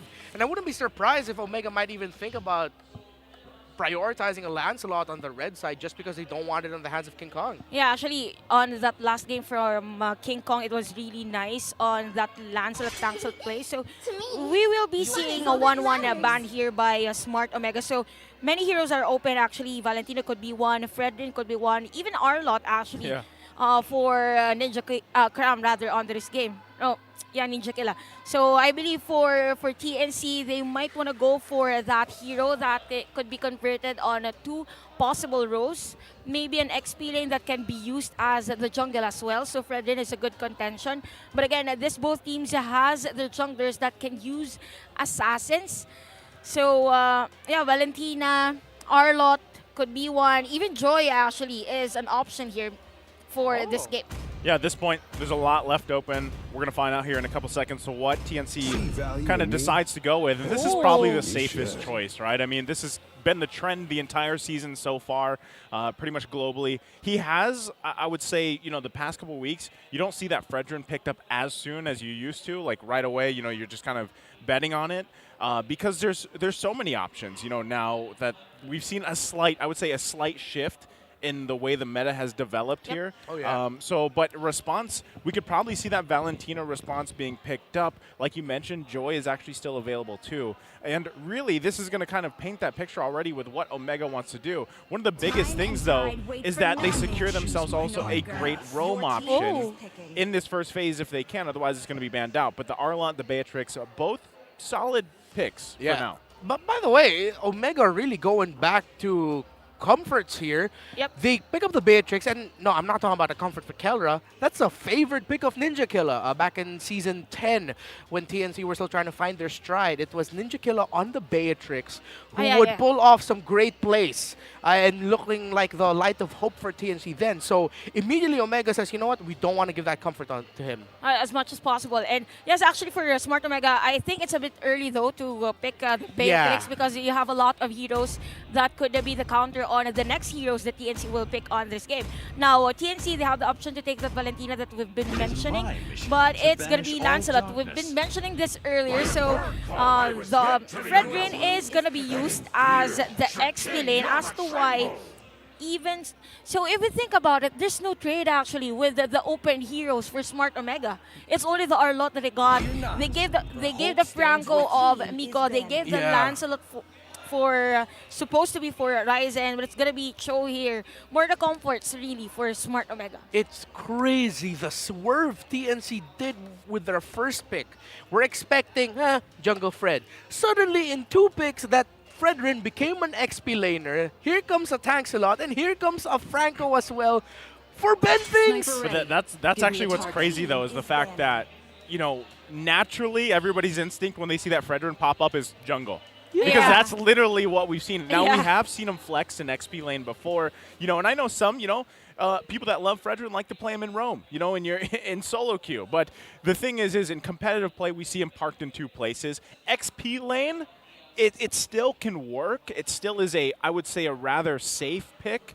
But, you know, that matchup versus the Arlot, you know, how much... In that matchup, you're kind of just surviving in that lane for the most part. You're going to use your utility later on, which can actually be very beneficial. Now, Arlot, though, the value that he has throughout the game is always going to be something to be concerned about. So, you know, again, this is where the XP laners, like Chantel said earlier on, the value for XP lane is so high, and they can change the course of a game. And that's why I'm saying, you know, for Renzio, we've seen him perform outstanding on an Arlot in the XP lane before. We've also seen him fall too short.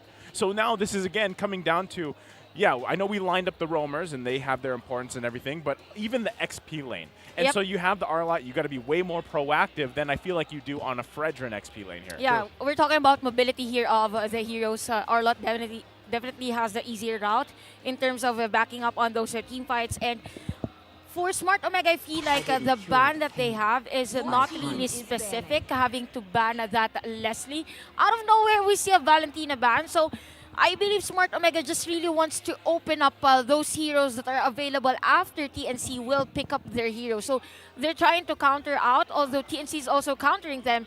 Again, when we see Beatrix on your lineup, it's safe to say that you are going towards that Franco instant combo kill after the hook. Yeah. So Smart Omega, they're just really trying to counter TNC's pick. So TNC, they're focusing now on possible Ryzen heroes. But again, for Ryzen, he can use a lot of heroes, maybe even Hayabusa.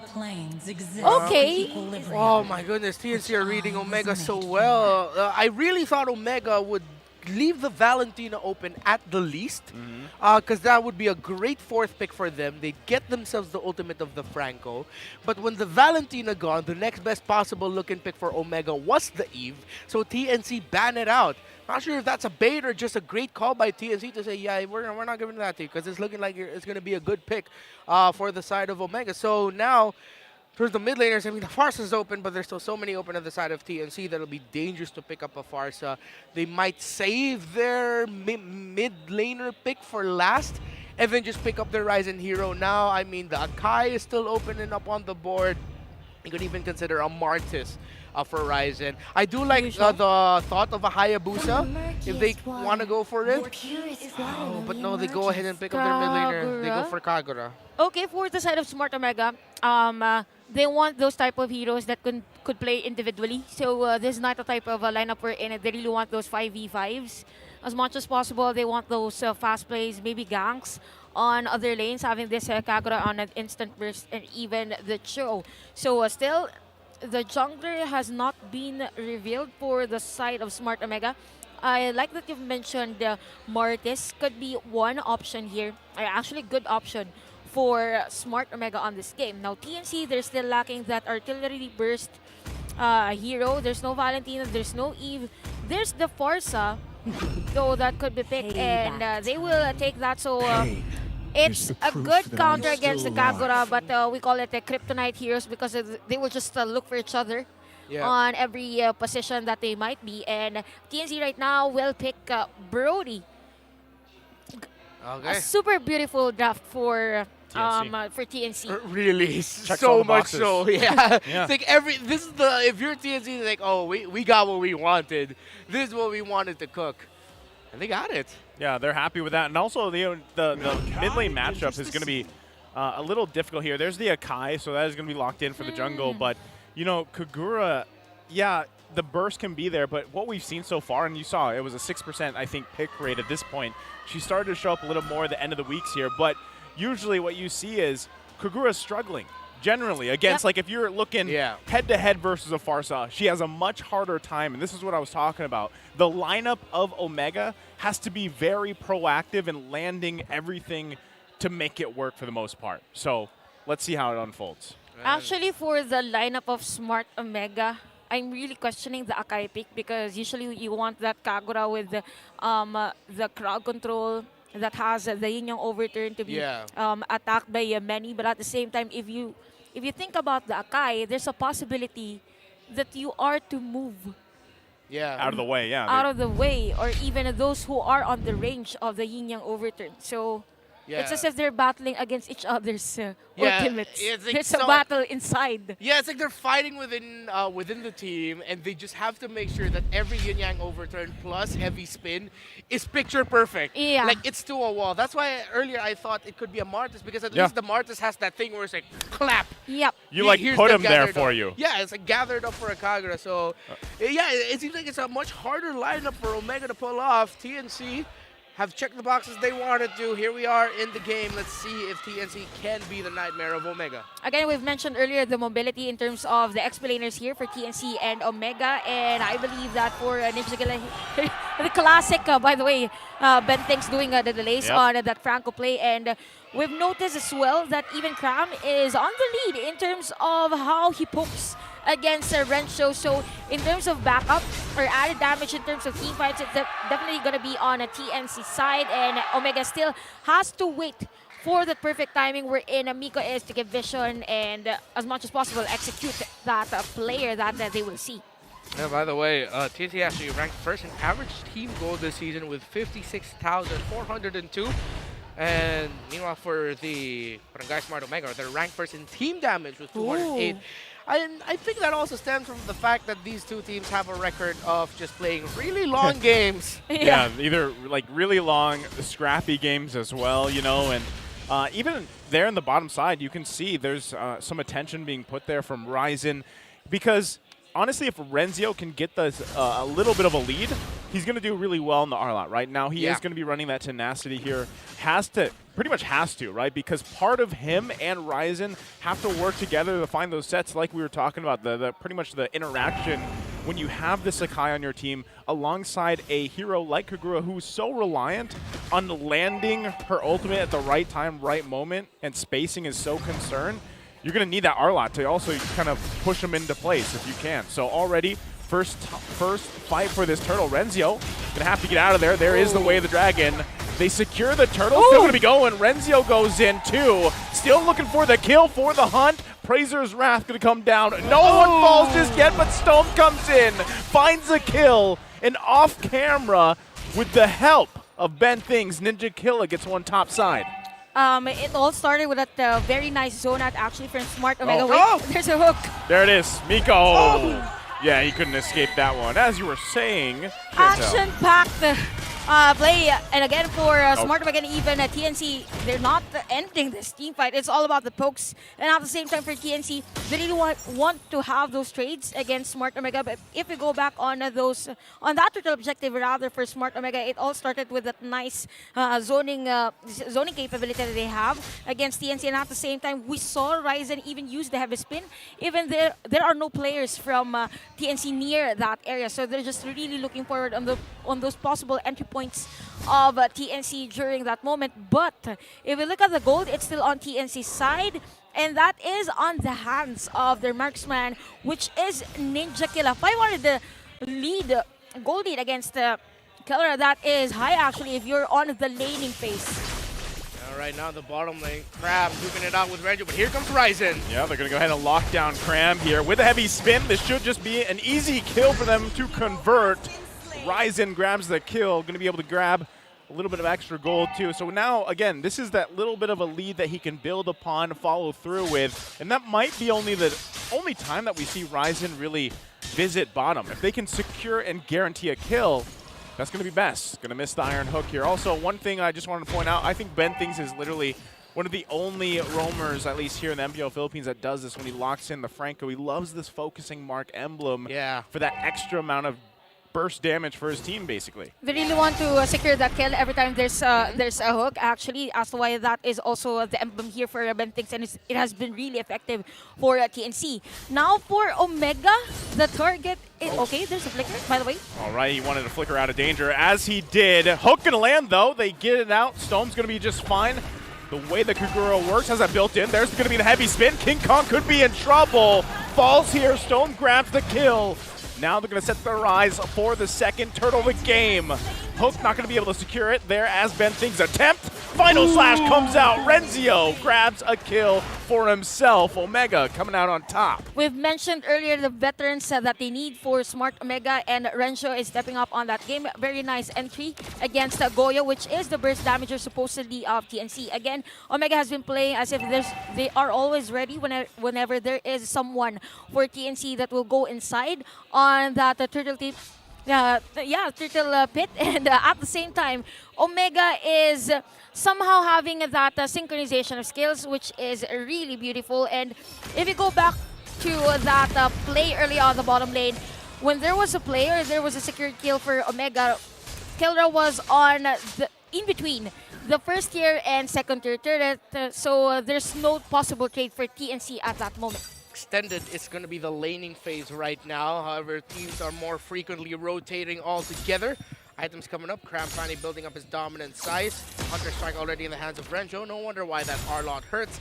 There's a VOD for Kelra. While it's still very neck and neck in terms of the goal between the two gold laners. Top side, TNC want to find their opening here. 3 versus 2. But it seems like with how Omega is positioning, they know. They feel something in the air. The TNC might just be nearby, so here comes a topside rotation by Omega this time around. I was saying they're looking to respond to it, but really I don't think they have to do too much at this point. Omega, one of the biggest things is just avoid the hooks and wait for the next objective to pop up. Yeah. You have this nice, comfortable lead now at this point in the game, 6.5 minutes in, and you should be able to set yourself up for, a good take for this next turtle and then into the Lords. Yeah, as much as possible for a Smart Omega, they just have to continue the basing, although at the bottom lane, there's a hook. All right, he flickered in. Miko, there's another response with the flicker. That was quite an interesting interaction between both teams. No one going down, though, but what did happen is now Ben Things doesn't have the Bloody Hunt. He doesn't have the flicker here, so this should be a fairly easy turtle for Omega to take, then secures themselves all 3 for the game. Things are pretty good actually for Smart Omega. They're now at a 2.4k gold lead, and everything is going on to the side. Even those visions that Mika has been giving, they are able to destroy turret, as the White Storm already has that lightning truncheon. So again, under the turret. Oh, wow. Okay. Stone finding a kill there. I was saying how hard it is going to be for Kagura to find kills in this game, but so far Stone has had no problem. And not to mention, he's running Mystery Shop here, so he's already stacking on the items. Yeah, 3 kills. Styling and profiling was Stone. And it seems like he's just watching out for where Goyo is going to be using the Feathered Airstrike. I mean, at this point, the pros understand, yeah, a Farsa in lane will use the ultimate to clear up the minion waves quickly. So Stone, knowing that he has a slight edge right now in terms of the items, at that point, he already had the Clock of Destiny. So he decided, you know what? I think I'm going to try to kill him under tower, and it worked out well for Stone. Yeah, and it's really effective actually for Smart Omega. And if you look at the position, actually, they don't really position themselves after that Riverside. So there's no possibility for TNC to go overboard or make a play against them because of that controlled space or controlled vision that I gave against TNC. Now for Omega, it's a good option for them that they are now on this side of the map of TNC, and TNC, it's as if they're just reacting, or it's not really reacting. It's as if they don't want to fight at all. No trades, no anything against Smart Omega. Yeah, very safe right now is TNC. I think it's also a testament to Storm. Oh, wait, no, Ryzen buys Ben Things! Gonna be the heavy spin, locking down Ben Things. Immortality already gonna be popped here. Kelra profiting off that kill. And like you said, Omega doesn't have to do too much. If they can find picks like that, kills, they have a lot of options. Wow. Here's gonna be another one. Way the Dragon sending Cram back, goes in. Renzio with the final slash, able to pick up the kill. Here's Stone though. Renzio does fall right in front of him, trying to hold on. Tier 1 finally goes down in the mid lane. TNC though, still scrapping here in this game 1. I just gotta say, yo, Miko, that was tight. That was a hell of a kick that he pulled off onto Kram's Fredrin there.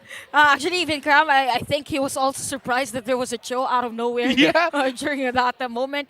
And Smart Omega, wow, this is very different from their performance yesterday. They're really confident on how they will really position themselves on every objective that they have. And a good thing that, wait, there's that hook. Okay. Yeah, they're going to go in with a Bloody Hunt. They still have quite a bit of damage on the side of TNC. So they force Ryzen back as well. Ben Things also half health here. They continue the Lord Dance though. Might be a little bit risky here. The hook's gonna land. It finds Miko. Goyo grabbing himself a kill. Still going for it. King Kong gonna get final slashed away. Omega still looking to keep TNC here in this Lord Dance. TNC's got to be really careful how they approach it. Kelra waiting in the backside, trying to reposition here. Still taking the risk.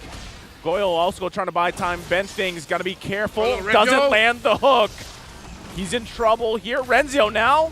Can he escape this? There's the feathered airstrike. It comes down. Finds Renzio. Still going to be battling for it. It's Ryzen that secures the Lord. And Ben Things falls. TNC took a risk and they lost it.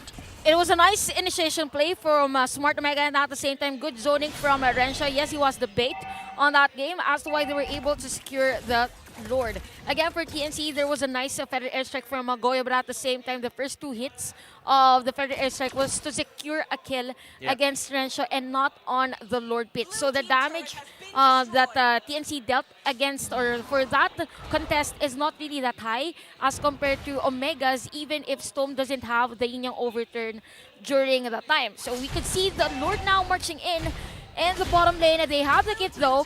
They have the Yin Yang overturn and even the heavy spin for Ryzen. Oh, another airstrike just to clear things up.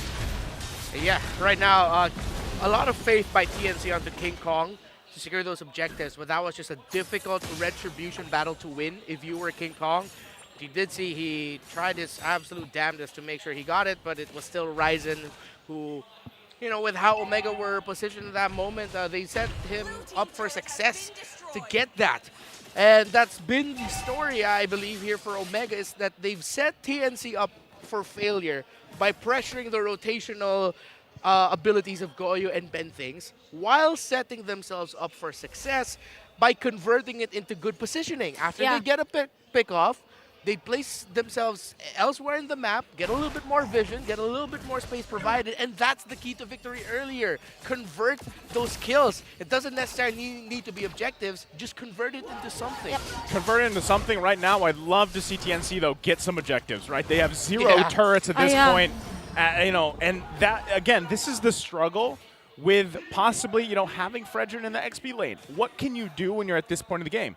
Now, you're not as tanky as, say, if he was parked in the jungle, right? Where at least you can kind of take that front-loaded damage from the opposing team. But really, at this point, as an XP Fredrin, and, you've had a rough start, you're kind of just, let me flicker in and get a taunt off and maybe a little bit of CC. Yeah, actually, and hope I survive. That's really true, because if you look at the Rensha's playstyle here, a lot of brilliant plays with those final slashes. So I believe for Smart Omega, that's the difference, because Yes, there is the taunt for Fredrin, but for Rensha, there's the displacement with the final slash. Now for TNC, they're a bit struggling on how they will really connect those skills that they have. It's as if they're waiting for that hook from Ben Things first, and then they will go for a kill. But it's not the story anymore. It's either they stop Kelra or really focus fire on Kelra or maybe even Stome during this game. So there's no counter initiation or counter burst against the play that I want. Again, for Omega, they don't have to do anything at all. Just secure the Lord, and after that, secure the inhibitor turret, and maybe secure the base. That's smart. Ben Things actually stepped on the Cyclone Eye and hoped that he would land the hook so that he doesn't need to use the flicker to draw it back even further. Smart play there. Would have been cool if he saw that land, but of course there were no members of Omega nearby. Now, 6,000 roughly is a goal lead for OMG. Again, objectives right now needs to be the key here for TNC. They don't have one just yet. They've landed a few tickles and caresses onto the mid lane tower. That's pretty much it. They need to convert it if they can. Find something. But Omega, of course, we know they're not going to give that. As the early game rotations that Omega did onto Cram, I think that's one of the biggest reasons why we don't feel this Fredrin even more so. Okay, well, Ben Things has been fishing for a while. He's going to find Miko here, not going to convert into a kill. Renzio on the backside, pushing him back. Cram, though, takes the heavy spin, escapes with a sliver of health. No one actually surprisingly goes down. I was expecting someone to fall there. Yeah. But all of this now, again, still resetting here for this Lord. And you know, I like just when you're watching this kind of unfold, right? Ben Things is literally fishing for hooks. That's what he's doing. And that's part of the problem, right? Because you really rely on it. Yeah, you rely on that, right? You rely on that hook, and if you don't find it, again, you don't have many options, whereas across from you, man, Omega has like 3-4 options to initiate, to peel, to pretty much do anything they want, while Kelra just has to sit in the back, you know? Yeah.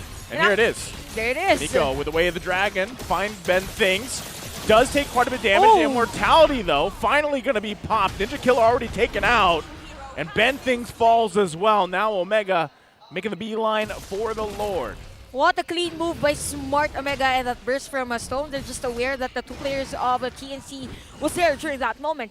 And for Smart Omega, again, they are trying to extend this Lord objective that they're trying to take. Maybe they want that information as to where the players of TNC are. Yeah. And they're finding for King Kong. They're going to know there's the Way of the Dragon. Look at the damage. It's too much. Kelra grabs the kill, and it looked too clean from Smart Omega, and now they get the Lord on top of it as they get prepped up to march into the base of TNC. Well, they found him. That's why Omega was, as Chantal put it, was dragging that Lord take as long as possible. But then Omega just checking out the boxes, finding King Kong in what could have been a great steal opportunity. But Omega said, no, we're not going to let you get that opportunity. Item-wise, Ninja Killer, I feel like he's comfortable enough, but it's the rest of TNC is. Even this Farsa with his Divine Glaive, at this point still needs to full build.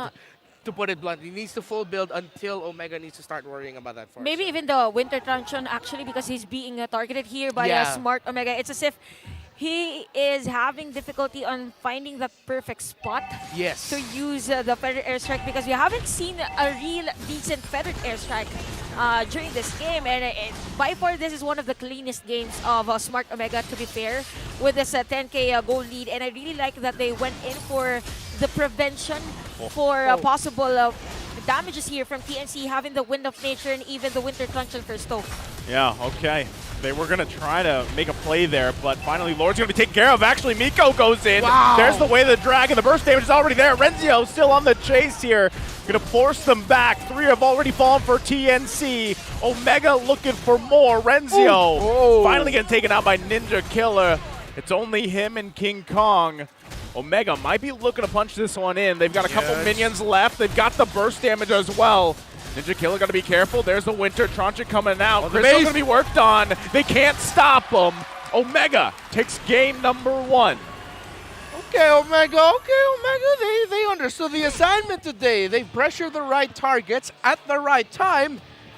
Game 1, dominant. Yeah, definitely one of the cleanest games of Smart Omega during this season. objectives. It's as if they have that checklist that we need to do this at the early part of the game. We go on the XP lane side, kill it, and then disrupt the rotation of TNC, and then on to the next step, and then win the game. Yeah, and I think that's the perfect point to like focus on here that you mentioned. It's disrupt the rotation. TNC, despite the early trades that they got, the pickoffs, trading in the mid game also with the objective team fights, they couldn't get that perfect rotation that we've been used to seeing TNC be able to pull off recently. Yep.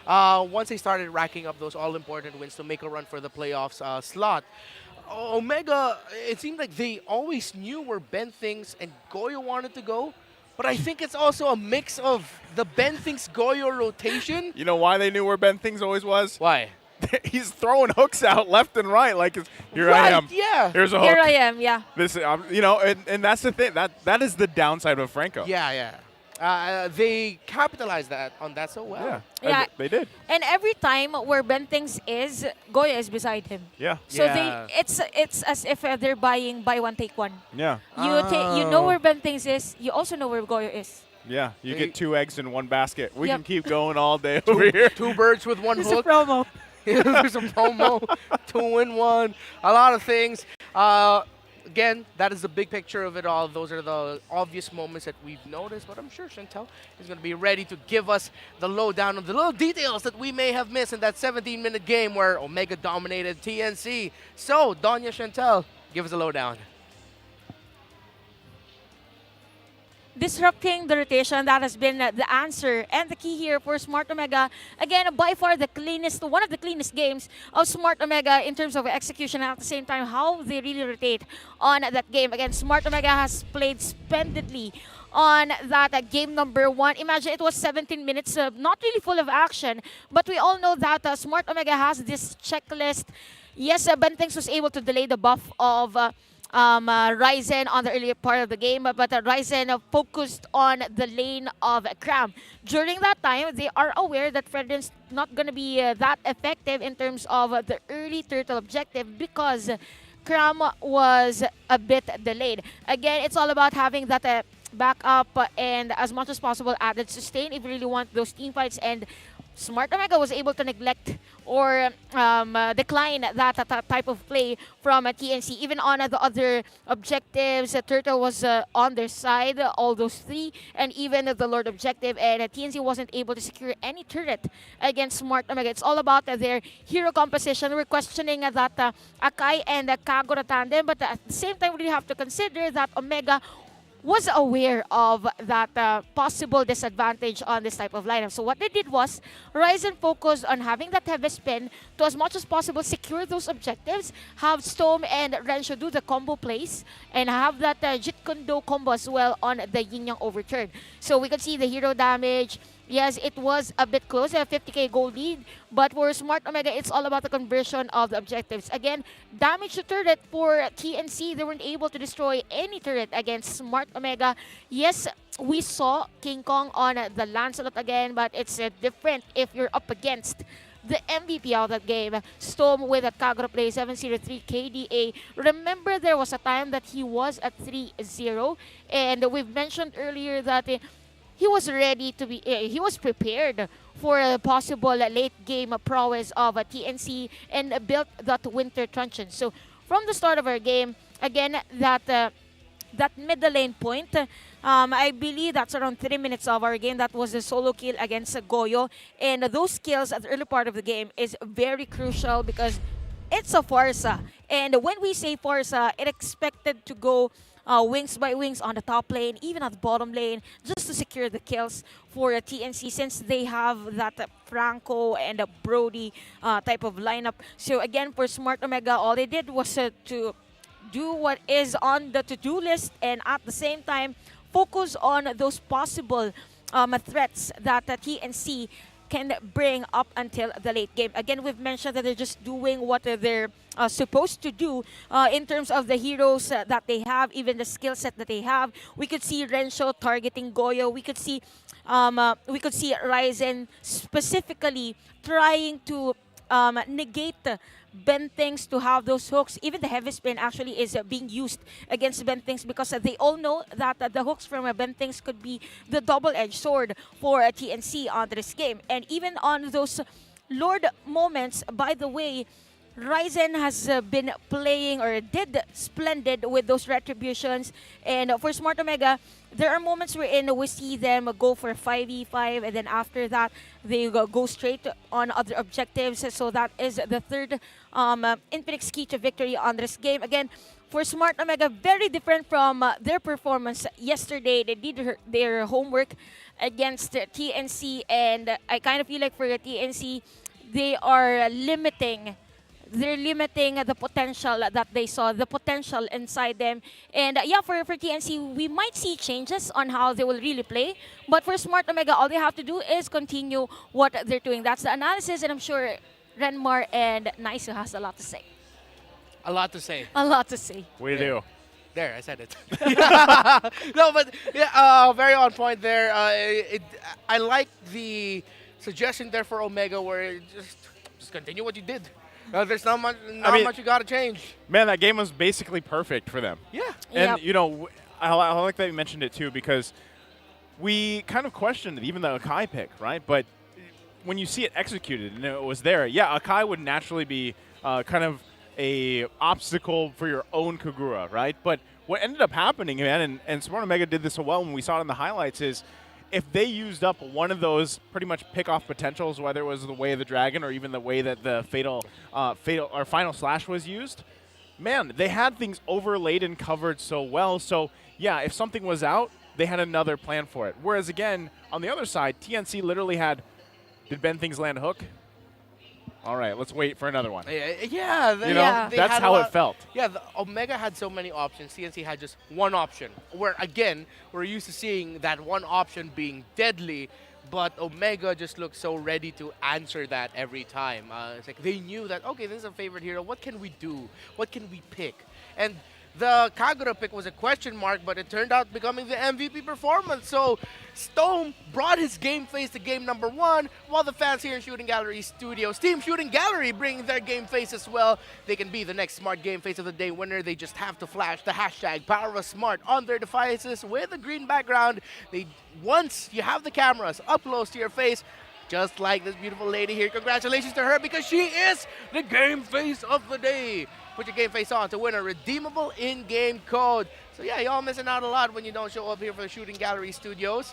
I mean, today's our second to the last day. Tomorrow's obviously it'll be your last day. I can't believe I just had to repeat that. After a break, we'll have another break. We'll have a 2-week break. We just had a break and we do a break again. And then we go back for the playoffs, though. Yeah. So make sure we'll see y'all in SMX. I'm sure there'll also be smart game faces there. But that's going to be more intense. It reminds me of, one of my favorite animes out there. I'm not going to name it, but, when you watch an What episode, you're like, what anime is that? No, I'm just, I don't know what you're thinking, Jenda. I'm just saying, when you watch an episode, you're like, man, I got to wait a while for the next another one. week, yeah. Yeah. Yeah. I got you. You got it? I understood the assignment. Sorry. Okay. All right. So all of us are on the same footing, right? Yeah. All's good here. Game number 2, though, I feel like TNC need to be on a similar footing. Yep. If us, we're on the same page. They need to be. They need to be. Specifically, Bentings and Goyo. Because, I don't know, there's something about how Bentings and Goyo move around the map that feels so different to Bentings and Escalera. Yeah. And they're going up against a tandem that has pretty much stuck together all season in Miko and Stone. Yeah. And why Miko and Stone look so much more comfortable, Bentings and Goyo together look like they were trying to find that synergy. Yeah, trying to find that synergy, sometimes stepping on eggshells. Like trying to be on the same page. Trying to be on the same page. Yeah, it wasn't completely there. So now let's see what page of the story Mara is on, because she's going to give us a little bit more details with a quick segment there.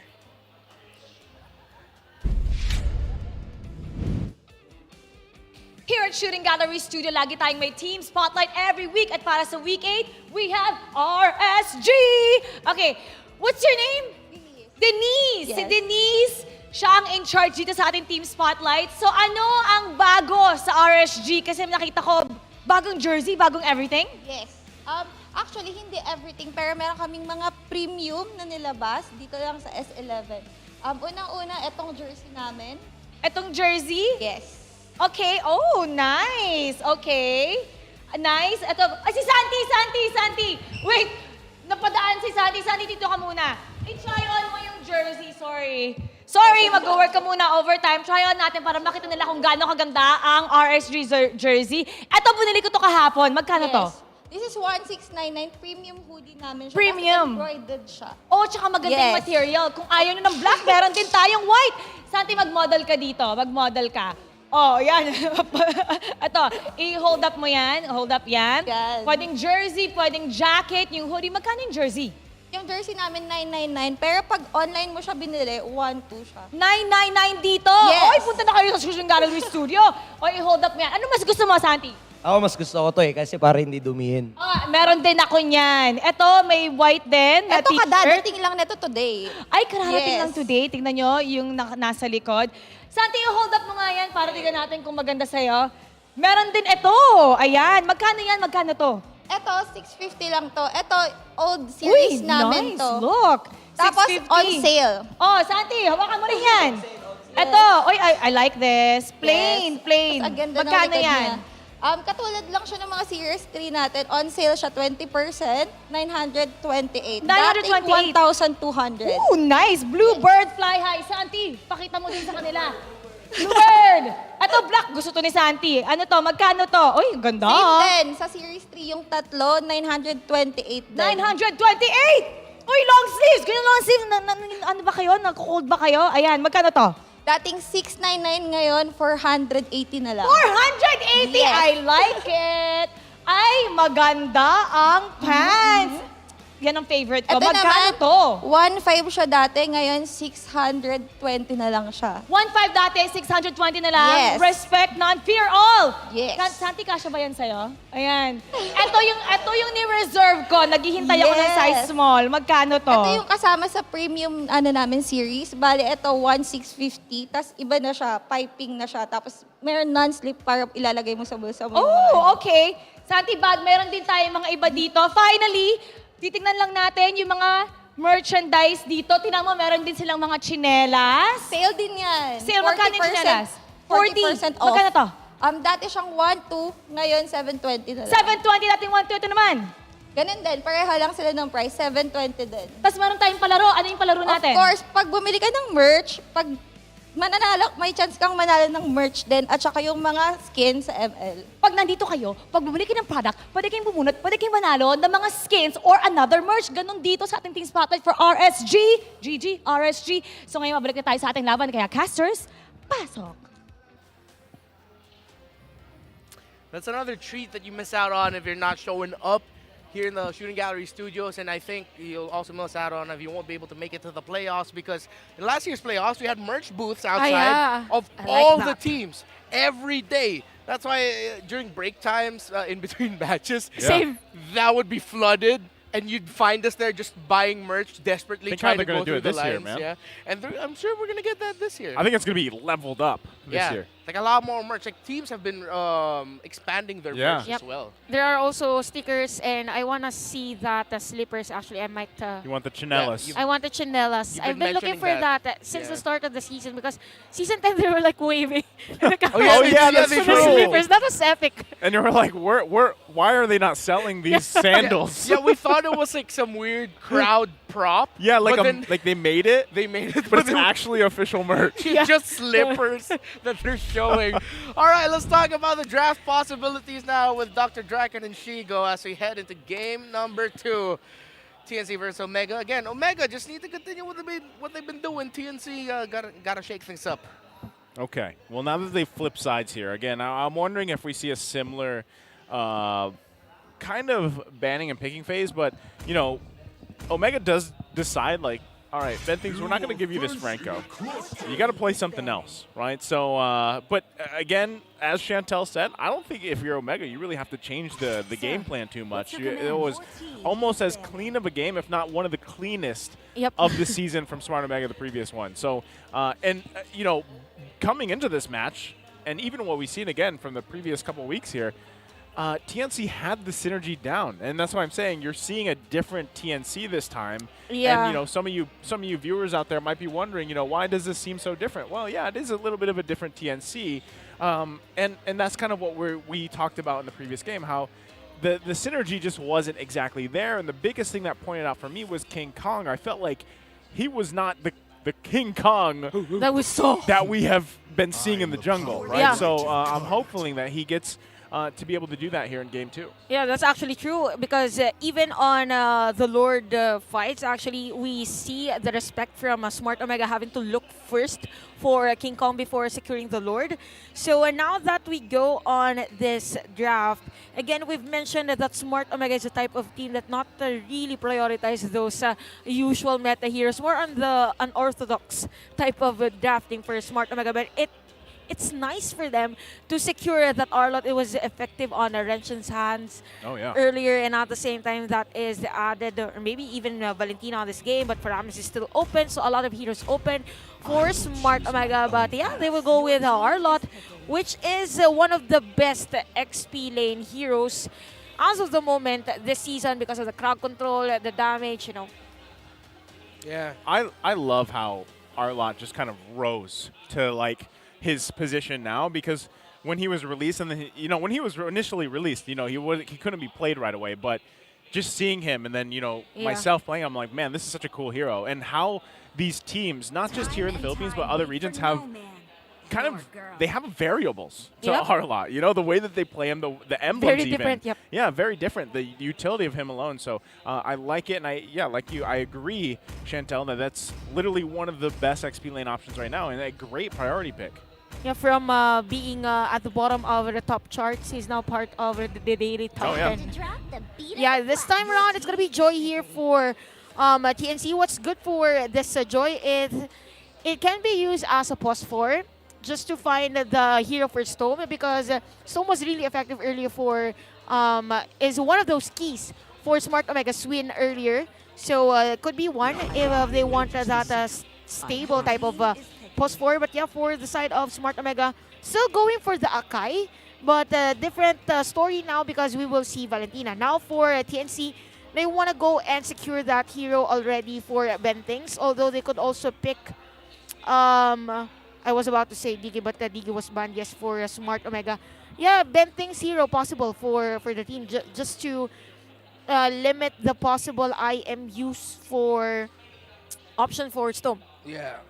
When I think of Bentings here at this point, it might either just be a Cho or a Kufra. That's what he's gonna pick up here. Which one? I feel like the Cho is where they're leaning a little bit more off, but I wouldn't knock on them for picking up the Kufra. Do they pick it up now? They don't have to, because, well, the EVO's up, and this takes away a little bit of the question of where this Joy is gonna go. However, that is still a question. As we've seen earlier and throughout the season, and in other leagues, in the entire world, this Joy can still go in the jungle, this Joy can still go in the XP lane. Yeah. So right now, we could see TNC prioritizing the bans on the heroes of Keller. So Keller is limited on using that. Actually, they could go for the Brody on this game, or possibly TNC will ban that out just to limit another hero and force Keller to use Melissa. And even also, if Brody will be banned here for TNC, the better option for Omega is Moskov. Yeah. Yeah, I was gonna say I wouldn't count for not going with Moskov. He was one. If I remember right, he was one of the first ones to actually bring it out during the regular season. Yeah, and consistently. And has relatively good performances on that. So we'll see what that narrows down to. But as these last bans come out here, you're going to see them try to narrow it down. There is that's an interesting ban and again, we've seen teams kind of pull out, the Minsatar here. So, and for a good reason, right? I mean, even in other regions, we've seen him perform actually pretty well. And the fact that the way that his kit works, again, it's another option to either pick people off peel or even just cancel out some ultimates. It's interesting because obviously, this might look like a Cho and Kufra trade between Nico and Bentings. However, the Atlas is more of an option possibility for Omega because TNC, I wouldn't pick an Atlas for them because they're up against a Valentina. You don't want to give the Fatal Links to that Valentina. So Cho Kufra, but Omega might actually go Atlas while TNC will decide between the Cho and Kufra. Lapu taken away. So yeah, very interesting ban there. They focus on the hero of Cram now. Yeah, and even the Vincent ban actually of TNC has been very interesting for the team. Now that we're still waiting if... Actually, for TNC, they have the option to actually reveal if this Joy is to be used as an XP lane or their jungler, or they might want to secure already that hero for Bentings. We've mentioned Kufra. Kufra could be one. Yeah, Kufra is nice for TNC here. Although, yeah, there's the Valentina for Smart Omega. So maybe the Cho is a better option.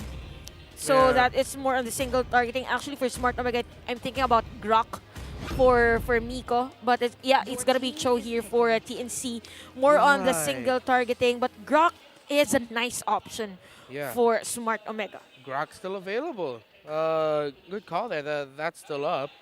The jungle for TNC. I wonder what's it gonna be. Omega pick up the carry because if Miko doesn't go Grok here, actually, King Kong gonna pick it up in the jungle. As one of the things that got me. Okay. That's a surprise from the crowd.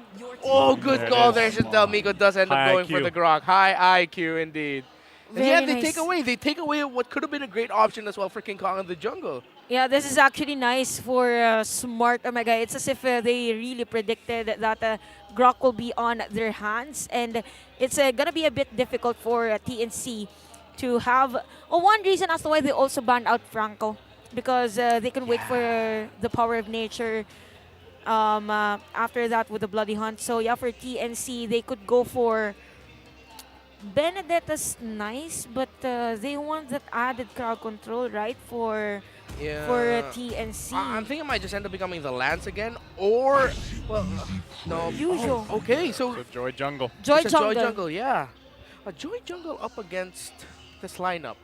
I don't know, a part of me thinks it's going to be a tough time for King Kong. Yeah, I agree. Right. Because technically your job is literally going to be to whittle down the enemy team, but that's what they're going to do to you. So then you're in a situation, and you know Smart Omega is going to do that just fine. And then it's going to be, all right, well, I've got like no health. I can't contest objectives. So, good luck, guys. Well, when you've mentioned the objectives, I imagine the lineup actually of Smart Omega, and it's really high in terms of accuracy, or how they're able to, the possibility for them rather to secure the objective. They have the Wild Charge, they have the Heavy Spin.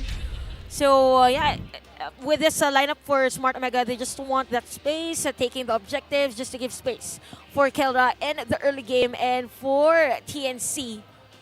They really have to focus on giving space as well to their gold laner. I feel like this is going to be a game where there's a lot of I want to say unnecessary, but okay. Let's just say a lot of pressure on Ben Things and Cram to really disrupt Omega's team fighting here. But and look at them. They're sticking together right away. They are doing what Omega did on the early game, having the tank or the pos 5 on the XP lane. So it is a nice start actually for TNC on this game. So I'm really looking forward for Omega. It's expected that Kelra will do double laning as early as the first turtle, because the turtle will be on the XP lane side. So things are slow, but something will be ultra fast later on with the turtle objectives, knowing that this is marksmen that are expected to be as much as possible activated on the mid to late game.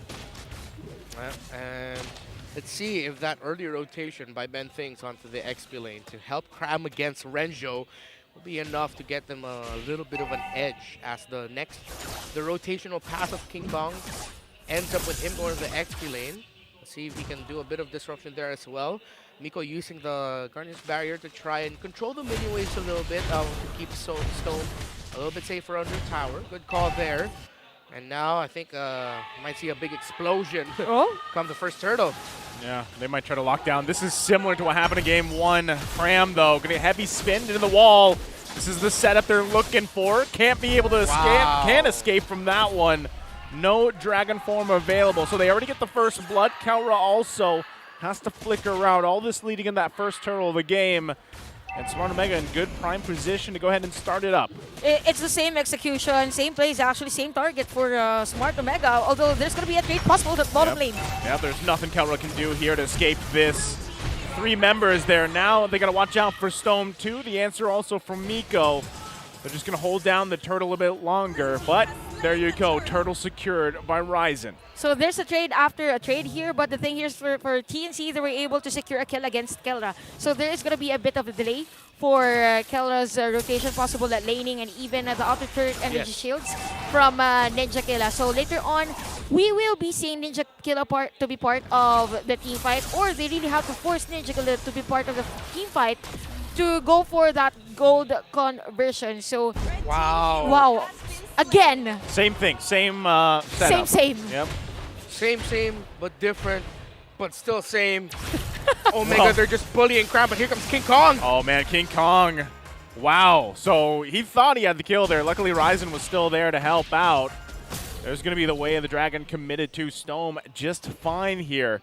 So you can see, you know, TNC, it's same, right? Yeah. From game one, things are starting to basically fall in place here for Smart Omega, and TNC trying to find moments themselves, but they're more so reacting to everything that Smart Omega is doing. And also actually for Smart Omega, what's really nice is every lane is working independently as of the moment. So all of them has their own spaces.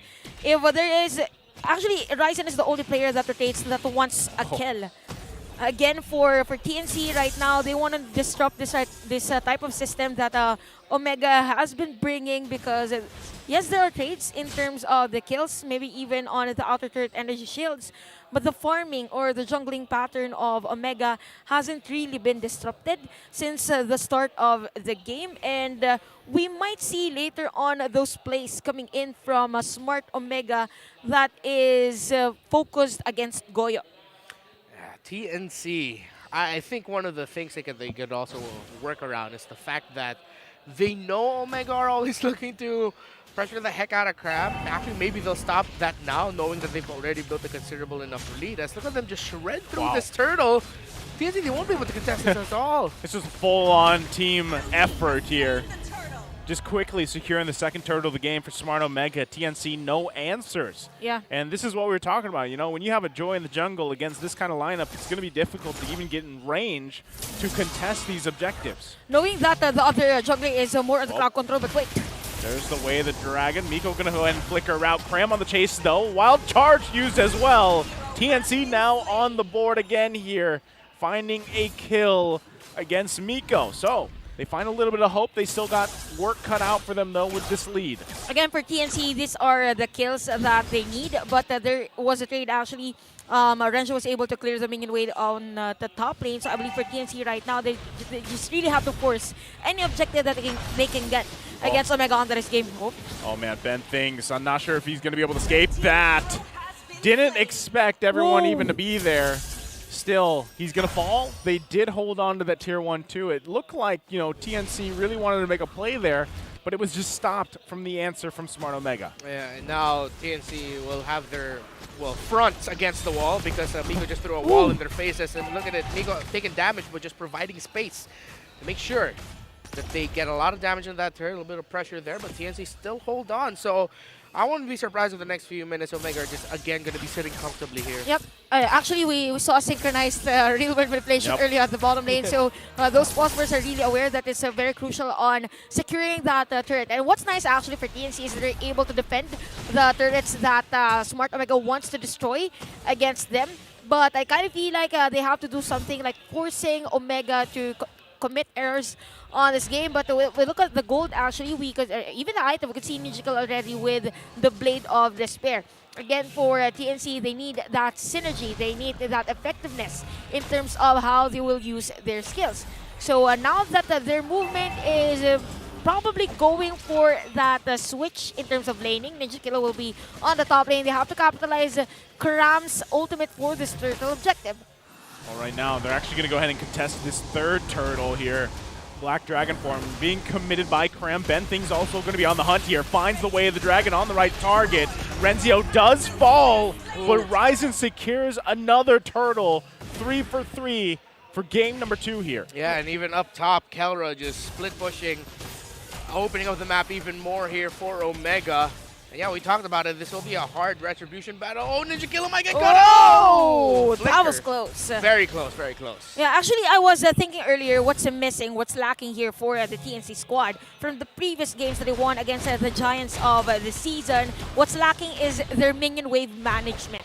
Oh, Well, wait. They're going to find the way the dragon here. Wow, Miko. Nobody, though, able to capitalize on it. That Terrify was just too much. Ben Things, you know, you got to give it to him. He's trying to find these moments to allow the team to capitalize on. But unfortunately, the counter punch is always there from Smart Omega. Yeah, we saw that 3-man wild charge actually from Miko. And if we go back again, I'm not sure if you will guys have noticed this, but from the TNC before, as to why they've managed to win in long games is because they're able to clear all the minions as much as possible. And it's very unusual that they are aware that there's an objective, but at the same time, they're leaving other lanes for other players of the enemy team. Yeah, and it's a very obvious thing. It's a tendency of Omega to actually do that, where if they have a read in the situation, most likely Kelra is in the opposite lane, just opening up the map and still farming. So TNC right now, it seems like with how it looks, Omega just look more prepared for TNC. Ben Things finds a kick though. Ben Things going to go in with a flashy play, find Stome. Big pickup there for now. TNC looking to make a play around it. They might focus on this tier 1 in the mid lane, but the rest of the members of Smart Omega making their way here. Oh. Gonna keep them from doing that. Ryzen using that heavy spin, gonna push them back. Lord gonna be up now, spawning. And everybody getting in position and place. Stone will be up in just a couple seconds. So TNC finding a little bit of hope here, but are they enough? Is it enough to contest this Lord? By the way, take note that Ryzen doesn't have the heavy spin for this Lord objective, as to why TNC is on the lead in terms of the positioning. All right, they're going to push it. Ben Things going to go ahead and kick Ryzen out of there. King Kong secures the Lord.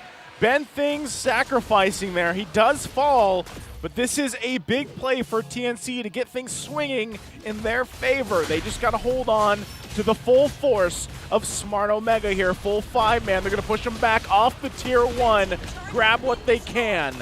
TNC not committing anything just yet. Very good call actually for TNC. Again, we've mentioned that Ryzen doesn't have the heavy spin during that moment, as the way they really forced that Lord, and at the same time, Ben Things was on a nice position to be the bait, to be the sacrifice for TNC. Now that Omega is aware that TNC has a Lord, Ben Things isn't there, they traded instead for the mid lane during that moment just to be able to at least have the upper hand in terms of the buff area of TNC. Yeah. Now, Ben Things has the immortality. We saw the kick earlier, and that could be the winning key for TNC. With this Lord, they really have to capitalize on this.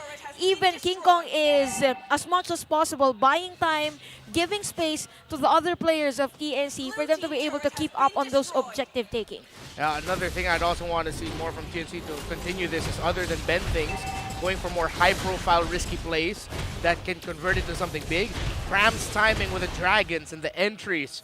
If he can keep that up, well, TNC have all the right tools to solidify this lead even further and maybe even potentially force a game 3. That snipe doesn't hurt fully yet, but that's a warning shot from TNC that, hey, our Beatrix is starting to get there. Yeah, buy some time, buy some items here across the board for TNC. Really, we haven't seen Ninja Killer have to do too much.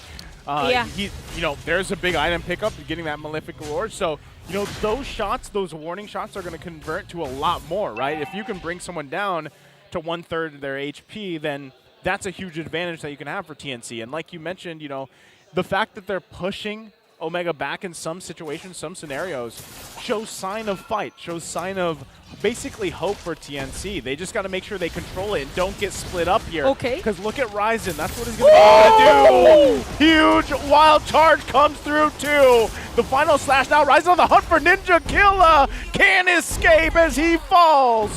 And it's just a disaster here. TNC still on the run. It's King Kong and Goyo left alive. but Omega coming out with a sandwich play of a lifetime. My goodness, Omega, what a read. TNC took a bite of the Omega sandwich and were poisoned. It's as if Smart Omega was aware that there are players of TNC at that moment. Yeah. Maybe the grass moved at that time. That's why someone is here. That's a different kind of game sense. Different kind of game sense, yes. But the Smart Omega, they've been doing really well. And the moment that we heard the concede, everyone's just moving towards the position of TNC, and TNC wasn't prepared for that. No stun or anything. Even if Petrify isn't available during that moment, as to why we see this positioning of Omega on this Lord objective. Yeah, they actually can still contest it, so it looks like they want to do that. Ben Things, though, going to be in trouble. Look at the damage coming out from Calra. Stone grabs the kill. They're down one member here. King Kong still looks like he wants to contest it if he can. Ryzen holding the Lord there. Might get a little reset here. Stone in the mid lane, though. They put the pressure in. Amico comes in, finds Ninja Killer, and they're still going. Goyo, though, with a nice setup there. Stone waiting patiently. Still going to push them down. Cram in trouble getting locked down. Look at Kelra, though, pushing into the base. There's he another has minion all the wave. damage he needs to. Minions now there. Okay. A good distraction, and they get that mid inhibitor turret as well. TNC still scraping to stay alive in the series. Well, we've mentioned earlier that all the lanes are playing independently. Oh, yeah. On the early game. It still is. That was it. Up until this very moment, as to why I was actually confused as to why Storm was in front of the players of TNC at that moment. It is to give space for Kelra, and a very nice clearing of minion wave management rather for Smart Omega, even in the position. Wait. Okay. What a set that was. Wow. You know, I don't even think Kelra was expecting Ben Someone Things there. to be there with King Kong. So they at least take out Kelra. They buy some more time. They've got to deal with this Lord, though. A lot of time. And run back to the base here for the defense. Yeah. Who would have thought that there is going to be someone there? Yeah, that's a hell of a call, and I have a strong feeling that that was a Ben Things play. Yeah. Not in terms of who executed, but who called it. The fact that no one would expect a team this far behind to send their roamer and their high damage dealing jungler that far back to just try and get a pick off onto the enemy marksman. And because of that play, a huge gambit by TNC, it was played very well that Omega's Lord was pretty much amounted to nothing, and TNC hold on even more. Yep, and at that moment, it's a warning sign as well for Omega that they have to be mindful of every brushes right now on the terrain. And wait, again. Here comes the conceal again. Okay. All right, they commit a little bit of resources both sides for that, right? The conceal is going to be down here.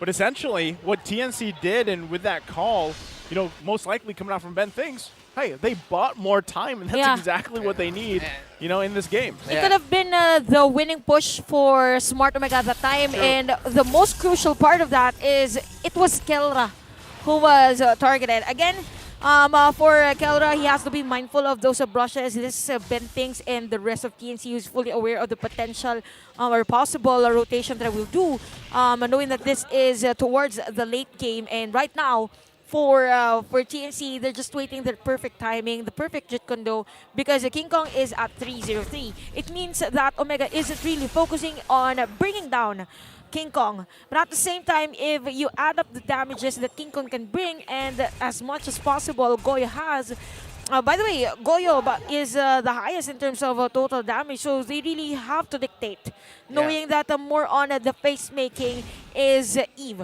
Yeah, they have the damage, but what we mentioned earlier about the minion wave management of Omega is still biting TNC right now, despite them, alongside the fact that they only have one base turret left. Like, Omega has smart sims right now, strong, independent minions marching all across the map, and the minion wave management that TNC now has to do is what's keeping them on their side of the river. Yeah, look at that. Every minion flow is really leaning towards Omega's side. So before this Lord objective, of course, Omega will be the first one to be positioned, knowing that the players of TNC still has to clear the minion wave. There might be split pushes as well that they have to consider, because it was an almost split push player, backdoor play for Kelra earlier. All right, Ben Things trying to get some vision here. Great stopping there. Pressure from Renzio. So Ben Things was thinking, hey, maybe we can set something up, but they're a little bit too late, so now they just got to go and defend again. They're holding down to that one inhibitor turret top side.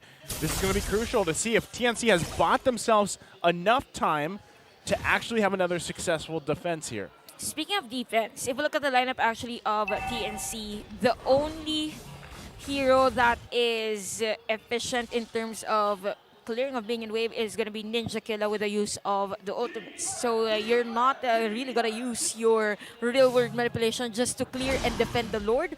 So Bentings has to set up something, or even Cram, that Petrify, Dragon Form Petrify play, they need it now.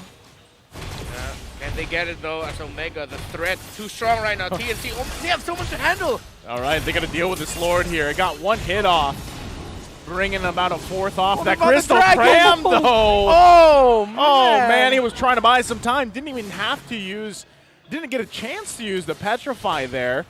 Just still, again, trying to extend this game further, but he's going to be out here for the count. Now Omega could look to end the game. It's only going to take one initiation.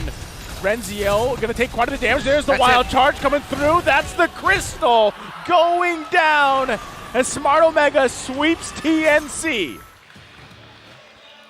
A sign of the cross there from Miko.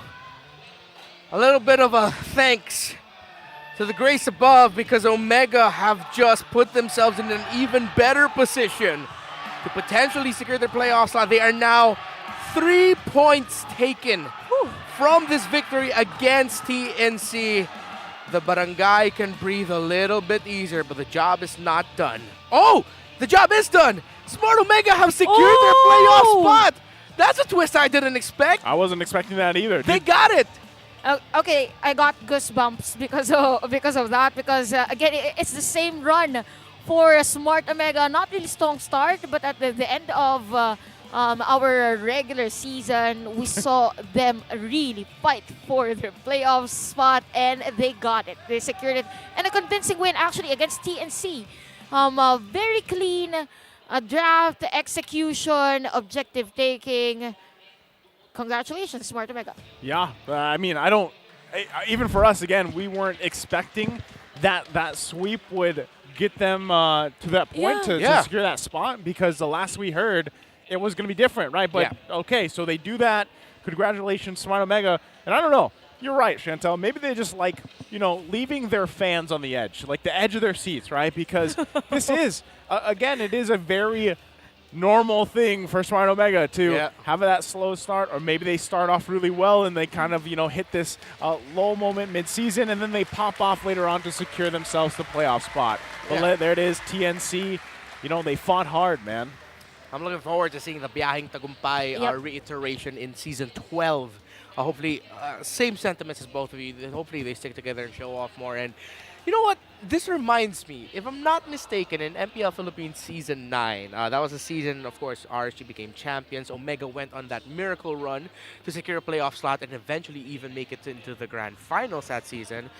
They also secured their playoff slot in the second day of the last week then. Yeah. If I'm not mistaken. So Omega just running back some old hits and keeping their fans and all of us on the edge of our seats of, will they make it to the playoffs? And yes, they do. Yes, they did. Very deep emotional attachment actually for the fans of Smart Omega. It's as if, okay, I won't watch the first part of the regular season. I'll watch the latter part. Yeah. Because that's where Omega starts to be like a really strong. And yeah, Smart Omega, I'm really surprised with the way they play today. If you compare to from yesterday, they're just confident. The rotation, it's as if a different Smart Omega. And we've mentioned that earlier, that did they take a bath today? Is it a good sleep? Is it a good sleep? Did they and have the their answer breakfast? is, it is. They it had was the onion good. rings. Yeah, whatever they drank, whatever they ate, whatever amount of hours they slept, whatever anime they watched, it all worked out. Whatever ritual they did for themselves, Omega woke up good today and had a good day. Had a great day at that, securing their playoff slot. They did everything right. Same, but different, but still same Omega, securing their playoff slot right at the end of the regular season, the second day of the final week. And that's what I'm saying. Like, and then when you see them in the playoffs, they're just like, all right, we're final form. Yeah. You know, and then it's like, oh my God. It's so different. Again, that's why I feel like people just love watching this team. You know, they love rooting for pretty much the barangay, and everybody kind of have joined that because over the seasons, that is again the story for them. And you know, at the same time, one of the biggest things here too, I guess, for this regular season, as you know, we get towards the end of regular season, is both these teams, TNC and Smart Omega, had their own struggles with, you know, finding what works for them. And I feel like this was, again, the TNC we saw, you know, with that lineup where they found the synergy. Smart Omega pretty much had to do the same thing. And this is this series right here where, yeah, we're saying, man, that was a clean game from Smart Omega. Man, they, you know, they're showing a different version of them. That's proof of it because they definitely figured things out all in time. Again, they have about, what, 2 weeks before the playoffs to refine it even more. So that's the question now. What version of Omega are we getting in the playoffs? Right now, though, I'm sure we're going to get a happy version of Omega as we toss you on over to the stage as they talk with Mara Aquino.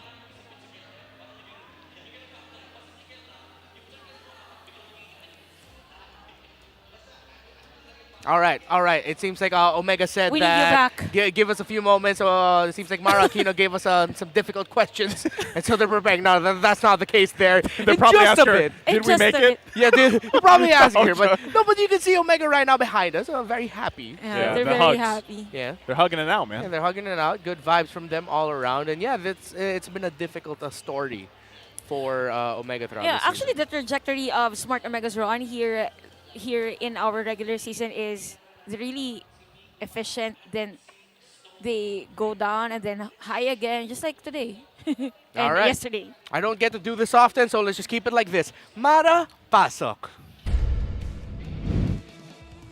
Here we go again. Their last song remains potent. Congratulations, you guys made it to the playoffs. Bago tayo magsimula ngayong araw na to, ang daming possibilities na pwedeng mangyari. You guys were in the brink of elimination. Kung nanalo yung NXP kanina, kung hindi kayo nanalo today, there would have been so many possibilities. And you got the best possibility ever. You got the best result. Na-sweep niyo yung kalaban. Kayo ang nakapasok sa playoffs. Let's talk about kung gaano kayo na-pressure papunta dito. What was the mindset? And how does it feel you guys made it to the playoffs? Simula kahapon po nung natapos yung match namin against Seco, pagbalik po namin ng bootcamp, parang nireset po namin agad yung mga players. Siyempre, pati yung mga sarili namin para paghandaan yung laban ngayong araw na against TNC nga kasi mas importante na na yung game namin na mapaghandaan dito kasi kailangan namin mag-move on doon kasi parang pagka tinake pa namin yung pagkatalo namin doon, mas lalo lang maapektuhan yung game namin. So, nireset namin yung mga players. Sinabihan namin sila na mag-move on doon sa nangyaring game sa Eco. Tapos na yon. At pulutin na lang natin yung mga aral na natutunan natin doon. Tapos prepare tayo para bukas. Tapos since yun nga yung pressure, ilang season na rin namin na-experience yun. Pero dito parang nilatag namin sa kanila na wag nilang isipin yung ano man yung maging resulta ng game or kalabasan na itong mga games namin. Basta mapakita namin kung ano yung laro nila. Ano yung laro ng Omega. Yun yung mapakita namin sa mga tao. That's right. Nakita nga namin kahapon, pagkatapos ng laban, ang tagal nyo, napakaseryoso nung moment nyo na yon. Meron ka bang pinromise sa players na incentive na kung makapasok sa playoffs, ito yung mangyayari, ito yung gagawin nyo? Ang sinabi ko lang, wag nilang isipin yung resulta pag natalo kasi kami bahala. Wag nilang isipin na parang baka pag natalo, ganito, ganyan. Wag nilang isipin yun. Ang isipin nila na yung laro, basta mapakita nila yung laro kahit anong maging resulta ng game na malaglag man kami or makapasok. Parang mabigay lang namin yung best namin, yun lang. Eto Max, nabanggit mo nga yung laban nyo kahapon kontra Echo. May binanggit si Yawi. Nakita nyo naman kung ano yung nangyari. Tinanong ko sa kanya, ano ba yung sinisigaw mo sa Omega? Ang sinabi niya, kasi may narinig daw siya tungkol sa inyo. What is he talking about? Can we hear your side? Sa players na baka Sa players na lang. Or si Kelra, anong nangyari? Hindi ko po alam kung sino yung trash talk sa kanya. Wala naman po nang trash talk sa kanya sa amin hindi ko po alam kung ba't niya kami trash talk. Saka, kita-kits na sa playoffs. Na-miss ko na rin kayo kalaban sa playoffs Ayun. Kita-kits sa playoffs, na-miss mo kalaban. So wala kang idea. So para sa'yo, siya yung nagta-trash talk sa inyo. Siguro ginawa niya lang dahilan yun para para makabawi. Para makabawi, okay, may nakita nga akong memes tungkol doon. Pero let's see, baka kayo ang magtapat sa playoffs na pagkatapos nito. Coach Macbeth, meron tayong 2.5 weeks. 2.5 weeks off. Ano ang gagawin nyo to make sure, kasi sanay naman kayo, di ba, naglo-lower bracket kayo. Tapos biglang boom, Grand Finals. Anong gagawin nyo to make sure na mangyayari ulit yon papunta sa Grand Finals? Tingin ko naman, posible pa rin siya mangyari. Kasi ngayon may mga dalawang games kami per week. Hindi namin masyado napag-aandaan kasi hati-hati nga yung time namin. Ngayon siguro mapag-aandaan namin masyado yung laro kasi isa lang yung makakalaban namin. Kaya siguro mas prepared kami sa kanila. Tsaka alam na namin lahat ng gagawin. Kasi ngayon di pa kami satisfied sa mga naging laro namin. Kasi alam ko naman hindi pa ito yung best na possible sa team. Kaya siguro gagawin namin lahat para pagdating ng playoffs, sobrang ganda ng resulta namin. Papakitaan nyo kami ng bagong lason. Papunta sa playoffs once again. Congratulations! Smart Omega has done it again. You may now take your bow and take your walk of victory. Thank you, Coach. Thank you. You hear the crowd. They're screaming one shot Omega. Omega is doing it again. Surprising us sa beginning of the season. Questionable, nasa bottom, pero ito, pasok na sila sa playoffs. And next thing you know, baka sila makikita natin sa Grand Finals. And you're gonna have to watch out for that. Himayin natin ang ating laban, balikan natin ang ating casters. Pasok. It's been a long and difficult journey for the Barangay, but the journey isn't over yet. They still have a lot of chances in the playoffs to surprise us even more, even write an even more interesting story. Man, good to see them in the playoffs. Somehow, they've pulled it off yet again. Again, every season. I mean, it's what they're known for. Yeah. I'm not surprised by it. I was also a little worried for them, because things weren't looking too bright for, I would say, portions of the season, and then I'm happy that they somehow figured things out. But just like Coach said, in that interview, they've got stuff to work on, obviously, and they've got time to do it. They've got time, they've got things to improve, but we still have a few details to talk about. So, Donya Chantel, please let us know, what did we miss out on there? Poison activated as Smart Omega secures their playoff spot. So again, it was a nice draft by their coaches, and at the same time, they really know or predicted the positioning of their enemy team. It all started with the hero composition. Again, they took our lot for Renzo. By the way, Renzo did this splendidly with the 2 lot plays. Game number 1 and game number 2. And again, very nice combo. It's as if you have 2 security guards or 2 guards, 2 militaries.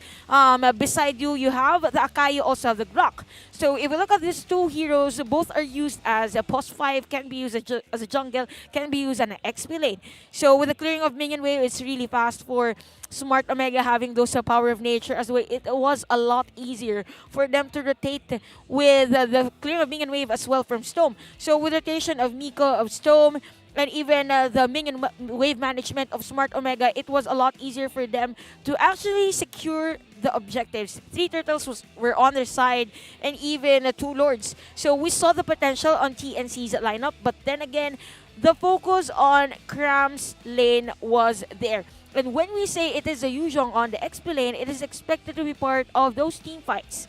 The turtle team fights, the lore team fights, but because of the early kills that Omega did against Cram on the early game, it was difficult for TNC to have that 5-man Lord objective or give Ninja Killer the space for the double laning.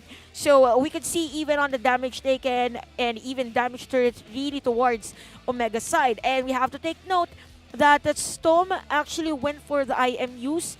There are times wherein the IMU is real-world manipulation. There's a variation because he sometimes uses the electrifying beats. So it was a lot easier for Omega because they were literally dictating the tempo of the game with those flashy wild charges from Miko. And even Kelra did a great job on how he positioned himself during those team fights as to why our MVP of that game, the gold standard, carry Kelra with 324 KDA, 70% kill participation. Again, he did it game number 1. He went in for the Wind of Nature regardless if they are in the lead in terms of the itemization. He is really more on the prevention of the possible threats that TNC can pull off onto the game. And what I really like about, or what I really noticed on Kelra's adjustment in terms of how he really plays right now against, or how he played against TNC, was whenever there is an execution from his teammates on the XP lane, he is moving on behind the third tier turret and in front of the second tier turret. So there's no option for the opposing team to have a trade against him. So it's just as if he's fully aware that there might be someone to go in for the trade from TNC, just like that. But although this time it was a secure kill for TNC because those are 3 players, you know. So even on the top lane, this is what we've mentioned.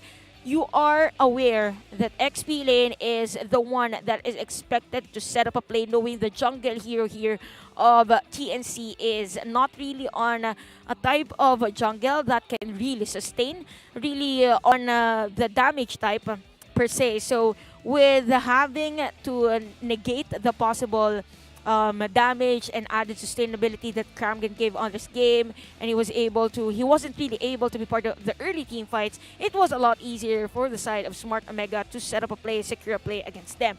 So during this almost 12-minute team fight, we also saw that there was a nice dragon form for Kram at the time, but during that moment, majority of the players of TNC were already out, and it was just Kelra doing the free hit for Smart Omega as to why we will see them on the playoffs, and I'm really sure that the barangay, or the whole barangay, is prepared for it. Again, Smart Omega from yesterday's performance was really different from today. With the objective taking, with the minion wave management, they have this checklist, and a part of that checklist is that slot for the playoffs. That has been my analysis, and for sure, Reptar and Naisu was really excited during that game.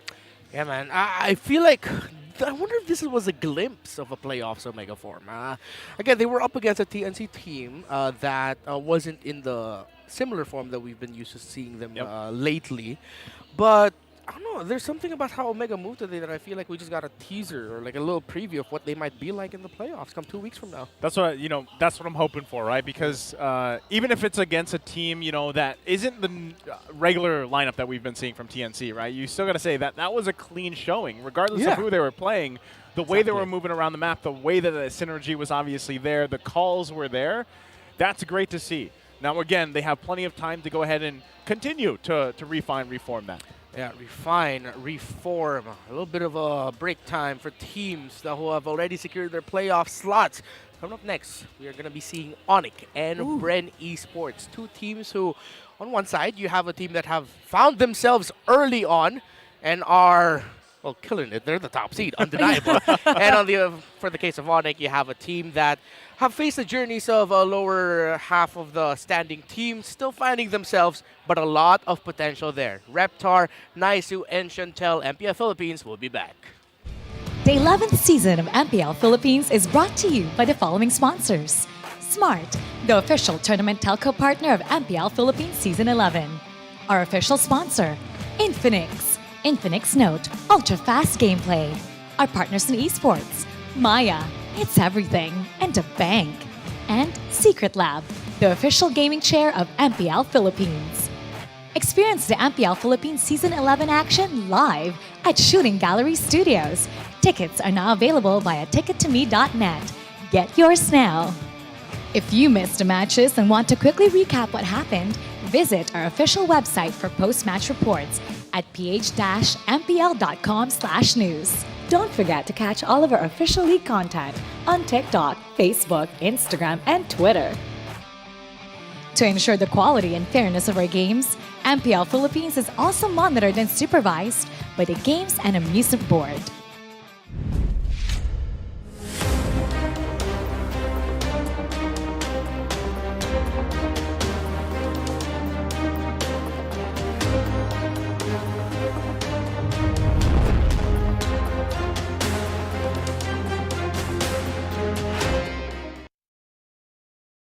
Did you know that you can switch networks but still keep your number? Now you can go with the Philippines' fastest and best mobile network. All it takes are 3 easy steps. First, secure your unique subscriber code from your current provider. Visit our website or any smart store near you. Lastly, activate your smart MNP SIM and you're ready to go. Unleash the power of the Philippines' best mobile network. Switch to the power of smart. When you're in moments that matter most, At last, we time. Live them fully with Smart Power All 99. for 99 pesos, get 8 gigabytes of all-access power. To play, To laugh, to love, plus unleash TikTok. and only texts. Live in the moments that matter most. Today, with Smart Power All 99. Sa 8 gigabytes, ang dami mong masashare. Daming kontenta. Ganyan pagsikat. TNT Double Giga Stories Plus. 8 gig, 50 pesos lang. Load na! Hi friends, hindi na muna ako magpapatawa. Seryoso to. Sa April 26 na ang last day ng SIM registration. Huwag deadmahin ang deadline or your SIM will die. Your number? Dead. Online payments? Dead. Social media? Dead. Tandaan, lahat ng SIM kailangan i-register. Kaya agad-agad mag-SIM reg para hindi SIM dead.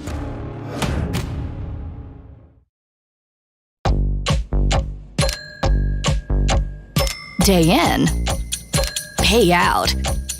Choose the bank that gives you interest every day with Maya.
beast is the primal lightning, the hunter of all the evil gods.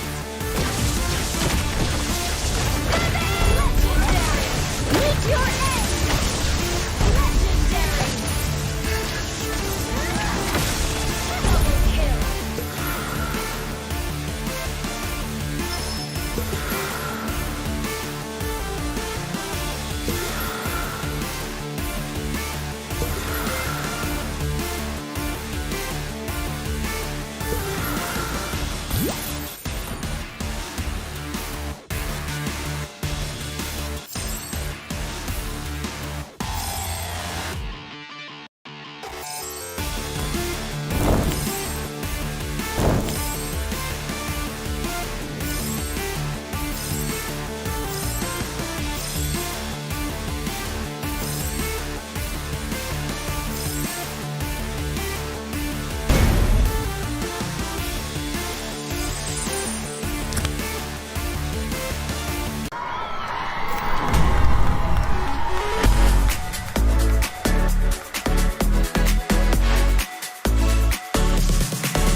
We've got each other's back.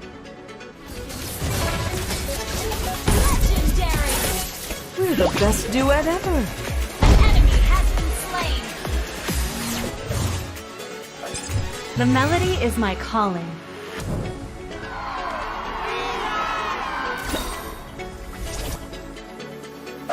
The music of my bow will cleanse their hearts.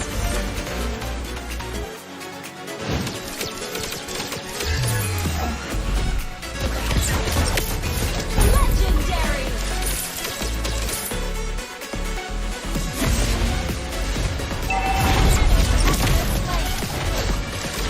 Monster kill! Supernova to the rescue.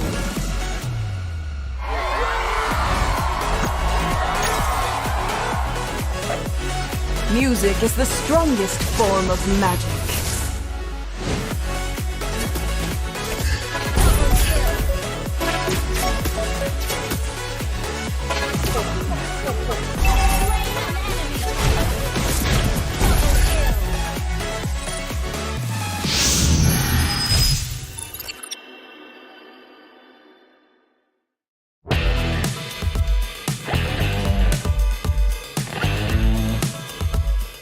Parang laruin lang talaga namin kung ano yung nilaro namin with GLAs. Kasi sinasabi naman ni GLAs na siya bahala eh. Kaya ayun lang talaga yung nasa mindset namin, magtapang lang na magtapang. Gusto ko lang din talaga makalaban si Renji. Masyadong mayabang niya yun.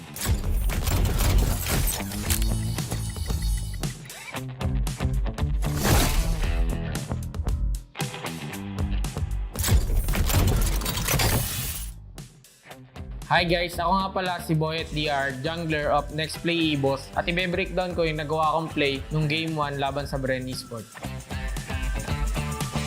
Nandito na rin ang mga players ng ating mga teams para sa kanilang pag-division on this turtle objective. Sisimulan nila to. Alecto, final ball, Petri sa dalawa, kinain agad! Ginagat siya kaagad dito ng isang Franco. Brusco DR on point yung pag-abang. Real world manipulation, gagamitin naman dito ng tunay. At si LA's DR nga makapag-control. Kuha pa ng Nexplay EVOS si Turtle. Double kill na, nagwawala kaagad dito si Boy DR. Make that a triple kill. Tapos papasok pa sila under the turret. Apat na mapapatumba ng Nexplay EVOS. At agad sila magde-decide na bumasak na Torres sa gitna. Malinis na execution mula. Anong play talaga na yun, parang, hindi, call na kasi talaga namin na pag humarap talaga si Flap, bibigyan namin. Kasi lagi talaga siyang parang nampopok ng kalaban bago mag-spawn yung turtle. Sinimulan talaga namin yung play na yun. Bigyan muna talaga namin yung harap. Kasi malaki pa naman yung third ka-spawn lang. Ang main objective ko lang talaga dun is yung turtle and di ko talaga pinansin yung iba dun.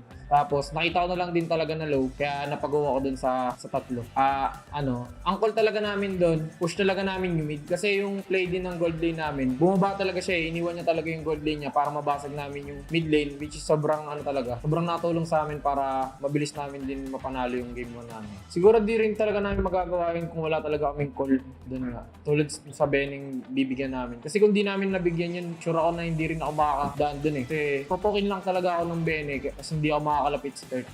Mindset lang talaga namin bago talaga mag-start Parang laruin lang talaga namin kung ano yung nilaro namin with GLAs. Patapang lahat. Kasi sinasabi naman ni GLAs na siya bahala eh. Kaya ayun lang talaga yung nasa mindset namin. Magtapang lang na magtapang. Siguro yung win condition namin talaga doon ayun, yung isang bagay na nga yun, yung nakabasag kami ng turret.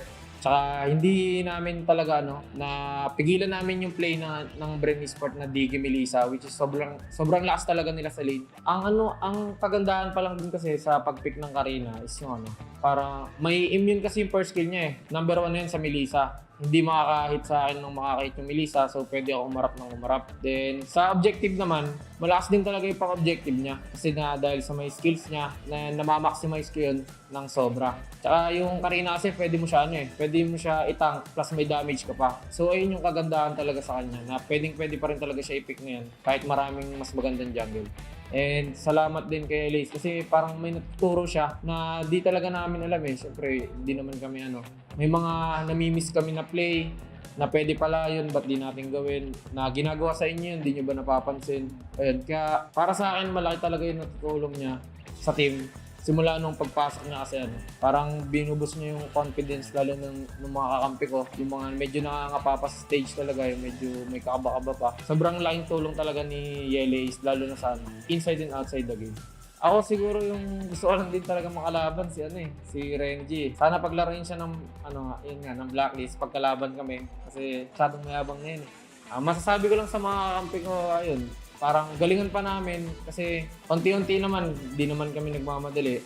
Siyempre, di talaga sasagi sa isip namin na rookie kami. Siyempre, medyo nakangapa sa stage. So, ayun, unti-unti galingan natin and may ilabas din talaga natin yung full potential natin kasi di talaga mawawala sa isipan natin. Kahit sabihin mong di ka kinakabahan, kakabahan ka talaga eh. Kaya unti-unti lang, di natin kailangan magmadali. And laruin lang, gaya nga ng sinasabi ko lagi kahit sa interview, laruin lang natin kung anong laro natin nung amateur tayo or nung habang nag-i-scrim tayo. No pressure. Sa mga fans ng Nexplay EVOS, sa mga managers, sa mga lahat ng sumusuporta sa start namin ng MPL, yung mga nasa backstage, maraming salamat sa suporta nyo kasi hindi talaga namin parang kakayanin lalo yung pressure kung di nyo kami chinichirap every game, every talo namin, tsaka kada panalo. Lalang-lalo sa boss namin, si Boss Banugs, Boss Perds, and Boss Matt. Maraming salamat sa inyo kasi binigyan niyo talaga kami ng opportunity para makadating dito. And yun nga, yung pagtutok sa amin everyday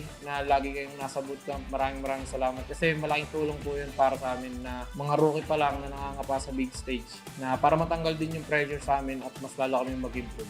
And sa mga fans namin, expect nyo lang na unti-unti darating din tayo talaga sa mananalo tayo. Kakayanin namin para sa inyo. Mas gagalingan pa talaga namin. Promise.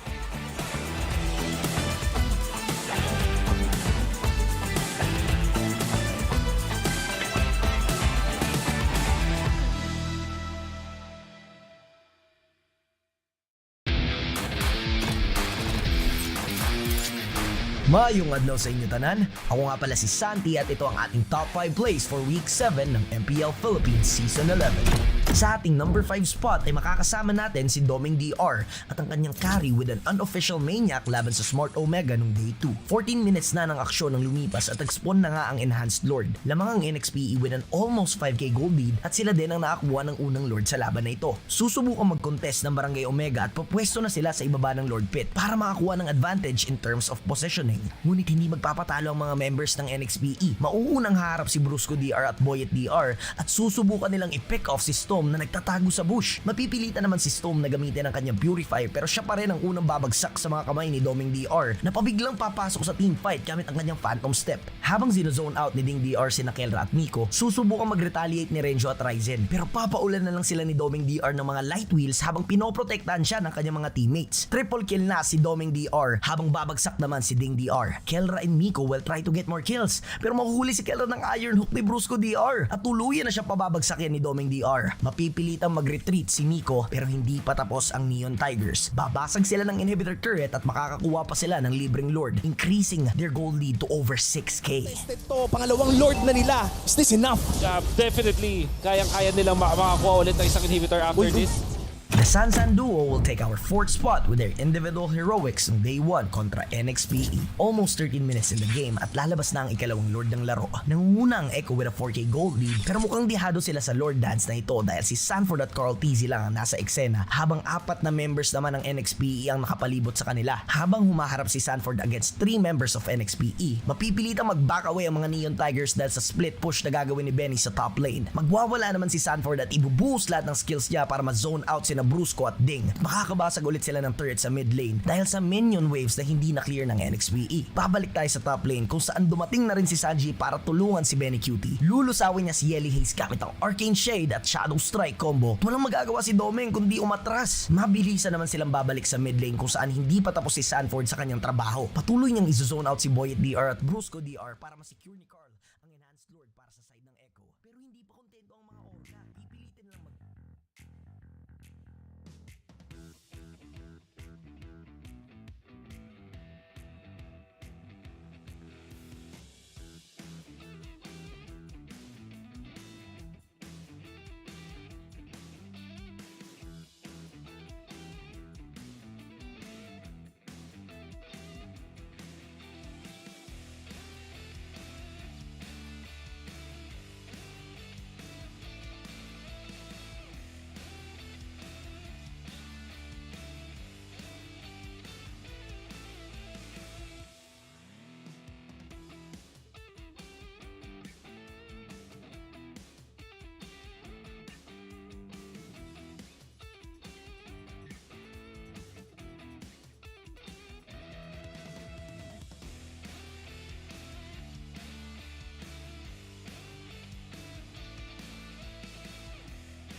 The 11th season of MPL Philippines is brought to you by the following sponsors. Smart, the official tournament telco partner of MPL Philippines Season 11. Our official sponsor, Infinix. Infinix Note, ultra-fast gameplay. Our partners in esports, Maya, it's everything, and a bank. And Secret Lab, the official gaming chair of MPL Philippines. Experience the MPL Philippines Season 11 action live at Shooting Gallery Studios. Tickets are now available via tickettome.net. Get yours now. If you missed the matches and want to quickly recap what happened, visit our official website for post-match reports at ph-mpl.com/news. Don't forget to catch all of our official league content on TikTok, Facebook, Instagram, and Twitter. To ensure the quality and fairness of our games, MPL Philippines is also monitored and supervised by the Games and Amusement Board.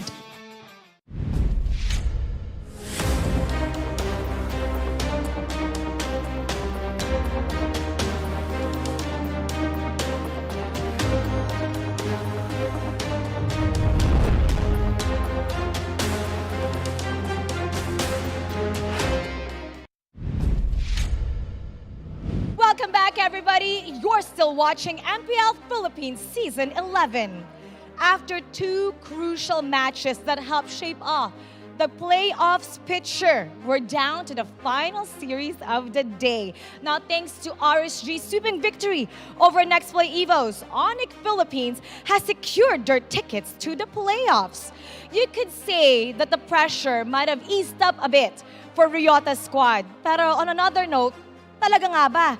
Dahil kaka-champion lang ng kanilang Indonesian counterpart in a very dominating fashion. Not to mention, sobrang lakas ng BREN Esports and it doesn't look like they're stopping anytime soon, lalo na pagkatapos nilang masecure ang top spot yesterday.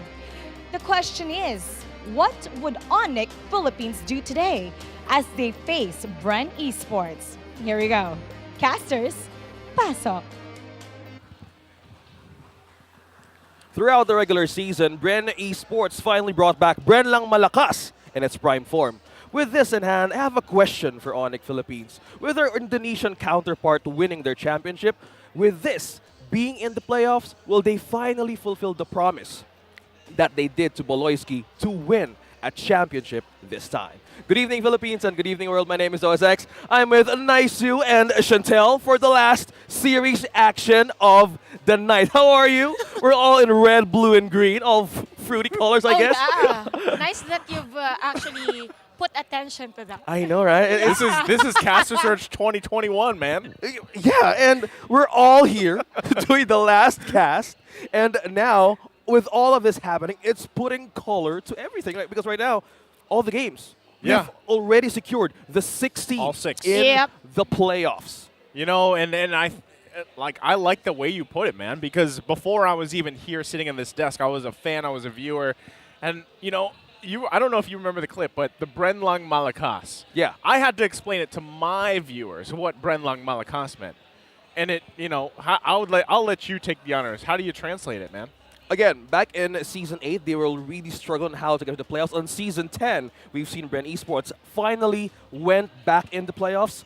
Damn two World Championships, a mix of representatives of SEA Games now, back in their prime form, being the first one in the playoffs and the top seed. It's all about legends. It's all about these people who are making throughout MPL Philippines. Now, Hall of Legends nomination will close on April 16. Make sure to support your favorite MPL Pro players and personalities, watch the induction ceremony this May 7 at Season 11 Playoffs live on the official channels of MPL Philippines, TikTok, Facebook, YouTube, you name it, because right now we're on the brink of the playoffs. We're heading to SMX, boys and girl. And girl. and a girl. I love that we have that inclusion now on the English desk. You know, Yeah. you've been killing it since your debut was last week, right? I think it was last week. Last week, yes. Yeah, for week 7. the English broadcast. Really? Yeah. You said in your TikTok that you're a changed person now, right? Yeah, I'm a changed person. Really? I was about the same person. Do you dream in English? Oh, I like it. I'm sorry. Do you dream in English? Maybe, but there it no. is. Good experience. Yeah, good experience now translating into dreams. Again, in the Indonesian counterpart, ONIC Esports just won an MPL ID back-to-back champions. how is ONIC Philippines right now? They're in the playoffs. Oh, man. Yeah, well, actually, for ONIC Philippines, it's a nice storyline because a lot has happened to the franchise per se here in the Philippines. We saw some of the players be part of MPL Indonesia, which we're in. Kyrie, the part of ONIC Indonesia won the championship. So for ONIC Philippines, there's this promise to Boloyski that this time around, even if Boloyski is not part of the roster, he's not part of ONIC Philippines anymore, they will bring home the championship for MPL. But for this season, I kind of feel like for ONIC Philippines to be able to pursue that promise is for them to really step up on how they really play. That's a lot of pressure, right? We saw, and now I know we all here watched the finals of MPL ID and how dominant it was for, ONIC Esports over there. And they played darn well. So there is some pressure there to hold up that, that kind of reputation. As we take a look here at Coach Ducky. Okay, as he says in English, he chose Ryota because he has the similar playset with Flaptees and that he has a very impressive performance games that he's shown in the Southeast Asian Games Combine. Again, BREN Esports is our Philippine representative for the MLBB men's division. Again, for this match, Ryota is on the side of ONIC, and for this one, they're up against BREN Esports, which is team in the SEA Games right now for 2023. Which is actually nice because for Ryota, there might be a possibility wherein, of course, he will be part of the scrims and at the same time practices under BREN Esports for C-Ball. There might be some information or even strategy that he can get, knowing that he has the similarities with Flapteezy in terms of how they really play. So we can see the difference, of course, on other statistics or other aspects of the game, but we really have to focus on the damage dealt per game. So it's as if Ryota is higher as compared to Flapteezy, and it's contrasting to what the Coach Ducky said. It's merely because of the difference of the team on how they play as a team, not individually. Yeah, I think, that's the point. As you look at the stats here, again, you got to really consider how the pretty much the season has gone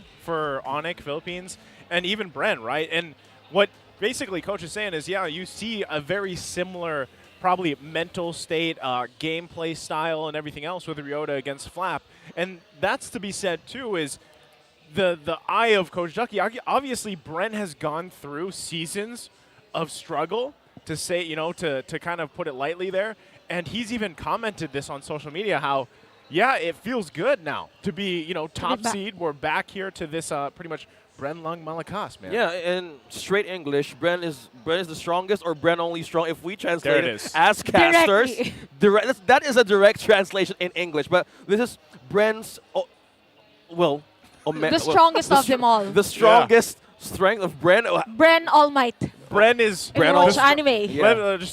Let's just make it easy. BREN is the strongest. Yeah, BREN is the strongest. So that is one good translate to put it, an ISU.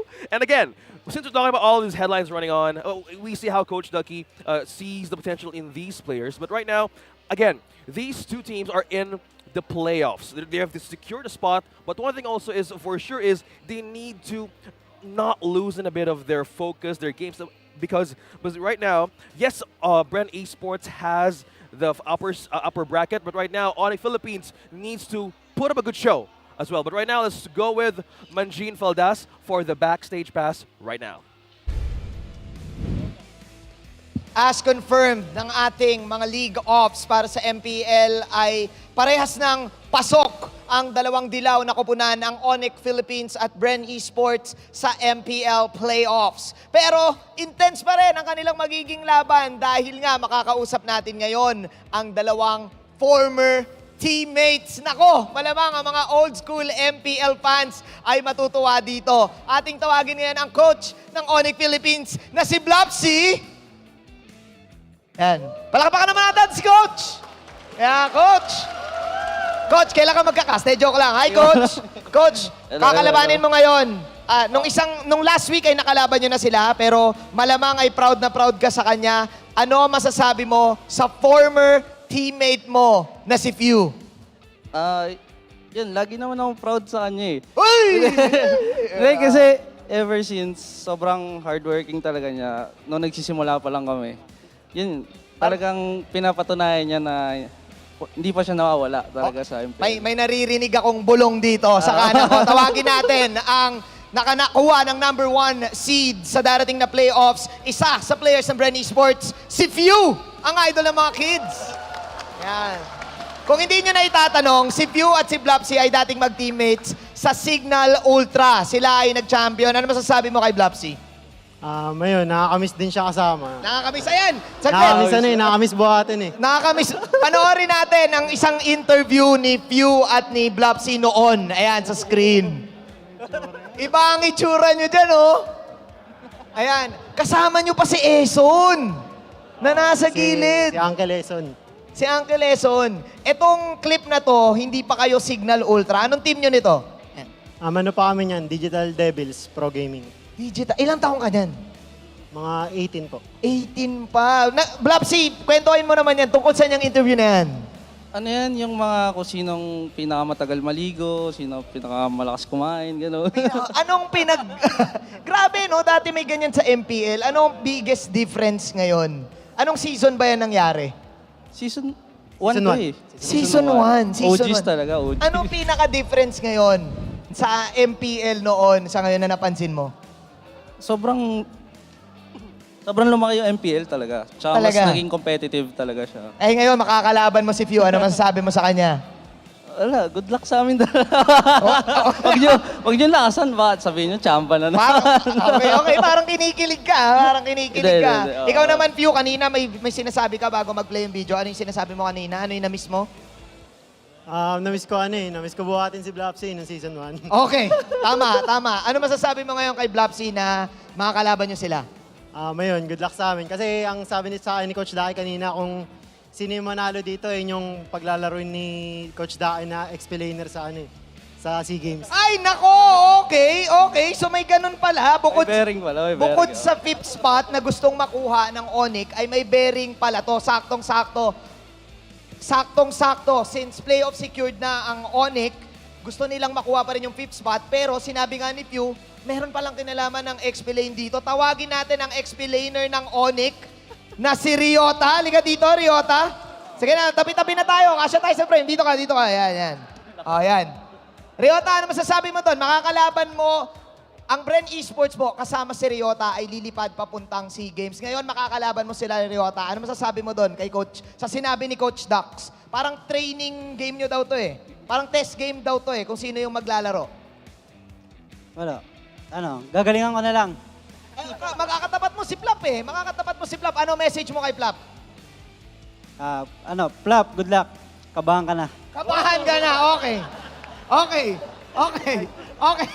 And lastly, congrats natin si Boss A.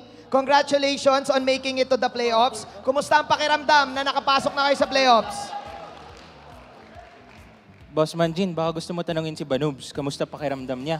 Okay, kakamustahin natin si Banubs. Ito ang ONIC versus BREN Esports. Bato na natin sa mga shotcasters. Thank you so much, Manjin Faldas, and a group of people who accidentally just popped up in the screen. Again, that's from ONIC, and from BREN Esports, we have Boss A, the team manager, or one of the players also, for ONIC Philippines, and we have Coach Bluffsy and Few. Angelo Kyle Arcangel could be the second gold medal finalist, gold medal. Yeah, that's right. For SEA Games, because again, they brought honor to the country back in 2019. In our SEA Games. That was also Few, and that was with his first coach rather, Bluffsy, who was with ONIC Philippines. The similarities, two people who has deeper roots in terms of like being in the championship genes, right? 2 teams, 2 people. I know, that's why you were looking at me like that, but you did it, bro. You did it. You just did it. You're always doing that you over here. both did it, right? Yeah, there you go. I like that you answered me simultaneously. Yeah, thumbs up for approval. Yeah, that's good. I agree with what you're saying, man. You know, and there's a lot of history there, but you know, even the fact that pretty much the playoff slots are already secured, people are probably wondering, you know, what is going to happen out of these matches? Well, still, you know, like Manjin talked about, I know, you know, our viewers here probably lost a little bit in translation. But still, the fact is, if you're ONIC Philippines, you obviously want to show what you've got, what you've refined from these past couple of weeks, And at the same time, you're still representing that organization, right? That is still something, especially, again, looking back on ONIC Esports in Indonesia, how dominant they were. What, 2-0? Or, sorry, 10-0. 10-0 in the playoffs, in Indonesia. In Indonesia. Wow. I mean, Philippines still better, but Yeah, you know. if we We're about to finish our season, guys. Just Okay, wait a little bit further. If you think about it, if we bring some of the teams here in the Philippines in Indonesia, I'm not sure if it's still gonna be 10-0. Ooh, okay. So you're saying that if they're here, it could be a tight match because again, they're Filipinos who's playing for the Yes. Indonesian team. So let's see. Maybe this is the road to MSC. It is, And we're prepared for the MSC broadcast. We're heated. practicing now. There, she's ready to fly, man. But you no. know, no, that's the thing, though. The fan bases around the world are heated and ready to support their teams. We are as well. Of course, you know, we want to see who is going to be representing, but we've got to get through week 8 first. Yeah. Again, speaking of representing, now as Coach Ducky said, it could be a training test for the EXP laners. It could be Flap TZ. It could be, again, Ryota. But right now, 2 teams are hot and ready. Let's call them up on stage. BREN Esports and ONIC Philippines.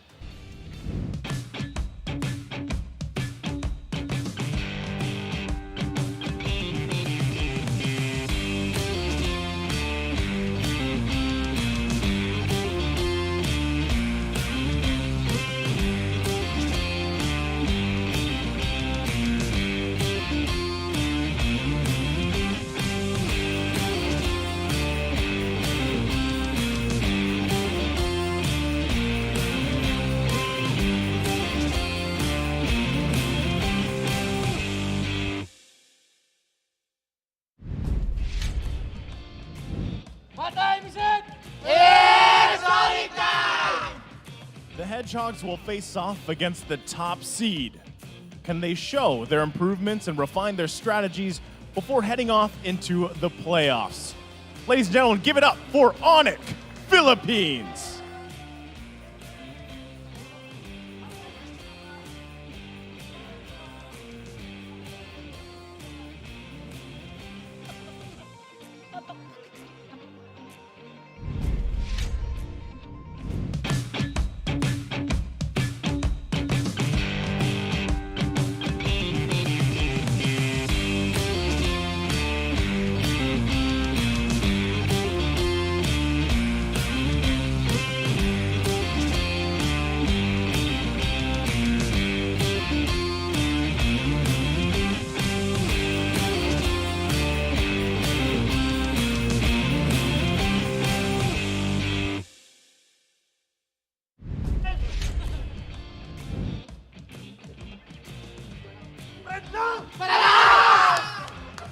Sitting at the top seed, BREN is looking dominant as ever. It's really BREN Lang Malakas. Let's see if they can continue their momentum as they prep for the playoffs. Give it up for BREN Esports.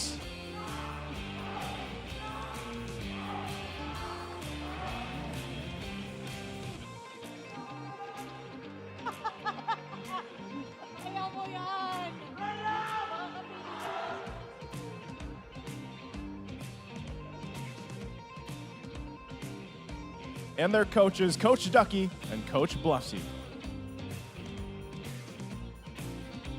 Who will take the win before heading into the playoffs?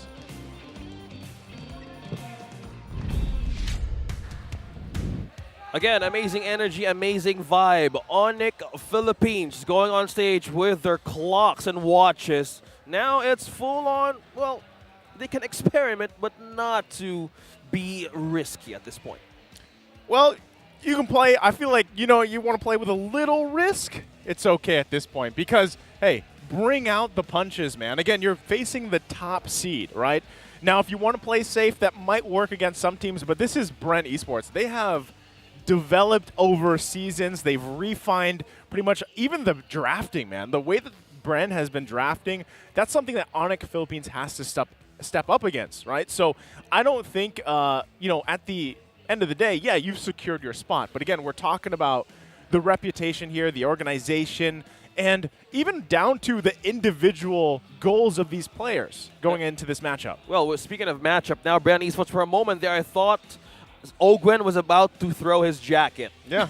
I thought. And Chantel has... Did you have the reference on that post, Chantel? No, I'm not really sure as to what they're referring to on that post. But yeah, for this lineup of BREN Esports, actually, it's nice to see that they're able to pull off different kinds of heroes. To be fair, during this regular season, they are the house of the Hellcurt plays. They were able to negate the Mincitar play, supposedly from Smart Omega. So with the lineup of Coach Doug and the rest of the squad, with Coach BREN, I'm really looking forward today when Naisu mentioned taking risks.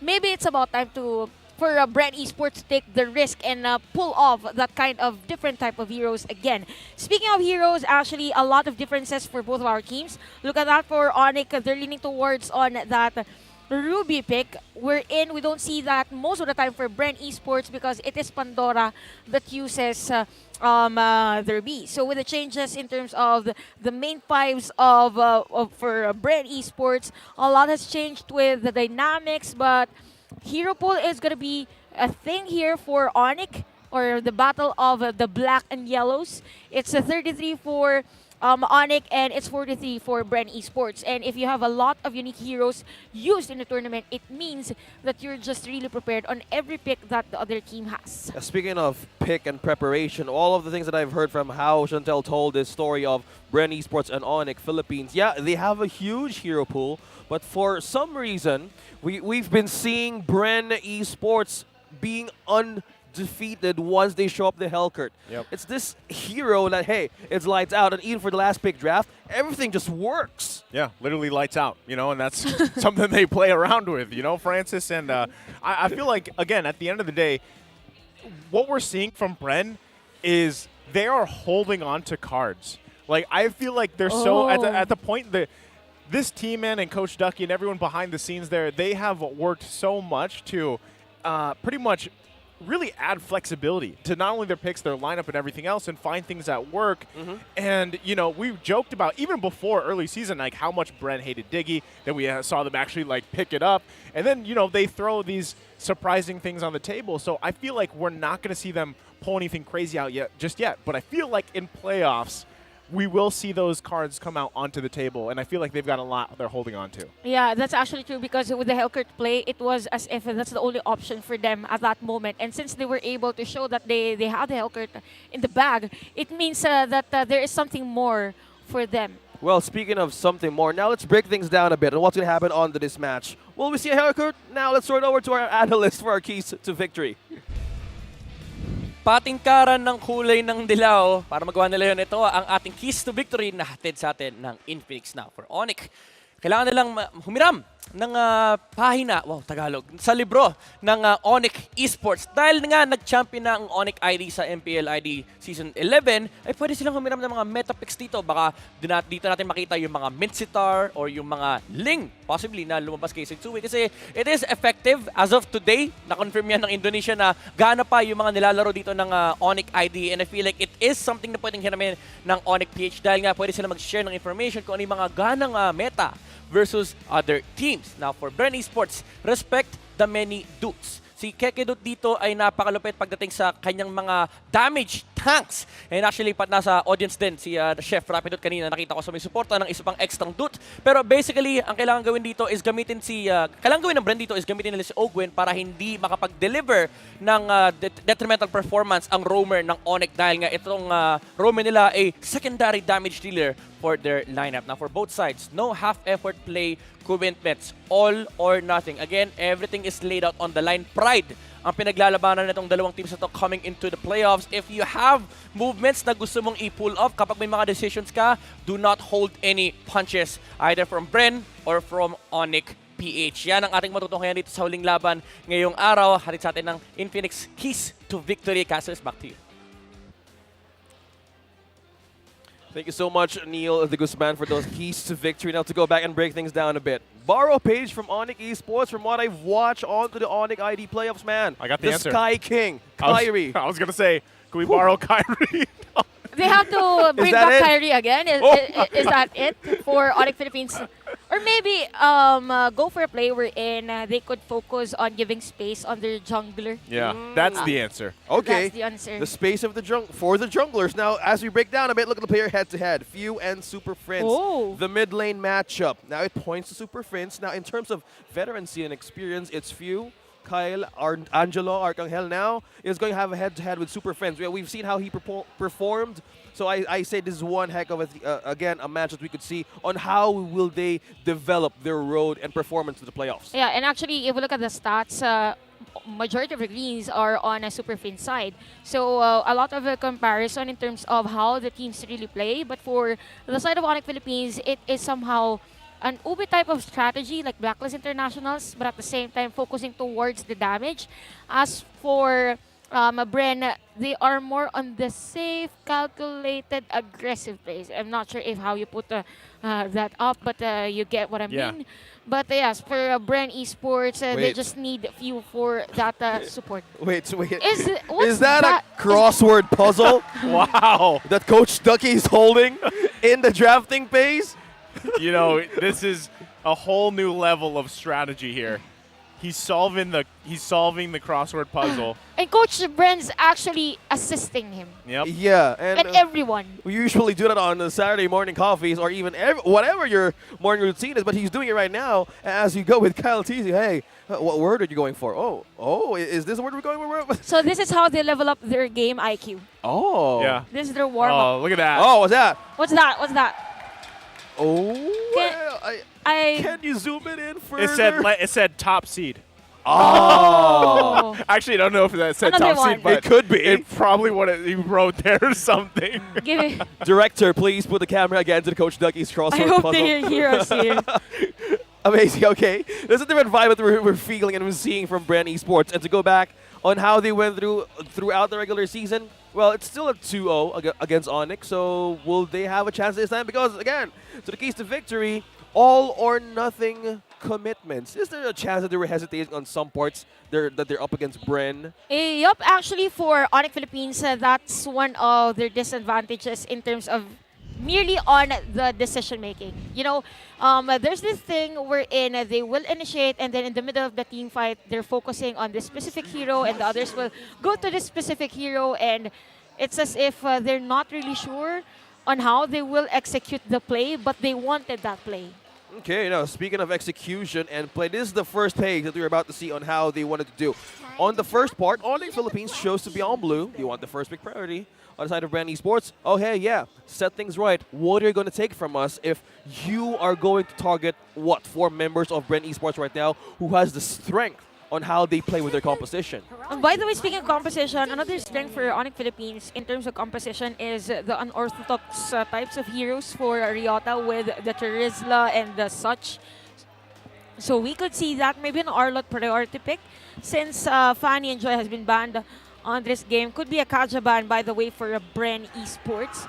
But BREN is somehow a type of team that's also prepared if they're up against a Kaja on their lineup. So leaning towards Valentina priority pick, Arlot priority pick, or even Fredrin, the usual. Yep. We see the changes in terms of the sequencing on the latter part, maybe second and third pick of the blue side. Okay, so priority on the XP lane. I'm loving what you're going here. So let's see how ONIC Philippines would prioritize this. Will it be the Fredrin, will it be the Arlot? Man, Arlot has been changing games. Yeah, he's a game changer, right? He has risen through the weeks here, and it's going to be the Valentino, though. Another hero, and as we get another glimpse at exactly what Coach Ducky is planning here with that crossword puzzle. Yeah, again. He's still going at it? Oh, he's still going! He's still going. He's just, maybe he's just like, you know, you guys got this under control, man. So we see BREN pick up the Arlot, pick up the Fredrin. This is what I was going to say, too. We either see a very familiar lineup with BREN where, again, they're just like, you know, let's just go ahead and play our game, what we've shown throughout the season, and hold on to what we have for the playoffs because nothing fancy. Yeah, nothing fancy. They don't really have to do anything fancy. Yeah, they don't really want to give up information since playoffs is nearing. So for ONIC, It's nice that they secured a hero for Super Friends because Super Friends is their player we're in who's really consistent. And this is a nice pick actually for ONIC Philippines with this Grok and even Claude. So with the Grok, there's an option, there's a possibility. You all know that Sensui has been playing Grok. Most of the time, it's either Grok or Akai on the previous season. And maybe a Mortis actually is a good option with this. Mortis and Karina with this type of lineup, by the way, for ONIC to make it fast and swoop things up against the BREN Esports. Okay, now we're seeing the possibility of this draft because on the side of ONIC Philippines, okay, they've taken out the Claude, but the Farsa, okay, they just let it loose. Consider there's a Valentine on the other side, so it gives so much ultimate to be taken away from BREN Esports in terms of team fights. You know, one of the things here, there's a Trizzle ban, by the way. You know, you mentioned that because now you are coming down to focusing on the certain individual player skills, what they are really shining at. And we've seen Ryota, right, how he's really played around that pick. And again, this is almost a test, not only for ONIC Philippines, but also Ryota himself, right? We talk about quite a bit now how valuable these XP laners can be through the course of a game from start to finish. And, you know, this is definitely something that they want to focus on. So the next ban coming out from ONIC Philippines will be that Melissa. They slowly target down these gold lane options available as well. Already having this Claude picked in too kind of gives you that a little bit of that fallback, right? Again, we saw the stats leading into this draft, how dominant usually Super Friends is, and especially compared, you know, head-to-head here with Few. So, you know, the Claude is a little bit slower. You need to be able to get those, you know, 3-4 items. Your kind of job is just to blazing duet people down. So they're safe there. But now, once again, an XP lane ban targeted towards Ryota. They're really focusing on our Ryota's heroes. Again, they have the same play. They have the same play style. He has the same play style rather with the Flap TZ. So they don't really want those type of initiator type of XP lane heroes. So a good option for BREN Esports. Now that ONIC has banned out Melissa and Carry, BREN Esports is left with the option of picking Brody onto this game for the added, you know, defense on the second skill. And at the same time, BREN Esports, they don't really want to reveal as early as now the hero for Super Marco. So they could go in and have Ogwen's hero on this game. So Ogwen has the option to take a Claude actually. Even Dingy has been banned, okay? So maybe an Atlas could be one for the team, although you're not really sure if you want to give Valentina the option to the Fatal Links. Of the Fatal Links, yes. Yeah, I love how you're going with the Revelation because BREN Esports right now, they want to have it in a secure spot, but they have the Lolita for Master Ogwen now. So I'm also leaning towards the Brody because in some points of ONIC Philippines, how their mobility is at work here. There are a lot of space that they can create. You have the Grok, you have the Claude, you have the Valentina. So with that, in terms of evading on how BREN Esports initiates an attack, that's how you do it. That's how you let loose the damage with the Tornapot memory. So when looking onto our screens here, between Ogwen and his statistics of the Lolita, he has been constant. Okay, 71% kill participation for Lolita is very high. And wow, this is interesting. For the side of ONIC Philippines, it's going to be Paquito as their jungler.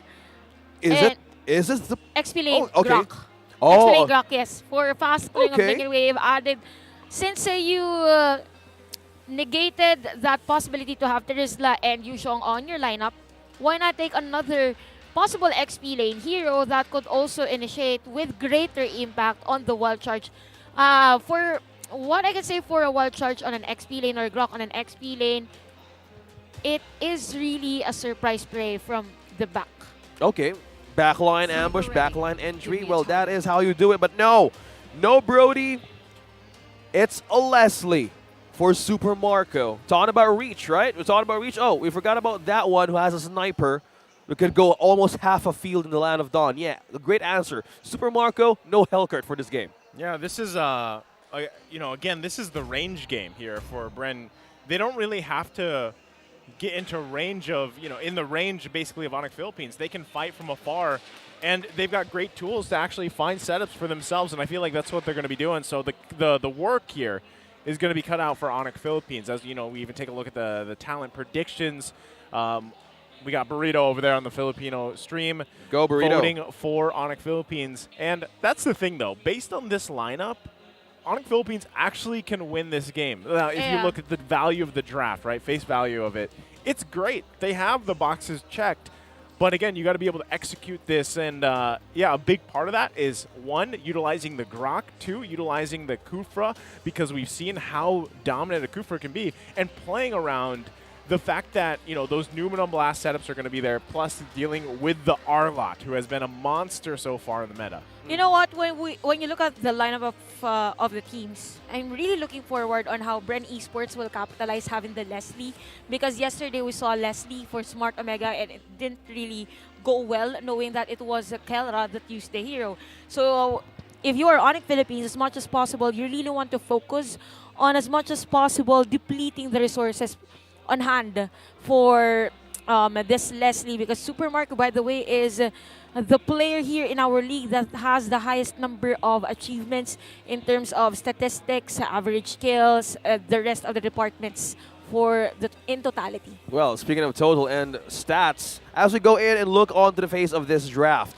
as Naisu and Chantal said, on the side of ONIC, I'm looking for, like, how will the damage pull off early game? It's a Claude. You need time. You need space. On their end, they could rely on the Valentino or even the Paquito, depending on how they rotate. But on the side of BREN Esports, it's a much more, well, a BREN thing on how they approach this game. So let's see how they do this for this game. This is the first series, or the last series of the night. Let's see how it goes. Actually, we saw the delay in terms of the minion that Riot Always love it.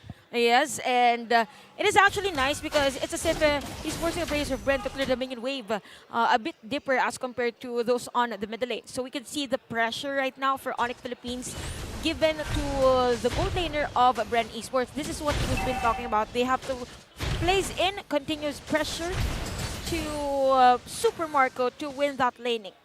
Yeah, speaking of laning, it's Few and Super Friends onto the mid lane. Probably now he decided to go for the magic power, and probably the focus here is push down and remain or be an anchor on the middle so that nobody can cross the parts where Kyle TZ can really focus on. You know, those two kind of glimpses we got there with the statistics there really paint the picture of these two teams' play styles, right? ONIC Philippines being the top team that likes that team participation because they're always, you know, fighting, responding to each other. And even as they set up here on the top side, looking for Super Marco, BREN already on the response. Multiple members here, both sides, teams, Sensui just about to get that level 4. So, and again, on the other side, the other achievement there was BREN, right? Being top in KDA. And again, that just shows how dominant of their playstyle it has been throughout the season. Look at that for BREN Esports. The movement is as if they are a liquid. When one moves, automatically everyone moves and flows with them. So for BREN Esports, I really like what they're doing, just giving vision and information to the rest of the players, just for them to be prepared whenever there is a danger from ONIC Philippines on this game. Now for ONIC, since they have the Grok, they might want to capitalize on that, on this turtle objective, and take note that the majority of the players of BREN Esports has already been positioned on this game. We have a level 4 Forza and same with this Valentina. All right, there's the final slash. We're already going to go through. First blood, though, as Sensui falls. Nice setup there. Super Prince grabbing himself a kill. It's a bloodbath here. Turtle not even going to be claimed just yet, but kills across the board. 2 go into the hands of BREN here and straight to Kyle TZ. No Turtle, or he said was imminent for BREN Esports, so probably now, as Chantal put it, BREN Esports is moving like liquid in terms of how they are reacting, how ONIC moves, because again, they're really, again, dependent on how they will go with their laning state. This is how their damage really can go through, because that 2 kills always give BREN Esports away.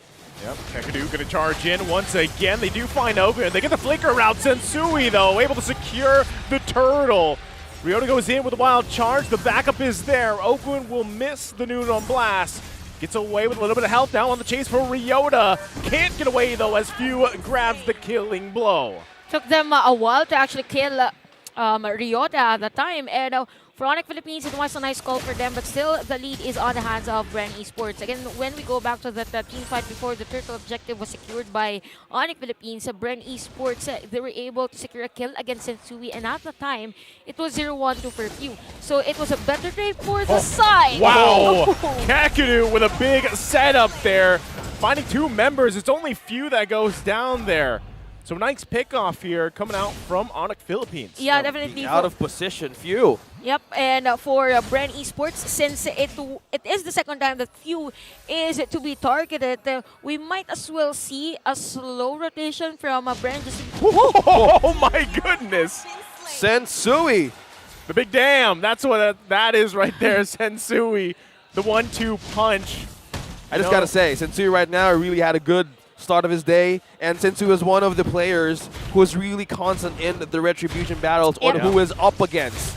Now he's just purely showing complete power with this Paquito, and even on a Demon Slayer, I don't see any damage being compromised here. Yeah, actually for ONIC, I mean for Sensui per se, I was about to ask myself where did damage come from. Again, it's just he's just aware that it's a viable target, squishy hero, Super Marco for BREN Esports, and it's actually nice because they're forcing actually BREN Esports to go and rotate on a different lane as we see, but for Ogwen, instead of him rotating on the top lane and even at the bottom lane to get vision on this third objective, he's forced to give back up and support Super Marco in the gold lane. Okay, speaking of support in the gold lane now, the contention is on the turtle. Yeah, they're already going to fight for this. Super Prince holding on to the Newman on Blast that he stole up top side. There's a setup again! An amazing one layered with a Newman on Blast! Stolen from Super Prince! Still looking to get a kill. They don't get it just yet. But they did manage to get the turtle. All the CC was there, but they didn't have the damage just yet. But they're happy with the objective. Man, did you see the layer of that setup? 1, 2, and 3 in perfect switches. How did ONIC manage to pull that off, Chantel? If we see it as a cake, it's a 3-layered cake actually for ONIC Philippines at that time. It was because of, again, there is a flicker, by the way, for Kekadut at that time. Ryota went in for the wild charge, flicker Tidus Rage for Kekadut, and we have Super Prince with the Numen Blast IMU. If you go back to the team fight, the question here is now, ONIC Philippines is still lacking on damage, so they still have to wait on those finisher, for the finisher on those types of setup. It was a great setup, by the way, and Kekadut is actually playing immense on this. I don't think they're going to find anything that time. Again, you know, as you were saying, they're lacking damage here, Chantel. But so far, every target that Kekadut chooses, he's been on point, right? And that's something that definitely BREN has to watch out for as the game progresses here and ONIC Philippines starts to get those items in the damage department. Yeah, actually, you mentioned earlier that the line of ONIC Philippines, specifically the Claude, is really on the late game. So later on, when we see the damage of nets, that might be deadly here for BREN Esports. And knowing that all the crowd control skills for Kekadut and the rest of ONIC Philippines is really on point. Oh, speaking of being on point, Super Marco is the target here up top. I say how ONIC Philippines is doing right now. BREN Esports is really answering on how the pace is being set up most of the time. Yeah, that's actually true. Now for BREN Esports, what's really nice for the team is, yes, there are synchronization of skills for ONIC Philippines, but at the same time, they are fully aware as to why the lead is not really that high for ONIC. So this is now the turtle objective. We have the IMU again for Super Prince on this Numenum Blast. Okay. Now setup is present on BREN Esports. Now, and on the other hand, Magic and even damage to ONIC Philippines really ready to show up. Turtle half HP, who's going to get it? Yeah, BREN going to go ahead and just try to control this the best they can. Ogwen actually the one to secure the turtle there. So there you go. They grab one. Now, ONIC Philippines, though, even despite this gold lead, the little gold lead that BREN has, ONIC Philippines is the one pulling the punches. You know, literally with Sensui here on this Paquito, but at the same time, setting the pace like you mentioned earlier, OSX. And that's something they're still going to be going for, even if it's Ogwen. As he gets terrified, can he get away? There's the lineup. Not going to be able to find that Nuno Blast that was stolen by Super Prince. It could be saved up for some few minutes ahead, but he wants to use it up top to secure a kill, but now BREN Esports could do a punish setup. They're going to be looking for the punish here. Kekadu going to get caught out a little bit, has to flicker out.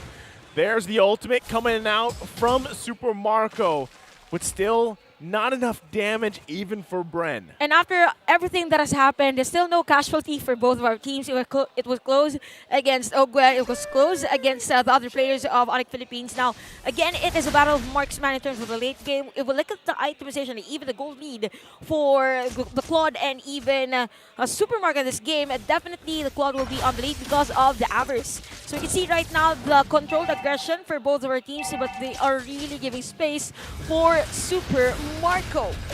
Okay, they're going to be fighting for this top side. Nets barely gets away here. The Tier 1 finally falls top side, a lot committed. So BREN now getting that first turret of the game. They're going to trade it. Sensui, though, taking the Tier 2 bottom lane. Okay, ONIC Philippines sees the way on how to take down BREN slowly, but to go back on the items. Did that Grok or Ryota was rocking the Sea Halberd? Yeah, actually, I mean, if it's really more the passive of the Grok. Actually, if you place in damage items, it actually converts into defensive as well. So it's a mixture between damage and at the same time defense. So why he is viable on the XP lane because of the possible changes. So yeah, for BREN Esports, as of the moment, the lead is now at 7. So crowd control has been a headache for them and will still be. Sensui, though, was hunting for a few. He got him to back off a little bit, but he's going to be in trouble here. Kakadut again goes in. It's Super Marco and few that fall down. Flapteezy now trying to get out of there. He's going to get blocked here. Still up for a little bit longer. Gets whittled away and falls. Now the onslaught coming out from ONIC Philippines again. It's only Flap before he falls. It's a wipeout and a triple for Nets plus the Lord. Tankiness is a might, and ONIC Philippines, they have 3 initiators on this game. Actually, even add the damage here of Nets because of those setup plays. He was able to have those free hits, got the triple kill as well, and the lead skyrocketed for ONIC Philippines on this game. After that, after the team fight, we'll see 3 core items already for Nets onto this game. With the corrosion side, added movement speed, so a bit difficult actually for Super Marco to lessen the gap. So BREN Esports right now, they really have to defend this Lord, but it's easier for them because they have the force, but at the same time, they have to look forward on those jumps, those silent rages from Kakadut. I just gotta say, Kakadut is on point on how to make the perfect setup. We were talking about how the Sea Halberd was present inside of ONIC Philippines in the hands of Ryota. Now we know it's always about the HP regen and life drain, because inside of BREN Esports, I only see 1 Dominance Ice and 1 Anti-Kiras. That's not enough even to hold or be in the front line of BREN Esports once ONIC Philippines goes for an attack. Yeah, I like the way you put it, man. Kakadut has just been on point from minute number 1 up to this point. So, you know, at this moment, BREN has to be on the defense here. The question is, can they actually stop this? There's the setup once again. CC after CC being laid on Kyle Teasy. He's gonna have to go back, heal up at the base, but BREN holding on. Again, that was only the first Lord, right? The high ground defense is obviously here for BREN. But ONIC Philippines, massive lead already, about 12 minutes in. Yeah, very high for ONIC Philippines. Now for BREN Esports, there's actually no one to like really have that face check against Kakadut, because we all know for the elite, as much as possible, you need that better vision for you to set up a play. So maybe Flapteezy could really find a way. We see a conceal actually. Yeah, speaking of finding a way, look! Okay, they're still going for it. They're going to cut off here with that Guardian's Bearer. Kyle Teasy going to sweep forward. Still going to be alive. Appraiser's Wrath does come out. They're trying to get it out. But now Kyle Teasy is down, and it's Ogwen to follow. Flapteezy going to be in trouble as well. Killing spree for Super Friends. Looking for another wipeout. ONIC Philippines does it again. What a nice setup play by ONIC Philippines. They have the Grok, they have the Kufra, and they have the Damager, or actually the whole squad of ONIC Philippines with the damage. No one is there for BREN Esports to defend. ONIC Philippines with a second wipeout of the game. They're going to take game number 1 in 13 minutes against the top seed BREN. Talking about how they can prove themselves worthy onto the playoffs. Yeah, we're back in our normal day form, says Nets, without having deaths on that game. ONIC Philippines just managed to dictate everything up against BREN Esports, who's on top seed in the playoffs. Again, ONIC Philippines played as if they're just really prepared against BREN Esports, and we didn't really expect that Kufra and Grok, because we don't really see Kufra to be picked nowadays. It's mostly more on the Chos, the Lolitas, but having to be able to pull off that Grok and even Kufra on the same page, it's as if you're giving the Claude that assurance that you're safe. I am with you. And we also have the Valentina. No need to be scared. And we saw that to Nets. Yeah. I mean... Nice you said it. How will they have damage? It's a Claude. It's a Claude, but, you know, at the same time here, man, everything just fell into place this time for ONIC Philippines. And I got to say, MVP in my book would be Kakadu, man, because the guy was on point. Like you mentioned, mentioned early on, and you saw it. A lot of the times, even when engages would start, and I love this interaction because even with the Valentina, a lot of the time Super Prince was taking the Newman on blast, right? That's what he was copying. And so you had that already layer happening, and then even if they missed, they still had options to follow through. And then the damage started to get there, and you saw them wipe out BREN twice. It's a Claude with having, well, a bit of an early start. Now, with a bit of a few defense, I'm just wondering how BREN will do it. But right now, it's Chantel's time to break things down on how that game went with ONIC Philippines. ONIC Philippines winning against the top seed of our tournament. Again, we've mentioned the draft of ONIC Philippines that pulled through on this game, and BREN Esports wasn't really prepared with the synchronization of the skills, or actually that added crowd control. Imagine that you're up against a team that can hold around 3 to 5 seconds, or maybe around 2 to 3 seconds of stun during the team fight. So it all started with the Kufra and Grok. You also have that knockout strike from a Sensui Zero that also has a crowd control. It means that it is easier for Nets to dive in, do that blazing duel. As to why even on other objectives, it was actually ONIC Philippines that is on the lead. And when we say in terms of the lead, if you go back to the early game, BREN Esports was on the upper hand.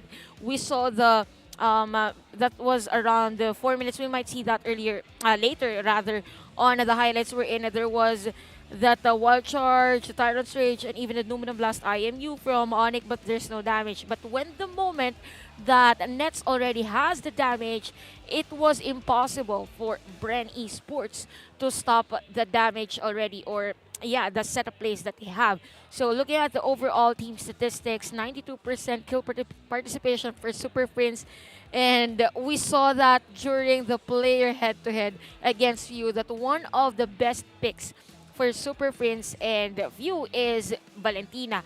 Having the Valentina that does those taunts and even the Numinum Blast has been very deadly for ONIC Philippines. And for BREN Esports, look at that. Super Marco was literally shut down with 0% team fight participation. It's as if they're really waiting for Super Marco to be activated, but ONIC Philippines just stopped them and didn't give them the opportunity to do such. So a wingman for that game is Kekedut. Definitely the guy that has been really consistent on the game, and also our MVP with that 009 KDA.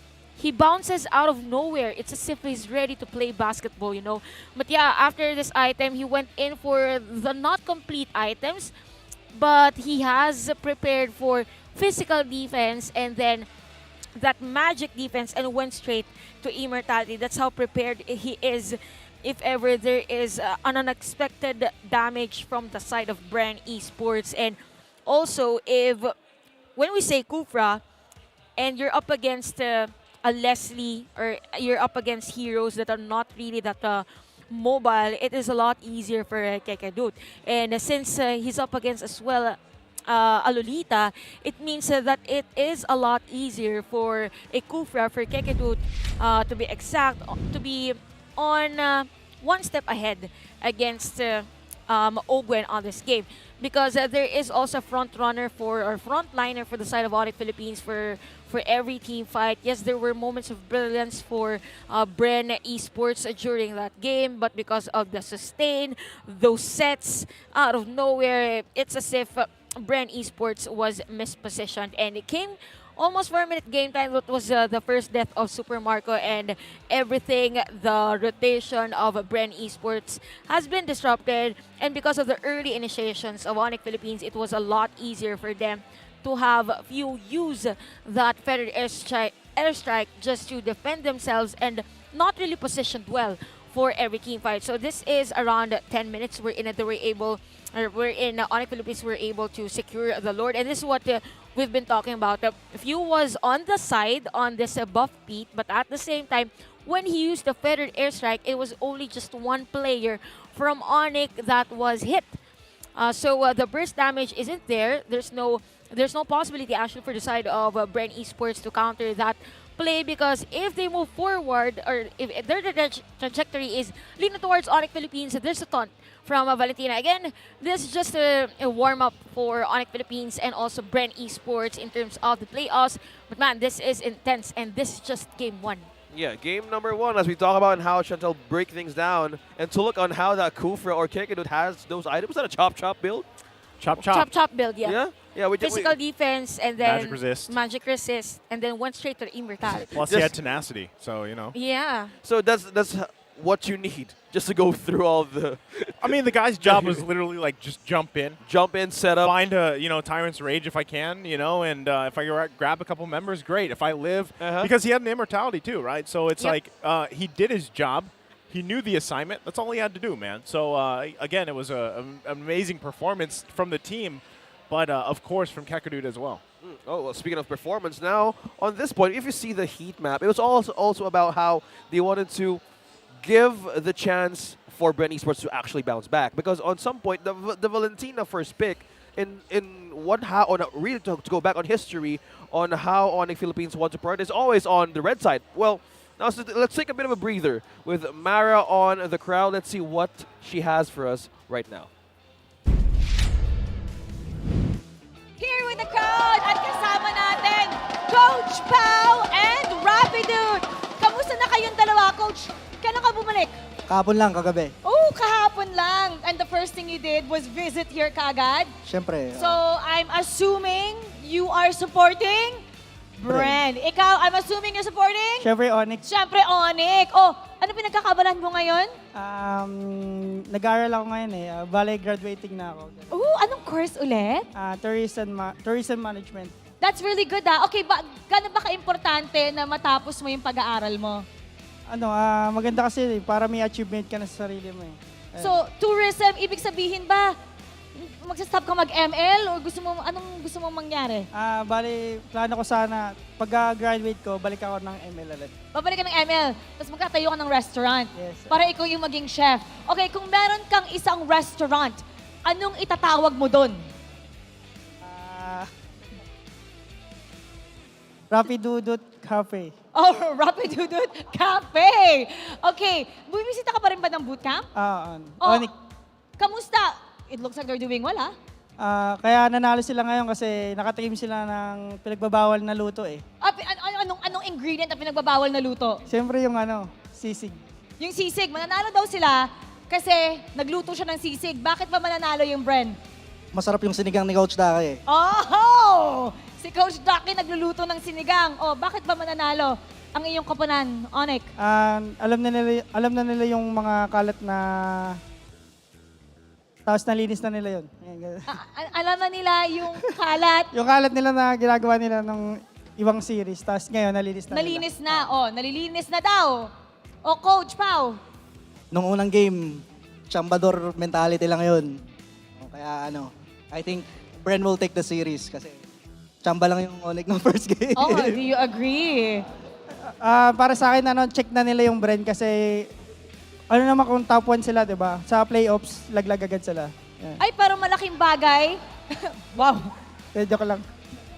Oy, babalik ko naman yung comment mo later Pero ang laking bagay nangyari kanina dahil ngayon, pasok na yung ONIC. Gano'ng kalaking nakausap mo ba sila kanina? Kasama mo ba sila nung nanonood? Opo. Ano yung reaction nila nung nalaman nila pasok sila because of the previous games? Yun, nakahinga sila ng maluwag kasi no pressure na rin. Kasi auto pasok na eh. Sino yung pinakamaingay kanina? Si Nets, lagi yan. Si Nets. Laging si Nets.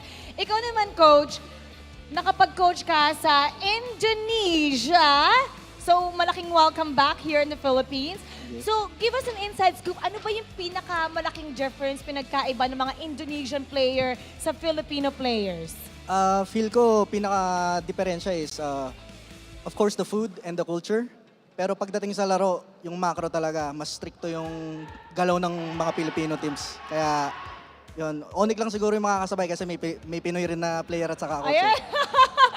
Pero how was that na coaching a team na iba yung language, iba yung... How was that for you? Nung una mahirap, pero may isa pa kasing coach na marunong talaga mag-English. So parang siya yung naging medium namin na naging translator in a way. So kaya nagkakaintindihan na rin naman. And how did you like the entire experience? If you could summarize it, how was it for you? Was it stressful in the beginning, then you gelled in the end? How was that like? Nung una stressful kasi kailangan ko mag-adjust sa kanila eh. So, pero towards the end, it was actually a really fun experience. So, yeah. And it was also fun interviewing you, Coach Pao. Rapidut, uy, Hi. ikaw naman, hi. Okay, babato na natin sa ating casters. They're ready. Tignan natin kung magkakatotoo nga ba yung sinabi mo. Bato natin, kunyari, ikaw, ako. Go. Ano ba? Caster, paso. Thank you so much, Chef Rapidude, with Coach Powell, expert, fresh from Indonesia. That was a good interview. That's a bit of a look back. Those two guys, like we've seen them back in the season, man, how time flies. How time flies. We've seen them back again here, fresh, looking awesome, and they're just exchanging bars on how this series will go. You know what I bet they missed? What? What? Especially, what's something that I always miss when I travel? What? Sinigang. Oh, yeah. Oh, sinigang, With yeah. the kangkong? With the Kangkong, kangkong. baby. Sinigang with curry is a nice combo, by the way. What? Sinigang Sinigang with? curry.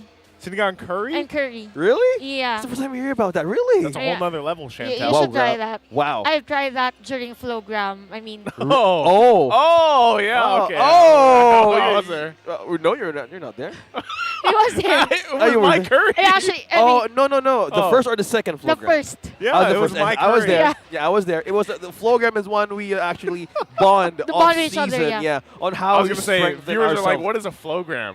Really? You would say what is a Flowgram? Yeah, no, that's what the viewers are thinking. What Yeah, Flowgram is one of our retreat or this is a thing that we do off season to strengthen our bonding. It's something that OSX creates. Yeah. Yeah. Gentlemen, he It's- creates it. This is how we develop friendship and turn being friends and family, right? Right, brother? Hey, sister. Yeah. Yeah.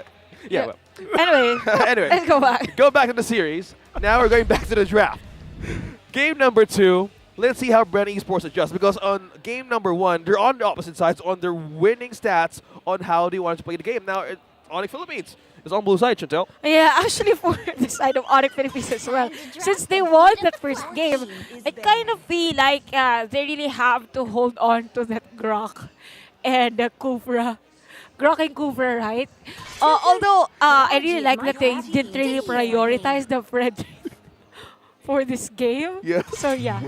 Okay, a different priority, but on the respect bands of ONIC, it's Kyle Cheesy's Comfort Heroes. They have the glue, also the Deadly Diggy. Now they prioritize it with the Valentina. It was a strong pick, Naisu. It's one of the things that, hey, this is our setup. And for most of the times that BREN Esports pick their heroes, it's a handful of ultimates that they can use in breaking their game. Yeah. This is a great, man, you threw me off, with the Flowgram reminiscent here, but the Valentina first pick, great option because you pretty much just, I consider Valentina almost like the, I would say the magic version of Fredrin. Really? Yeah, because, you pick Fredrin because it's super safe. You can, he's such a, I guess he fits into so many compositions. Valentina does the same thing. Okay. Right? So here we go. Already, they know what these teams know exactly how they want to draft, right, against this. So with ONIC Philippines, again, grabbing this Kufra, there's the Claude once again. Don't change things if you don't have to, right? BREN, though, they do pick up that Arlot they have this time the Kaja for that immediate kind of lockdown with the Divine Judgment. Why am I sensing that two of you said about having or could be a possible tiebreaker game? Because at some point, I see Coach Ducky and Coach V like put down their crossword puzzle newspapers. Now, it could be like, okay, time to put up our game phase mode here. And now it's a Brody. We're talking about a Brody out of game number 1. So probably this could still be their option. No, I was wrong. Coach Ducky is still on his crossword puzzle. I was wondering if he was gonna put the crossword away. No, you know, but he's like, I was really hoping that he has coffee there. Again, and a chair. Yeah. Well, if I'm not Coach Ducky, but comfortably he should be comfortable because of the fact that they are the top seed and everything. And again, I'm just saying, like, as we get another glimpse at it, okay. I don't expect BREN to really pull out anything new here. And maybe this game they just play a little bit better because in the previous one, you like the ban, right?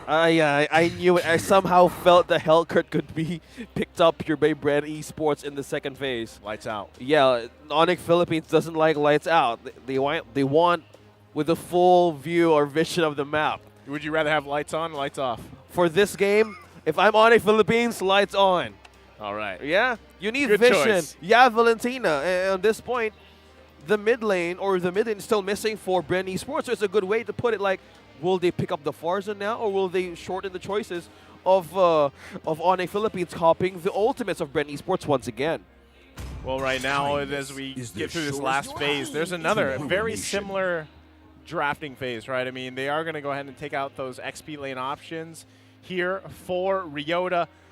I'm wondering actually what he'll decide to pick up here based on, the fact that pretty much 3, you could even say 4 bans from BREN are towards that XP lane because, we have seen Joy even flex in the XP lane. But the last one is going to be this Faramis ban coming out from ONIC Philippines. Oh, wait, the Joy has been banned, right? So I was thinking like they could shake things up because right now we still don't have a jungler for BREN Esports. So Fred on the second phase, still going to be their wonder for this game. So let's see how ONIC Philippines will respond to their last 2 picks. So actually for BREN Esports, they're prioritizing on the safe side, having this Fred. Well, technically, since this is BREN Esports and they have the versatility in terms of the XP lanes and jungler heroes, we might see Kyle TZ use the R-Lot. Yep. And then Flap TZ on this Fredrin, but still Paquito for ONIC Philippines. Why not? It's effective. Then let's use it again, although Grok is not available anymore. It's basically the same draft minus Grok. Yep. So with the heroes left for Ryota, maybe a hero that has the crowd control as well. Terizla's not open. Yeah, it's banned out. Arla has been taken. Maybe Ruby could be one, but it's going to be Mixitar, okay? Really? Yeah. They're doing it. Okay. ONIC Philippines not afraid to show it. Again, they're open to experiment, but it's their own risk. But now for this Mixitar on ONIC Philippines. Okay, but yesterday, BREN Esports was up against a... I'm not sure if it's BREN Esports, but there was a Mixitar... game. It was Echo. The counter that they used against the Minsithar was Kagura. So knowing you, he is a great Kagura user. Could be an option here for BREN Esports just to be prepared on that King's Calling and have that Yin Yang overturn on that range. So they're needing that burst. Farza could be one, but yeah, it's gonna be Eva. More on still the AOE tempo making type of hero. And since they have the gadget on their lineup, we are expecting to, as much as possible, try to focus on nets more because earlier there was just a lot of space for nets. Hiccups mostly on BREN Esports on how their game number 1, but this Mincitar really is turning things around. Could be the change for ONIC Philippines now against BREN Esports because on that we're expecting a Kaga, we're expecting some a safe distance with a range burst. So right now on how BREN Esports is thinking, we need to secure on how our dance floor could go. They have a Brody, so what's one way to secure their border with the Brody's ultimate, right? Yep. Yeah. And actually with the Brody pick of the side of BREN Esports, it's an easy route actually for them because it has its own skill set wherein it could escape or actually negate the possible threat from the opposing team. Now that we think about it, even the draft of BREN Esports is really on the safe route because they went in for a single target, a type of post 5 with the Kaja, because earlier it was a lot easier for ONIC to set up a play, having that IMU on the Lolita Ultimate Luminum Blast. So really nice for BREN. Yeah. Now, mid-lane matchup here, we've seen the Valentina picking up the boots.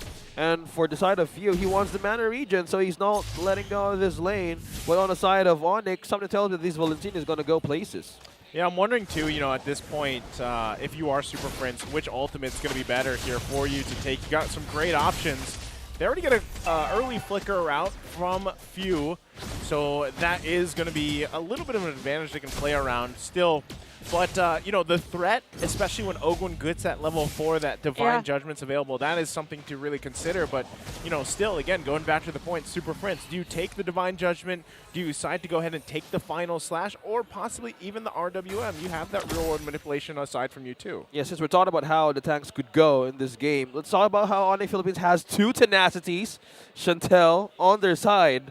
What's so big of a difference here against BREN Esports? Flapteezy's 1 tenacity. Definitely for BREN Esports. Okay, we have 2 tenacities for ONIC Philippines. Majority of the damage in terms of late game will be coming from Super Marco. So they're just really prepared for that damage that could bring forth by BREN Esports. Well, there's the damage. They didn't. Oh, no, they did. Super Frizz goes in, grabs the first blood. Now going to be looking for Few. He didn't have the flicker, so it's a double. Already Super Prince early on, 2 minutes into the game. Just look at that Super Prince in front of the players of BREN Esports. He was actually level 3. He just waited and positioned himself and waited to be level 4. After that, he went in for the IMU. Fast hands, actually, fast move for Super Prince because at that time, at that moment, he was still at level 3 and he is aware of that he will be on the upper hand in terms of leveling as to why he went in and went for the RWM, and it's just BREN Esports that's not prepared for that initiation from ONIC Philippines. And again, ONIC is just taking their time. They also have the sprint, by the way, for Nets, who could be part of the team fight later on. Flicker has been used. Flicker goes in. Super Prince going to fall here. There's the real world manipulation. They're still going to be battling out for the turtle as well, forcing Kekadut and Ryota to run away. Sensui slides in, grabs the turtle, and punches his way out. Talking about Sensui Instinct being consistent on this retry battles. My gosh. He just keeps on doing it good. Yep, and the mastery of the hero as well. That was a nice knockout strike to back away against the players of BREN Esports. And there is another gold swing, although the gold lead is not yet that high for both of our teams. Now, looking at the gold, if we focus on the gold laners, we have almost same for the squad and even the Brody, considering that the squad has the Avers. So this is really nice for Super Marco. And I believe for Ryota, the best or the possible first item would be Darkness Ice. Okay, Kekadut jumps in once again, forcing that flicker out. Gonna get whittled down here. Kekadut gets torn apart, but it's Ogwin that grabs the second kill of the game here for BREN. So Ogwin going to be off to a good start in terms of itemization early on. He's going to be a part of that big reliance. A big reliance is going to be on Ogwin to find those pickoffs. Now that especially we see this Kaja with a nice lead and having the Divine Judgment available to him. Yeah, from that clash, like Super Marco, he was in the distance, letting go his counterpart memory at super on point, right? So with that, who's going to catch or who's going to get him from ONIC Philippines? Because the distance, man, you need to mind that on how you would want to infiltrate the ambush or you would want to infiltrate the backline, as you guys mentioned on the draft. Yeah, and we saw that earlier. Actually, even the potential of this Brody is aware, or BREN Esports was aware during this draft that ONIC Philippines most probably will go again to a draft in mostly our tanks. So knowing that there is a tanky hero for Ryota and even Kekadut, it is a nice positioning for Super Marco because every time you've mentioned infiltrate. So every time ONIC Philippines wants to infiltrate, Super Marco will just go for the Abyssum Strike, for those stacks. Yeah. And after that, you go for the torn apart memory. Yeah, all about ultimates connecting onto one one goal, take down members of ONIC Philippines. But right now, as BREN Esports has the lead, now the question could be on how will they go up against Ensui. Man, talking about consistency here. Kekadu did jump in the bottom side, both. It was a 2 versus 2 here. Super Marco, though. I know we didn't see it on camera, but they made a great play. Turtle going to be secured here. And now Kyle Teasy falls. ONIC Philippines just unleashing on all parts of the map. Leota going to go in, gets a little bit of regen back, has the shield up here. Flap Teasy still going to be hunting for the kill. A nice final slash, but not enough to get the kill he was looking for. Ooh, that was a 0.2 distance on hooking Flap Teasy onto his turret. Now we see the similarities and differences in terms of play style for both of our XP laners that was being brought up before this series has started. Now, earlier it was around 50s or maybe 100 lead for the gold laners. Now it is around 500. So for ONIC Philippines, they just have to continue what they're doing. They are a 2K gold lead. The main problem for them as of now is if there is going to be a divine judgment from Open. There it is. As you say it, Chantel, they do find Kekadu here, and they take him down. Super Marco grabbing the kill. And that's all they got to do, right? Play around the divine judgment like you were saying. Yeah, but the thing here is that since for BREN Esports, they only have a single target crowd control, then they will wait. Oh, wow. That got you going too. I know. I mean, just seeing it, you're like, Nets, what's going on here? Okay. The Super Market say no. Stop the explanation right now. Again, for the BREN Esports, we all thought that they will set up a play if there's a divine judgment for Ogwen. No, they are aware that there's already a damage for Super Marco. They really have just to force and as much as possible seclude the players of ONIC Philippines on a specific place. So for ONIC, there is a gold swing from 2.2k, now it's 600. So what they want right now is to destroy turrets as much as possible. Ooh. He landed the spear into the King's Calling. It goes. Flap Teasy getting taken down right before this third turtle comes up here. ONIC Philippines going to be hunting for a perfect take on the turtle. Super Marco going to be in trouble. That was close. That was close for Nets. Kyle Teasy secured the turtle, though. So a little bit of trade here, but ONIC Philippines still holding on to a lead. Man, BREN Esports was all over the place. And ONIC also was responding, yeah, hey, we could cover all the bases on how this objective could go. But that two-man casualty for BREN Esports, they would really need to lessen that a bit as they go in the game. Yeah, actually for Super Marco, I wasn't really sure, or we're not really sure as to why he's there. Why he's there, Because majority of the players of BREN are really on the other side of the map. There's a possibility that he's just trying to pick that weight. Well, everybody just focusing down Kyle Teasy here. Using that King's Calling too. Doesn't escape though. Now there's the Divine Judgment going to go ahead and pull Kekadu out of there. The team not sure if they want to commit, but now Flap Teasy going to take a couple shots. What a spear! Finding 3 coming out from Ryota, and they punish BREN as members all fall here near the Tier 2 turret. 3! They take 3 from BREN Esports with a perfect hook and spear. Talk about being a Franco, but you're a spear. I think this is the first time that I saw a Spear of Glory take 3 players. Most of the time it's just 1. Man. 2, look at that. In an instant, the Spear of Glory. Franco who? Franco who? I am Atoy R. I mean, he's I'm called Atoy R. I mean, I'm a player that uses R a lot, and now I'm Vincent R. I'm the god of hooks. There Why you not? go. Oh, man. That was nice. And for BREN Esports, they're just not ready for that type of Spear of Glory. The perfect spear. We've seen him miss an inch in getting Flap Teasy up top. Well, yeah, here's a bounce back. I think 3 for my team. Oh, look at that. Sensui. Oh, they're going to crash down once again. A sandwich play comes out. Flap Teasy trying to buy some time with a final slash. He's bobbing, he's weaving. Kekadu quite low, had the immortality. Going to be popped here. Super Marco should be able to grab the kill. But look at the backside. They're forcing ONIC Philippines back here. Ogwin grabbed the kill. Response from Super Prince. But Lord is for the taking here for BREN. This is indeed a battle of XP laners. It was a nice setup play from Ariana, but at the same time, there's a counter final slash for BREN Esports as to why they secure the Lord. So timing is a bit critical as of the moment in terms of using the skills. But right now, ONIC is still on the lead. So for BREN Esports, they really have to capitalize this Lord that they have. Maybe take down 2 to 3 turrets, but it will march in at the bottom. Good thing for ONIC Philippines, their minion wave is really high on this lane. So it will march very slow.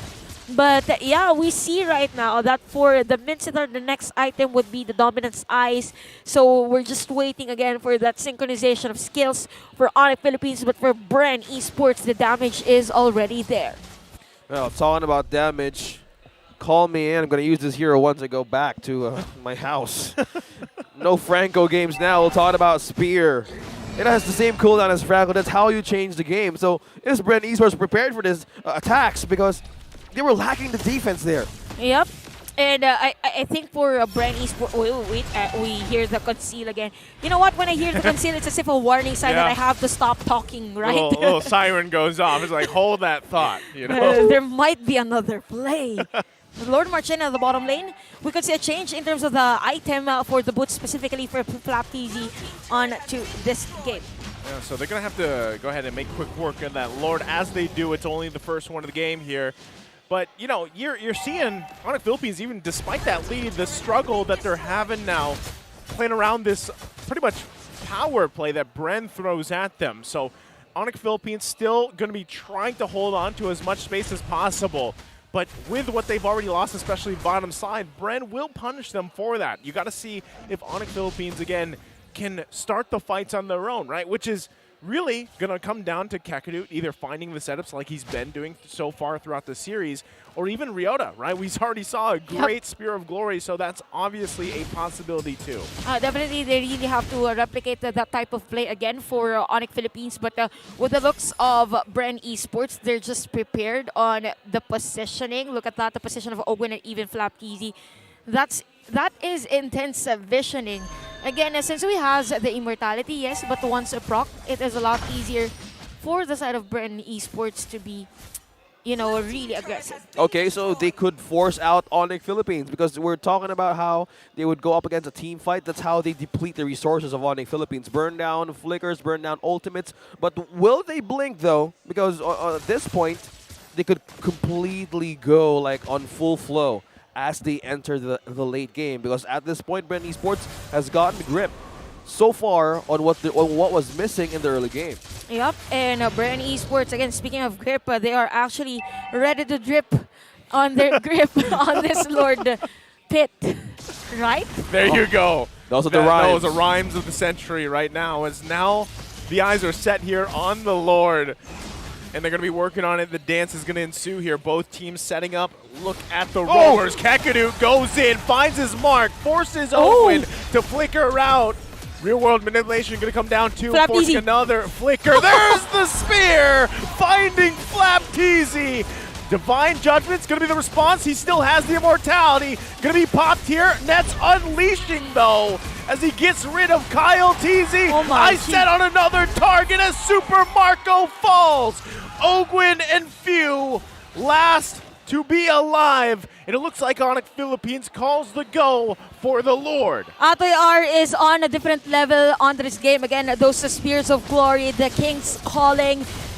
Man, those were really on point. Every time a player from a BREN Esports wants to back away, there's just another spear.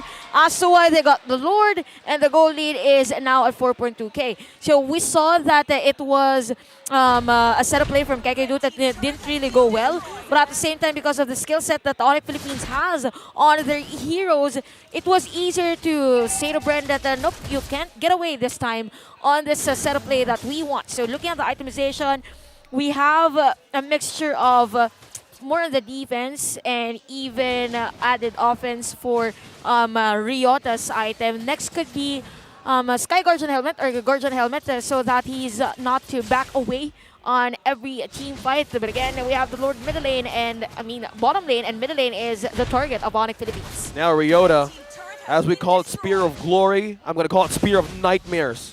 Just imagine how a hook-changing play from ONIC Philippines that give them now the advantage of 5.2k goal lead. And they cage in BREN Esports with the Lord pushing down bottom.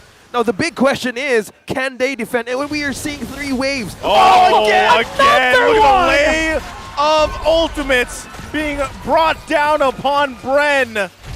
And another crazy setup and a top performance here from ONIC Philippines against BREN Esports as they unleash, continuing the assault on the base. ONIC Philippines now possibly going to close it out here. Super Prince just has too much damage as he falls though. Can they hold on? Ryota and Kakadu. Kakadu's going to miss. Super Marco just outstepping, outplaying, holding on. It's a savage. BREN Esports on the shoulders of Super Marco stay in the game to possibly march down mid and end it. Just when we thought BREN Esports is gonna lose this game, they're just prepared for the defense. Super Marco, again, we've mentioned the Abyssal Strike, those torn apart, and the possible damage from the torn apart memory.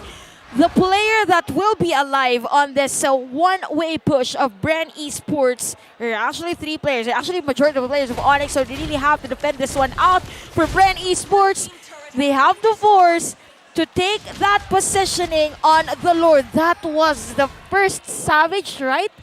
This season, right? I do not have the... I mean, they'll just comment left if I'm not right. Well, right now, with that savage performance, Don't we know can yourself, you count got it. it. We can count it in. Because what we saw there, we talked about how BREN Esports could have the items to defend their base. We only need Super Marco for the super defense. And that was 5 members of ONIC Philippines who fall down. And it only took one way of having his sidesteps work. BREN Esports, is this their window? Is this their chance? And now the odds are starting to get even. 3 turrets left from ONIC Philippines base. Now this Lord will change everything. The one who gets the rope and taking this Lord. Just imagine right now on a streak, on a flow, who could take it? Speaking of who will take it, take note of the positioning of Ogwen and Super Marco. Okay, so there's a difference in terms of Onyx and BREN's take on this Lord objective taking. So right now, Kyle TZ and Flap TZ is the only vision that ONIC has. Kekidut will have the vision against Ogwen, and we will hear now the conceal play. This is going to be intense. That's the warning sign, right? Conceal play going to come out. Both roamers looking to see who's going to find that setup they're looking for. Sensui gives a call. They go for it. There's the Terrify. Ogwen going to be in trouble here. Everything being unleashed. Real world manipulation on top of it. Flap TZ going to fall, though. Kyle TZ still quite healthy. Gets the immortality to pop here. Kakadu goes in. The cover is there. Here comes Super Prince. Immortality is popped. And oh my God, the bottom lane! Falls. The bottom lane's pushing in. And Nets makes a beeline to the crystal. He's a couple hits away. And ONIC Philippines sweeps the top seed. BREN Esports.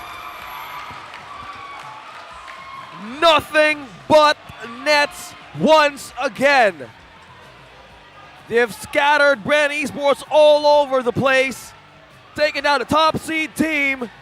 Now they making a statement. Too late than never, but as we go into the playoffs, we're still proving that we still have it. Again, just to remind everyone, BREN Esports is at the top seed, and ONIC Philippines just secured their playoff spot today.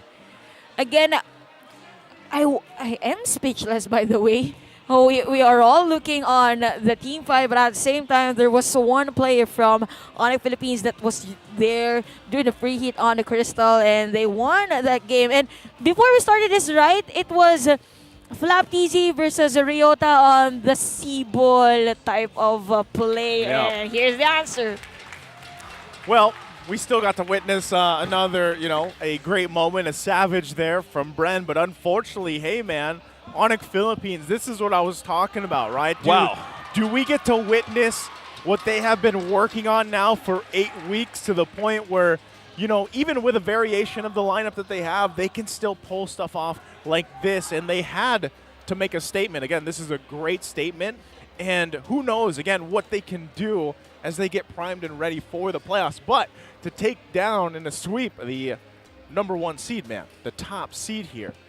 Hey, you know, I love Coach Ducky, but Coach Ducky, I think it's time, man, to put the crossword away. Yeah, for now. And get ready, you know, because just like the regular season has been, hey, I honestly feel like any of these teams have a chance at getting the championship this season, because so far, Season 11 has been like this. It's been a bunch of surprises, and who's to say that the playoffs isn't going to be just like this? Who would have thought on the last day, or the last, week. Almost last day. Almost last day. Yeah. Of the regular season, we don't know who the 6 teams are. And it's just working in a full bit of a clutch move play. Like, hey, can they make it? Can they still do it? 2 teams were even on a break, like being on a depending, another team's point. performance, yeah. Yeah, depending on team's performance that we're now seeing on how ONIC Philippines is saying, yeah, we didn't just win by chance. It's also with our might and experience. And again, we went through a break. Glory. To the spear of glory. The spear of glory, spear of nightmares. You know what? I might play RG later on, and then I will use Simmons Sithar. Yeah, I think so. I'm going to use a spear of nightmares. Spear of nightmares. To my enemy team. And that's how ONIC Philippines do it. Without any hesitation. Again, keys to victory check. They didn't make any hesitation at all. Yeah, they went in. I went all in. Played it well, played it clean, Chantel. Parang, I mean, it's a simple. Okay. What was that again? A bit The of Lord Pit in the drip. Yeah, and then in the yeah, actually for that was it. Yeah, that was it. It's your bars, it's your rhymes. I wasn't really sure when we first started the game at around the first second of the game that this will be the outcome of the game. But for BREN Esports, they're just not ready for this Minsithar play from Ryota anywhere. It's as if you're a Franco, but at the same time you can take like 2 heroes all at once. Yeah, that feels like cheating, man. Yeah, like it's. Yeah, who would have thought it could work? Can you do the flicker combo too? Yeah, no, that's the thing. That I feel like after witnessing this, like Minsithar makes sense, you know, and I feel like we're gonna see more of that because, again, going back on the draft, man, those were what 3-4 bans I think towards Ryota in the XP lane, and then he's like, all right, I'll just pick Minsithar, who you know hasn't shown up often. I think I'm not sure if this is the first win for Minsithar or if it's a. Oh, it is the first win? First win for because yesterday it was used, right? Yeah, yesterday it was used and was countered by Kagura, but this time it's a different story. It is a different story. Beast, a different story, Minsithar. Again, now on how we start this series, so is Ryota now the better XP laner against Flab Teasing? Because that was the question on how Coach Ducky put it in our interview. So, maybe Ryota's going... That's heated. Yeah, maybe Ryota now is going for the Southeast Asian Games to represent the Philippines as well. Maybe with the performance, why not? Yeah, this type of performance. Yeah, and there are also moments wherein they went in for 1v1s on the lane, wherein Ryota was on the upper hand, and it might be an inspiration as well for Flap TZ to get him pumped to practice more if they're up against ONIC on the playoffs. Maybe this calls for on how ONIC Philippines went through the London season, had a break. All the teams really had a good grip on how they were, what was missing on the first half of the season. So maybe that was the thing that they needed, what ONIC Philippines needed, and played some basketballs too. So now, with our winning team, ONIC Philippines, right on stage, let's call in Mara Aquino with their winning interview. ONIC Philippines did not go easy on their opponent and they did a sweep. Congratulations! Kekidut, yung mga initiation mo, yung mga huli, perfect, amazing.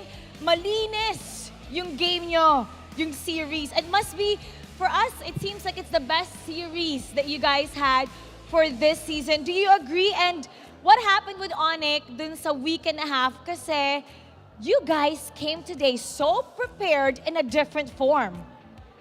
Ano po, hindi po kami nagbakasyon noong Holy Week po. Hindi kayo nagbakasyon? Hindi po.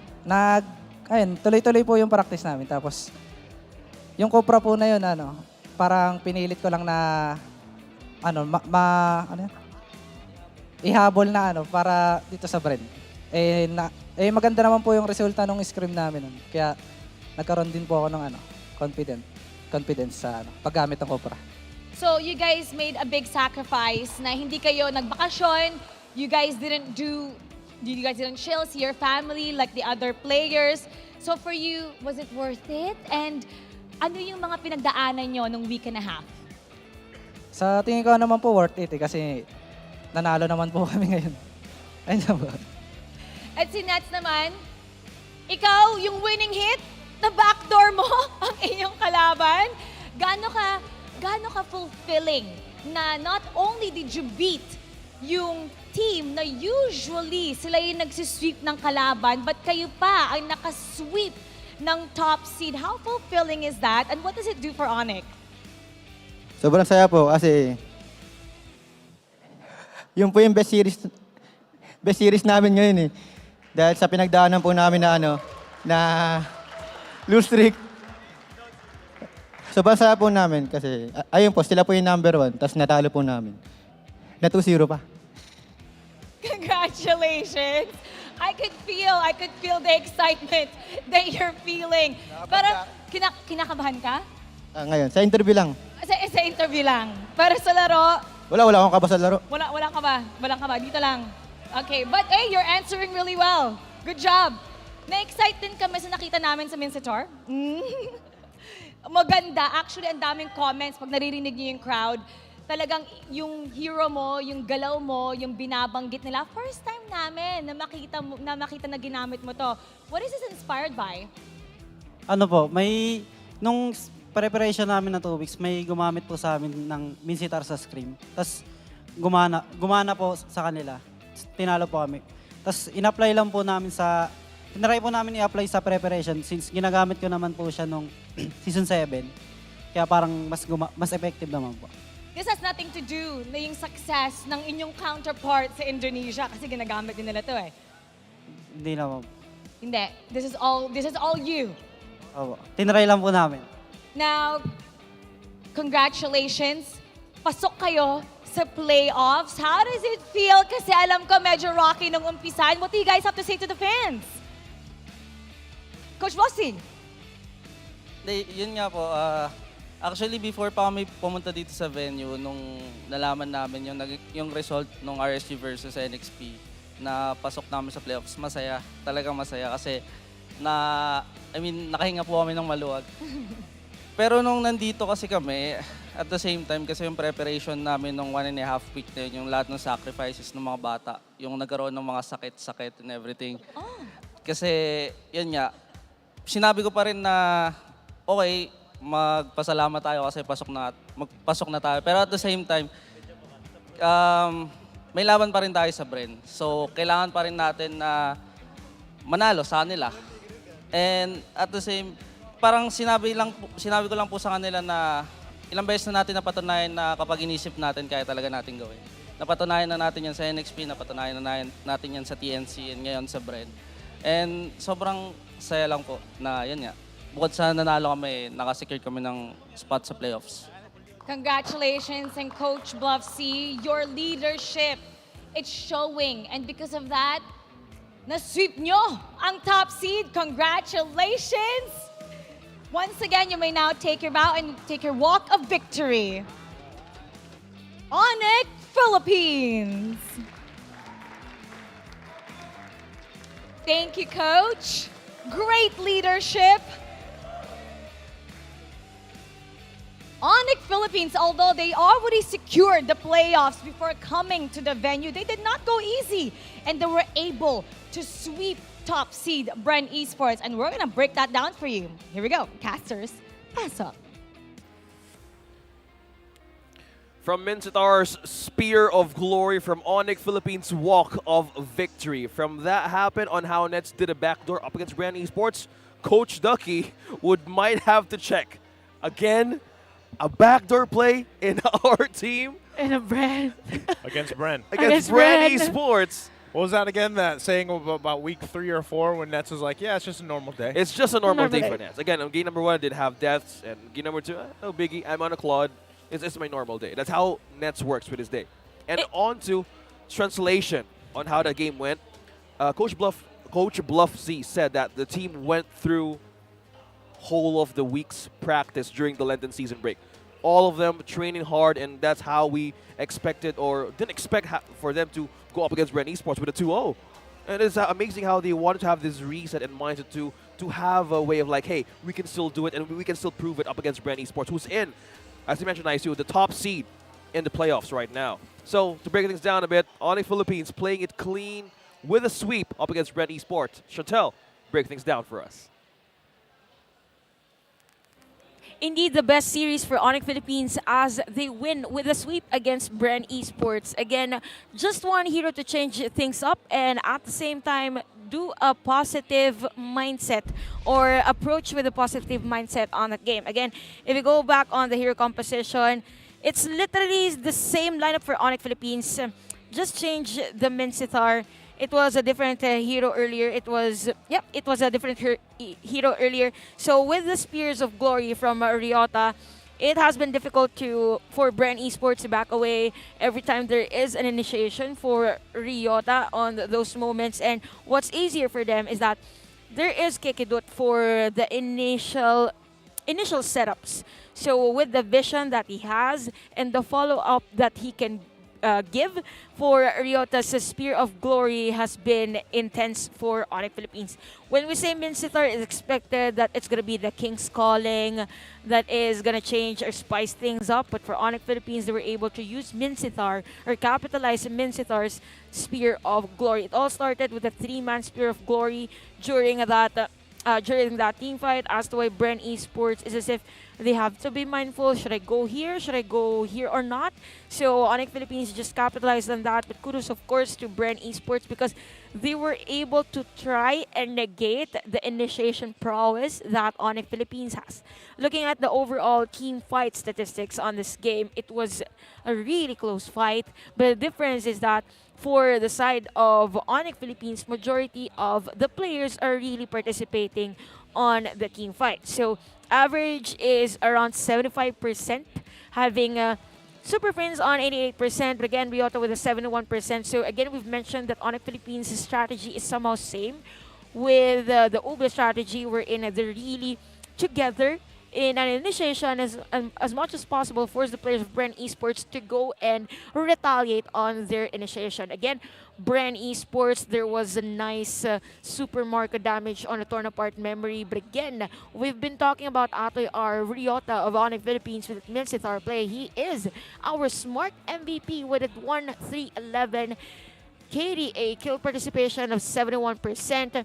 It was a mixture earlier of physical defense and magic defense, but this time around with the Radiant Armor went in for the Corrosion Sight and the other items as well. Take note of the emblem. It was Tenacity that was brought up by OSX earlier, and with the Tenacity it was a lot easier for Ryota to just sustain the damage coming in from the Brody. And with the Tenacity spells or emblem rather of ONIC Philippines, they are fully aware that the majority of the damage will come from the Brody in terms of the late game. We will see here on our highlights how ONIC Philippines was able to try and somehow deflect those damages. Again, this was a part of this is one of my favorite parts on that game, the double kill for Super Friends. He went in straight, waited for him to be level 4, and then went for the real world manipulation.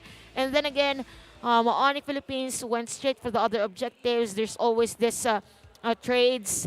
And at the very last moment, when we also that BREN Esports once, again, I will never forget this day in my life wherein there is a 3-man Spear of Glory for Ryota on this game. And everyone was surprised. For sure, BREN Esports was also surprised at the time that there's a possibility for this type of plays from Ryota. Again, another hook for the guy, and this is the time actually wherein BREN Esports was on the upper hand, the other one. But this one, 30-minute game time, Super Prince was just prepared. Another hook for Super Marco, another hook for Ryota, and the target there was Super Marco. And it was a lot easier for ONIC Philippines because it's as if you're a baby and Ryota is just giving you the food. Okay, you eat this as much as possible. Take all the nutrients. Okay, that was the play of ONIC Philippines on that game. And around 16 minutes of our game, almost 16 minutes of our game, we saw the potential of BREN Esports. Actually, this was a savage for Super Marco. But then again, we go back to this Lord objective. They were able to hook Ogwen, so the formation of BREN Esports wasn't really there. And again, the question earlier is who's the better explainer, who's the better team today?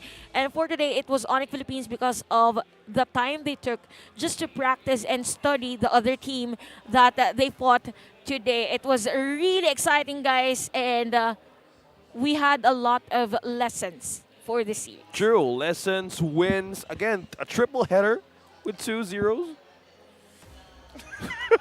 Yeah. I just had to pause for a moment. Yeah, I was going to say, What? you're doing the math in your head? Yeah, and all of this happening, again, we need to go back on how the Savage performance went for Super Marco. And with this all things on the table now, Chantel broke it down, playoffs is going to be lit. Yep, definitely lit. I was going to say, What? I feel like did you just read that online?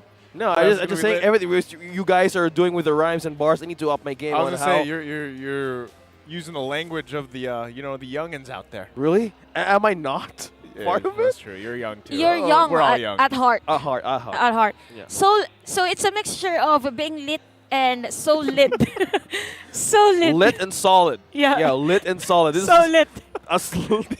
This by the way, this is a preview of Caster Search 2021. So now we're here on the desk. Is this a regular thing? Is this going to be a regular thing now? We talk this way a lot of times. Yeah, those are our final thoughts. So lit. Playoffs is going to be solid and lit. I'm OSX. I'm with Naisu and also Chantel. Let's throw things down a bit. This is day number 2 of week number 8. Mara, close it down.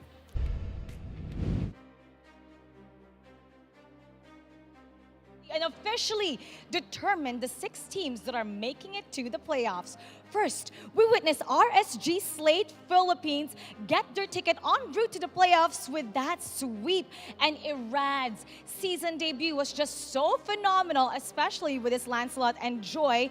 Now he got the back-to-back MVP of the series on his first match.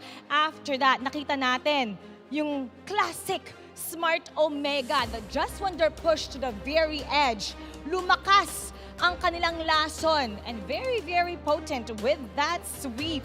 And finally, ONIC Philippines, pinakita kung paano nila itaas ang lakas after sweeping the top seed BREN. Sobrang ganda talaga ng laban ngayon, pero bukas, doon natin makikita ang ating seeding. Yan ay paglalaban-laban ng ating mga koponan. So I'm sure you don't want to miss that one. So see you all tomorrow. Once again, ako po si Mara Aquino na lagi nagpapaalala sa harap ng pagsubok or tagumpay. Laging tandaan, itaas ang lakas. Thank you to John Joseph Laida, MPL designer, for this beautiful outfit. See you tomorrow, everybody, and keep it good vibes.